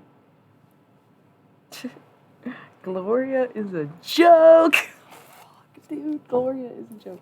God damn it. I hope she doesn't feel bad. I hope she loves it. I hope she's like, yes, they're talking about me. I am interesting. And it's like, fuck yeah, you are. You were just kind of not nice. Not kind. Not bad. That was fun. All right. But there must be an exclamation point, right? Because that's my branding, is to have an explanation point. Right. Gloria. No, I don't like the exclamation point anymore. It's either caps lock or exclamation point, and I think I like caps lock better. Just Gloria. This is great. I've thought about that too, and I realized that having PMDD would make that fucking impossible because my alien pheromones make people go insane. It makes people throw their lives away just getting within 5 feet of me, and I don't even have to fucking say anything to them for them to feel this way. And it's not all the time. It's far from all the time. My personality repels people. If nothing else, the way I dress, more or less, also repels people. So don't think I have not combated against this. They simply get a whiff of my pheromones when I'm ovulating. It goes hard. It goes hard, okay? People go nuts, man. And I don't know. There's just nothing I can do. It's just like fucking everything that's just human bodies. It's like annoying, you know?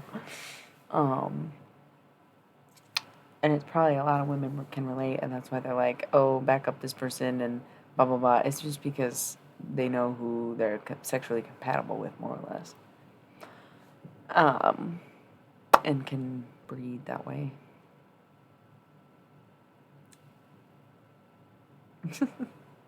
I did not, honestly. I thought you were short. I'm just gonna be straight up. I just assumed you were short. I forget Virgos are tall. I've known so many short or like under average Virgo, especially men, and yet the tallest woman I know is a Virgo. So it's like, right? And sometimes I'll guess someone's a Gemini and they're like, no, I'm a Virgo. And the reason that I guess Gemini is because they're tall and skinny. And I'm like, I forget Virgos can be kind of like lanky. Yeah, 6'4" is pretty fucking tall, bro. I don't know why I just assumed you were 5'8" like most of the Virgo men I know. Isn't that funny? Can't believe this is coming up right now. It's kind of insane, right? Like, that's insane to think about. I just thought, you know what else it is? Not only is it because Virgo men, like, I literally know a ton of them. One of them's not even 5'8", okay? And he doesn't lie about it. I just, oh, are you 5'8"? He's like, 5'7". I'm like, oh, me too. I like that. Yeah, right. You take all of your pictures like this, where the frame is all up here, with 4 viewers. That means we're all exactly where we need to be right now. I like that. So it also, I just assumed you were short, probably from that. Isn't that hilarious? I'm sorry that I would have not guessed that you were 6'4". I hope you understand the factors that influenced this notion that had nothing to do with you. Yeah, no kidding. That's so funny. Yeah, that's great. Ready? Now it's all fours. Boom. Love that. I point up here because that's where it is on my screen. It's actually over here. But I don't know where it's at on yours. So, yep. Let's look it up because we're just chilling, chatting. And 6'4"? Wow. You know, literally. Clarity and decisiveness. Phoenix energy. Sign you're on the right path. Guardian angels surrounding you. Structure. Romance is close by. Signal from someone. Spiritual awakening. Inner wisdom. 444 is loaded. Like, I kind of almost like how many things this means, but I guess it's just like really everything.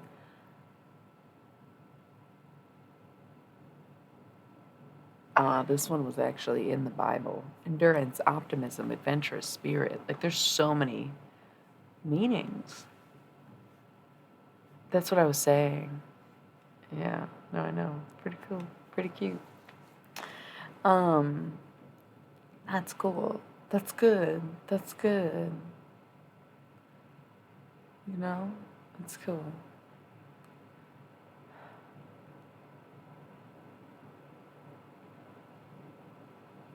I love that. I kind of got sad for a second, but I kind of wasn't feeling sad. Yeah, technically, any number is an angel number. Basically, angel numbers are meanings that angels give numbers, so any number sequence technically is an angel number.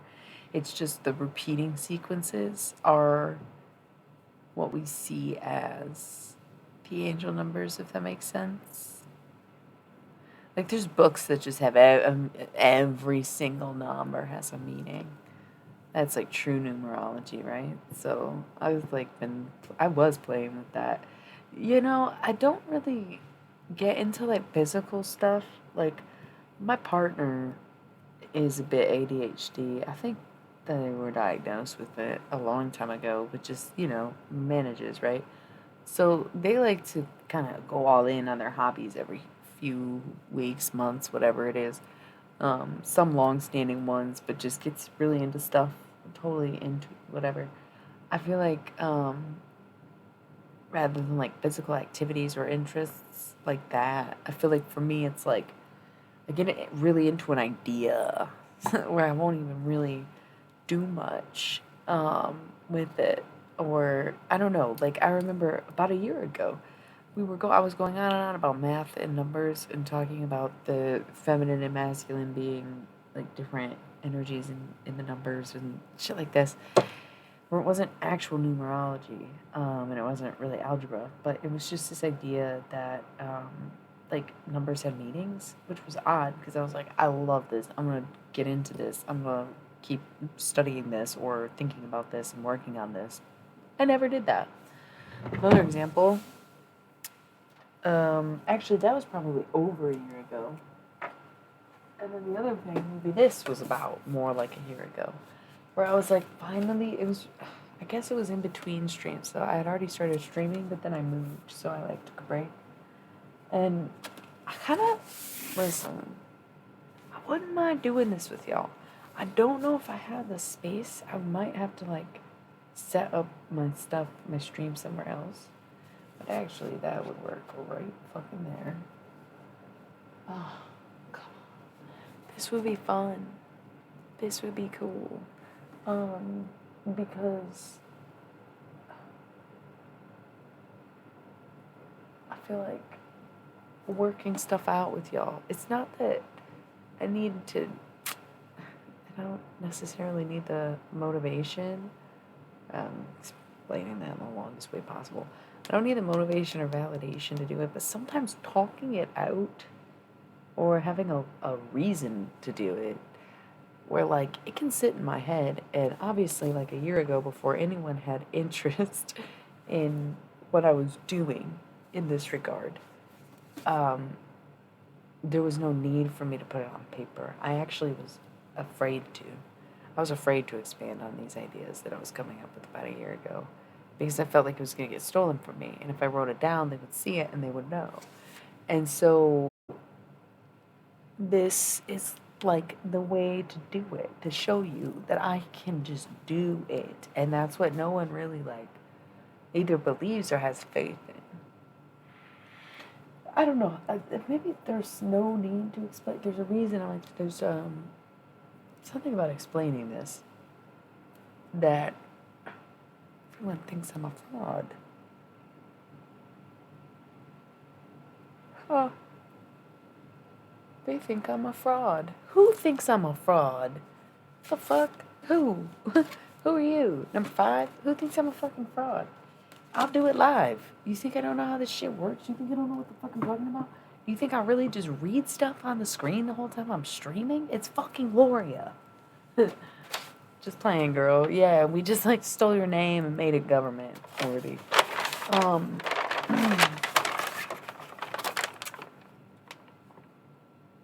I wanted to illustrate the way that I thought the universe was built, okay? In the sense that, well, in essence, right? If you go very deep ocean, you get a very similar effect, a very deep space. So, the ocean atop of the deep ocean in which man cannot go is essentially an aquatic atmosphere and therefore biosphere. What is it called? Hemisphere? Yeah, hemisphere. To a different world. Much more dense than space.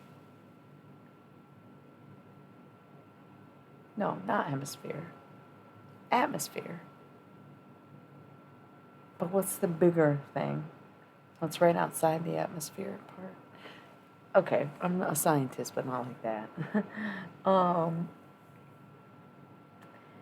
So I think they are more or less connected. So I was like trying to verbalize this, I think, on stream a while ago, and then like we got a little. It comes up once in a while, these kind of ideas. But this I was working on in between streams. I did this so long ago,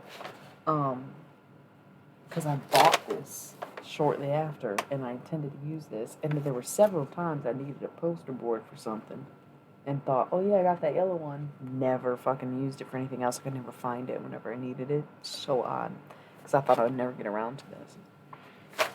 But again, there's no need. Because if I didn't have witnesses, literally think about that. If I didn't have witnesses, they'd be like, what would stop them? If I just wrote that shit down, they'd be like, thank you. Pff, the fuck? No. It's really nice that you guys are here. Because I can kind of study my work now, in a sense. And like, that's one of the biggest revelations, I think, to doing the stream is like, oh, witnesses, this is what I've been waiting for. This is what I've been wanting. This is what I really wanted.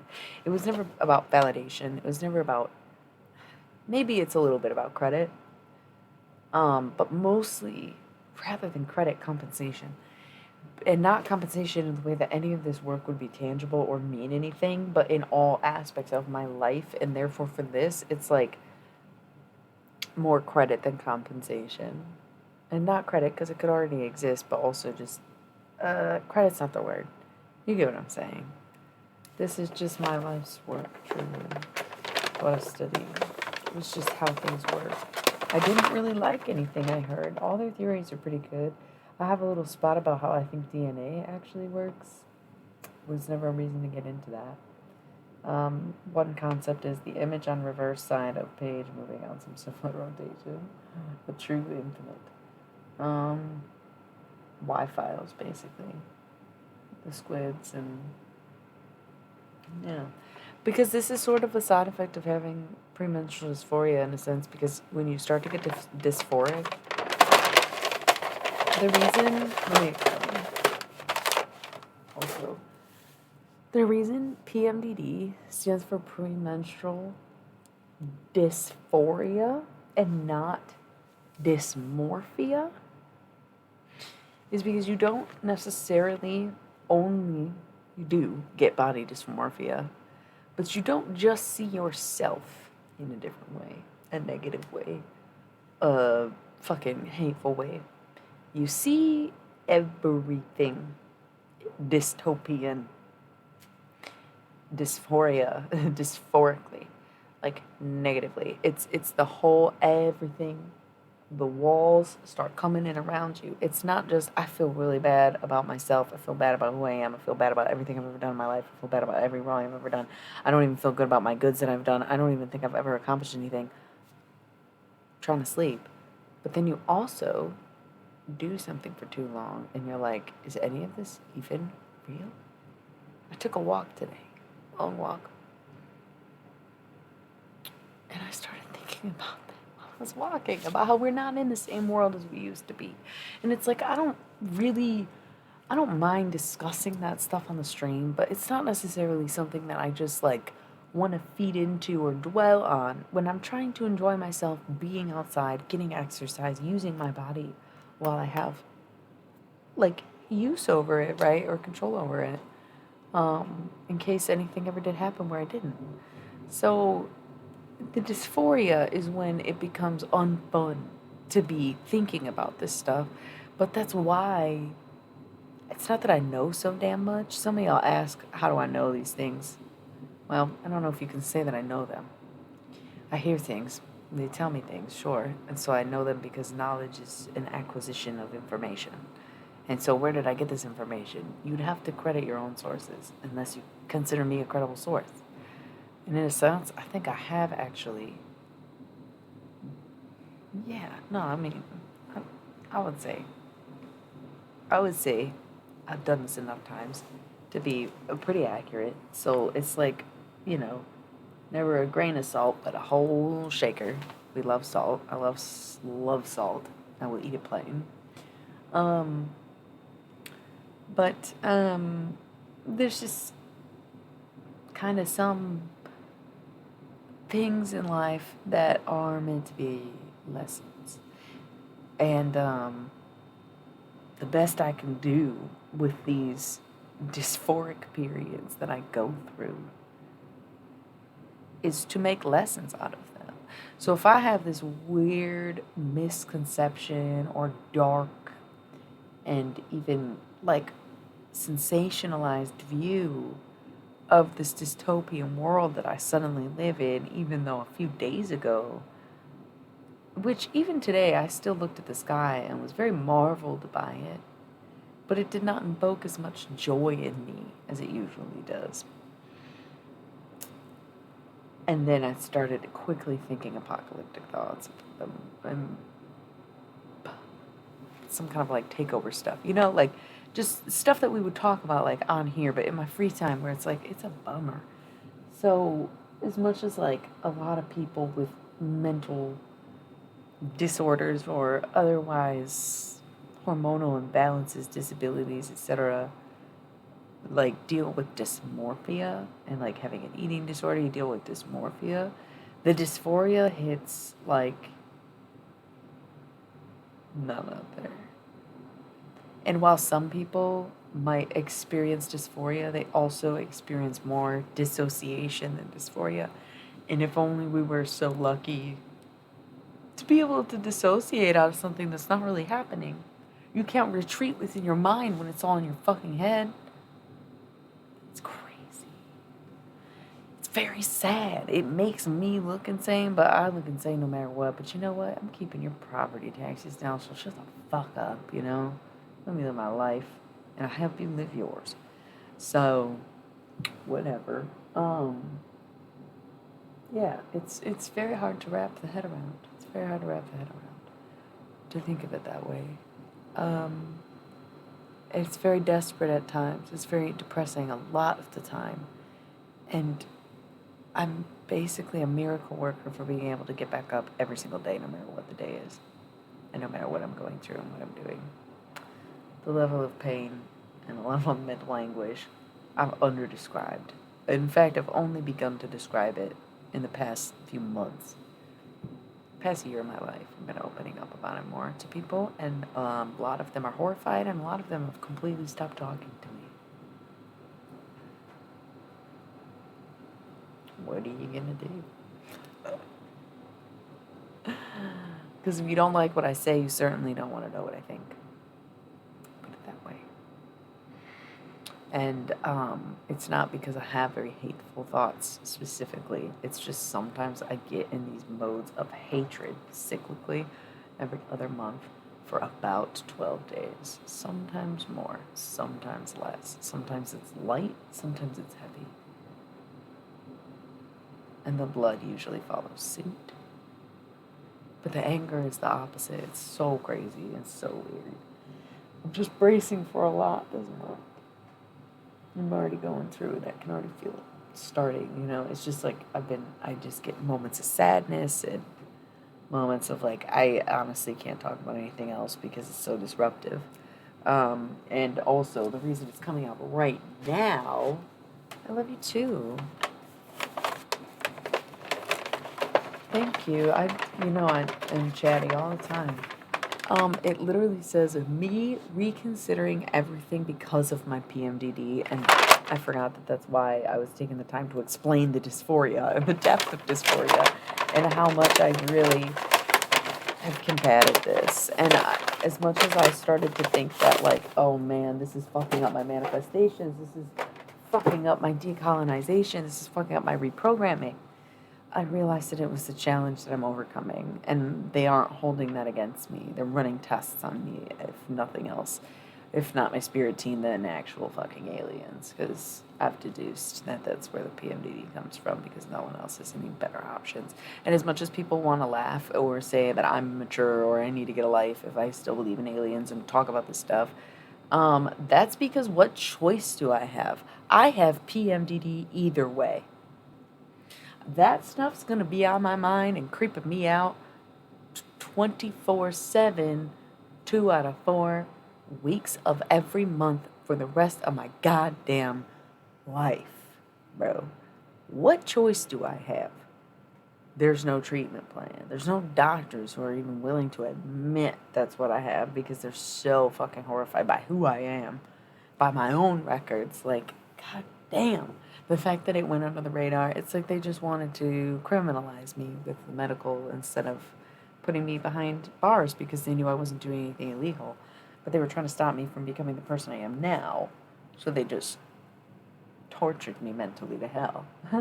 And now saying it as a survivor and proving like I got back up every single motherfucking time. And such spot on precision.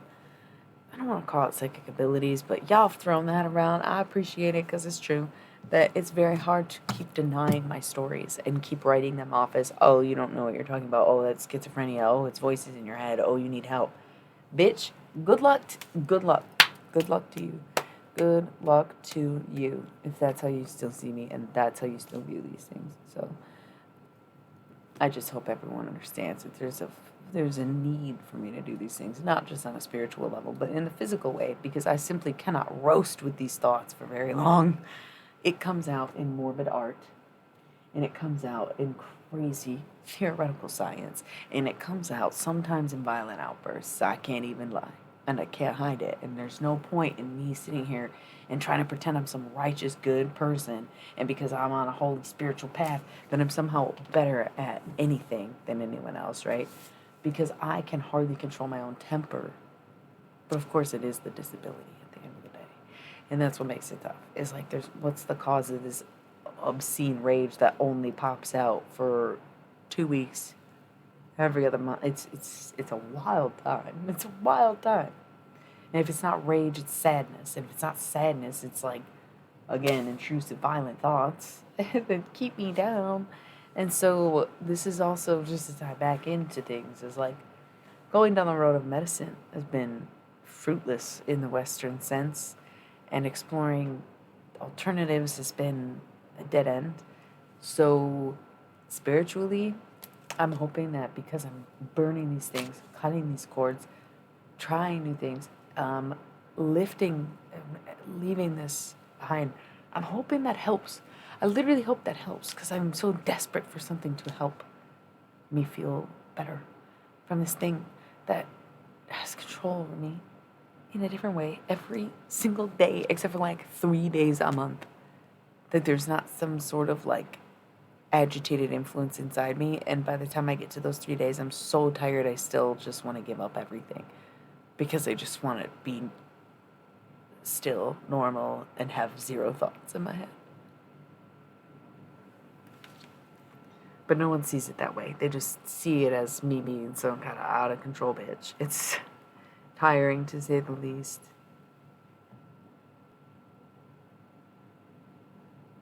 Yeah.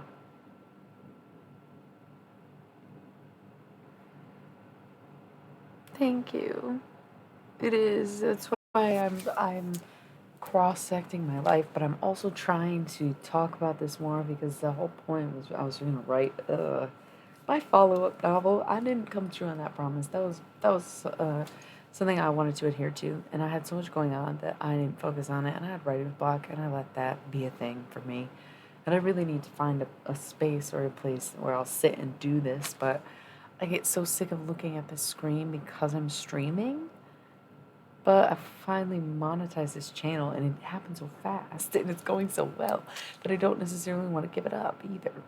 So I feel like I gotta do something different, but I'm also like changing up my routine and my schedules and everything that I do like daily while still consistently having good habits. So it's like any day now these flowers are gonna bloom, or I was a piece of shit too much through and through and everything I said has been bullshit. But that sounds fake. This sounds fake.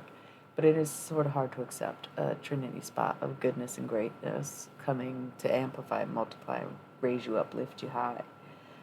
And then kind of like these crushing feelings of like how it always was, what it used to be, how people perceive me, what it feels like to be in this and that mode, and da da da da da.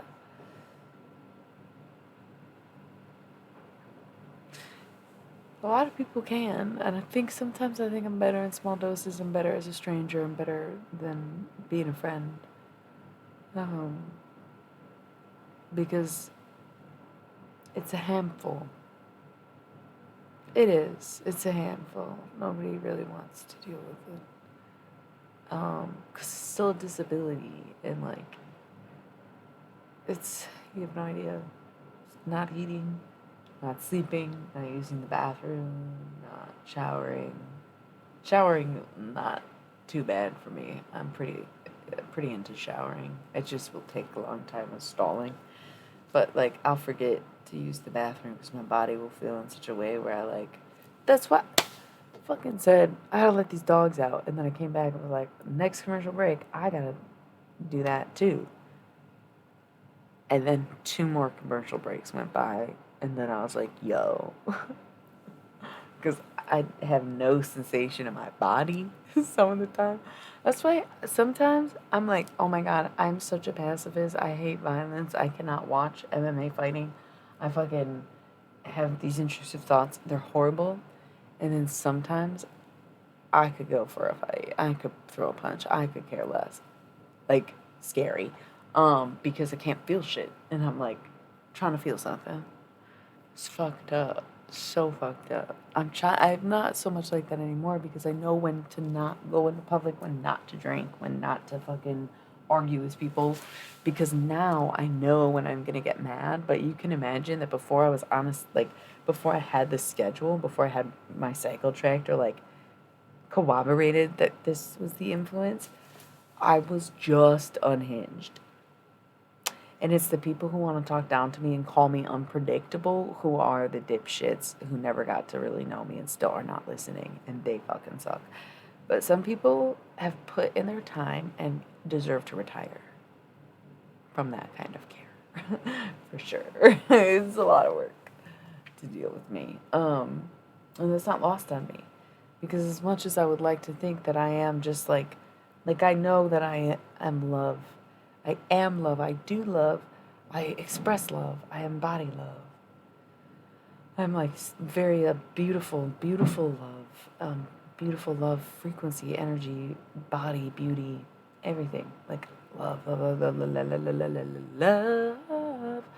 But also difficulty, also darkness, also dejectedness, also depression, also death, also, dilated. Yeah, not dilated, but like, you know, it's both. I have no shadow. We're just here. We switch, we tap out. Sometimes we hide the evil, sometimes we hide the good stuff. That's the thing. Everyone has a shadow self. And the shadow self isn't necessarily the darkest parts of us, but it is the parts we choose to hide. Yeah. It's not. Maybe it's just time to express your feelings more honestly. Channel some of your feelings into music. Get real. Emo stands for emotional, so it doesn't necessarily have to be sad to be emo. That was the whole purpose of bands like Something Corporate, who really were at the forefront of the emo genre formation, right? like way back in the day. And not the formation, but the second wave, right? And they were very poetic, very beautiful, very romantic, very emotional. Sometimes sad, but it was not just like depression music. So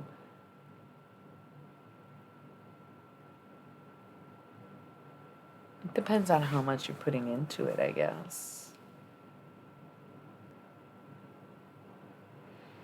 But writing different content so you attract the right crowd, because if you speak on shallow shit, you're gonna attract shallow people. 5, 1, 1, 1, 1, 1, 5. 5 people. Welcome, number 5. I love Umbrella Academy, by the way. I do. Yeah, no spoilers on anything, but I cannot wait for season whatever it is, 4, 5, last season, I think they said. Such a bummer. Fucking love it. So, one of the best conceptual time travels I've ever seen. Just like so brilliantly amazing. That and Dirk Gently. I can't even think of anything else. No, I did think of something else. Who else did time travel that I liked? I guess I did like American Horror Stories time travel too. That's so true. Those are my top 3. I can't remember what my other third one was, but those are gonna be my top 3. Um, cool. So we have like 8 minutes until I gotta roll more ads. I don't know. I literally just went on a fucking 10-minute long tangent about why it's so serious. It's called premenstrual dysphoric disorder. Look it up.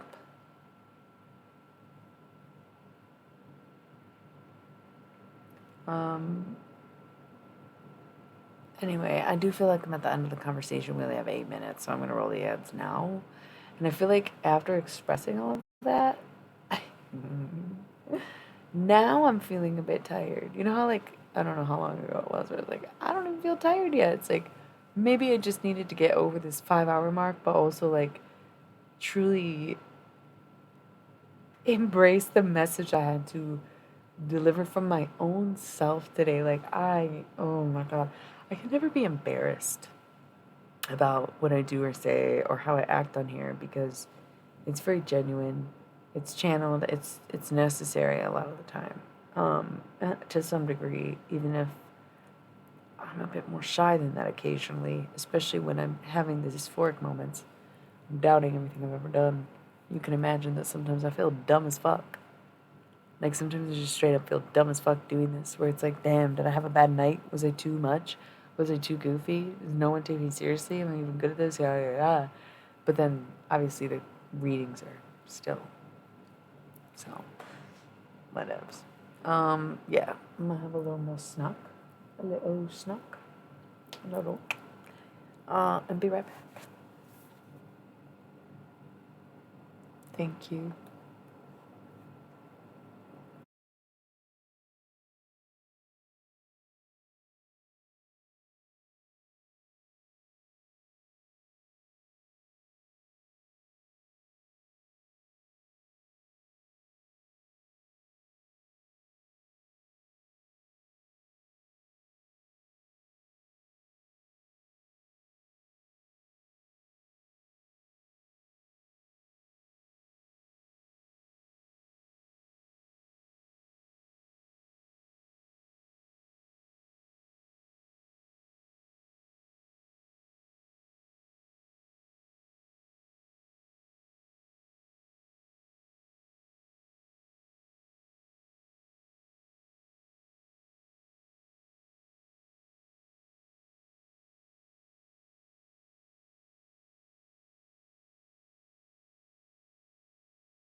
I want to unmute. There we go. Okay. Hello. Foily boy, it was lovely to have you as always. Thank you so much. The love is mutual. It's been a pleasure. I was actually thinking, like, I don't know what I'm about to do. It's getting to the point where I could try to stay up. It's not really, though. Kinda is, kinda isn't.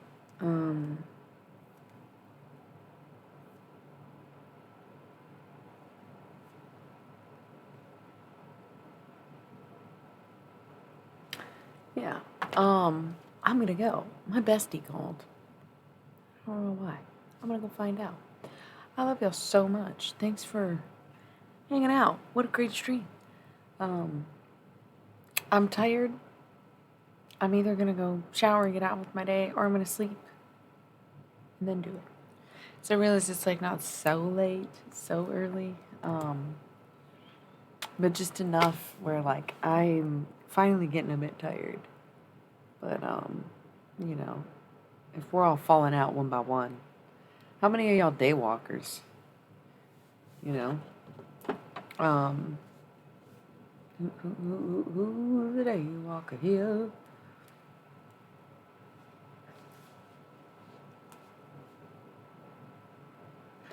Um,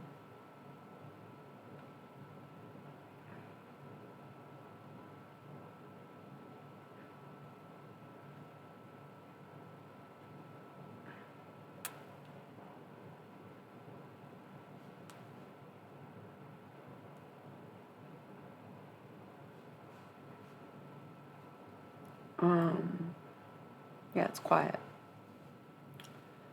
Too quiet to hold my interest. I think we had a great night. Yeah, I'm tired. Um, Life is upon us. Laws of life. We have to live it. Okay.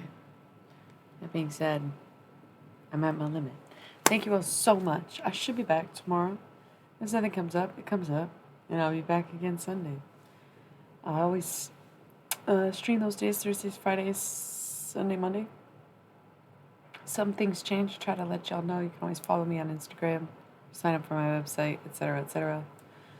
For now, I bid you adieu. Good moons to you. Good morning, good day, good afternoon, good evening, good night, wherever you are, whatever it is. It's always a delight to have you here. I hope you tune back in tonight. Set days, no set times, so look around 9 p.m. Central Time. I love y'all so much, and I hope you have a great rest of your whatever the fuck it is that you're doing at this point in time. Mwah.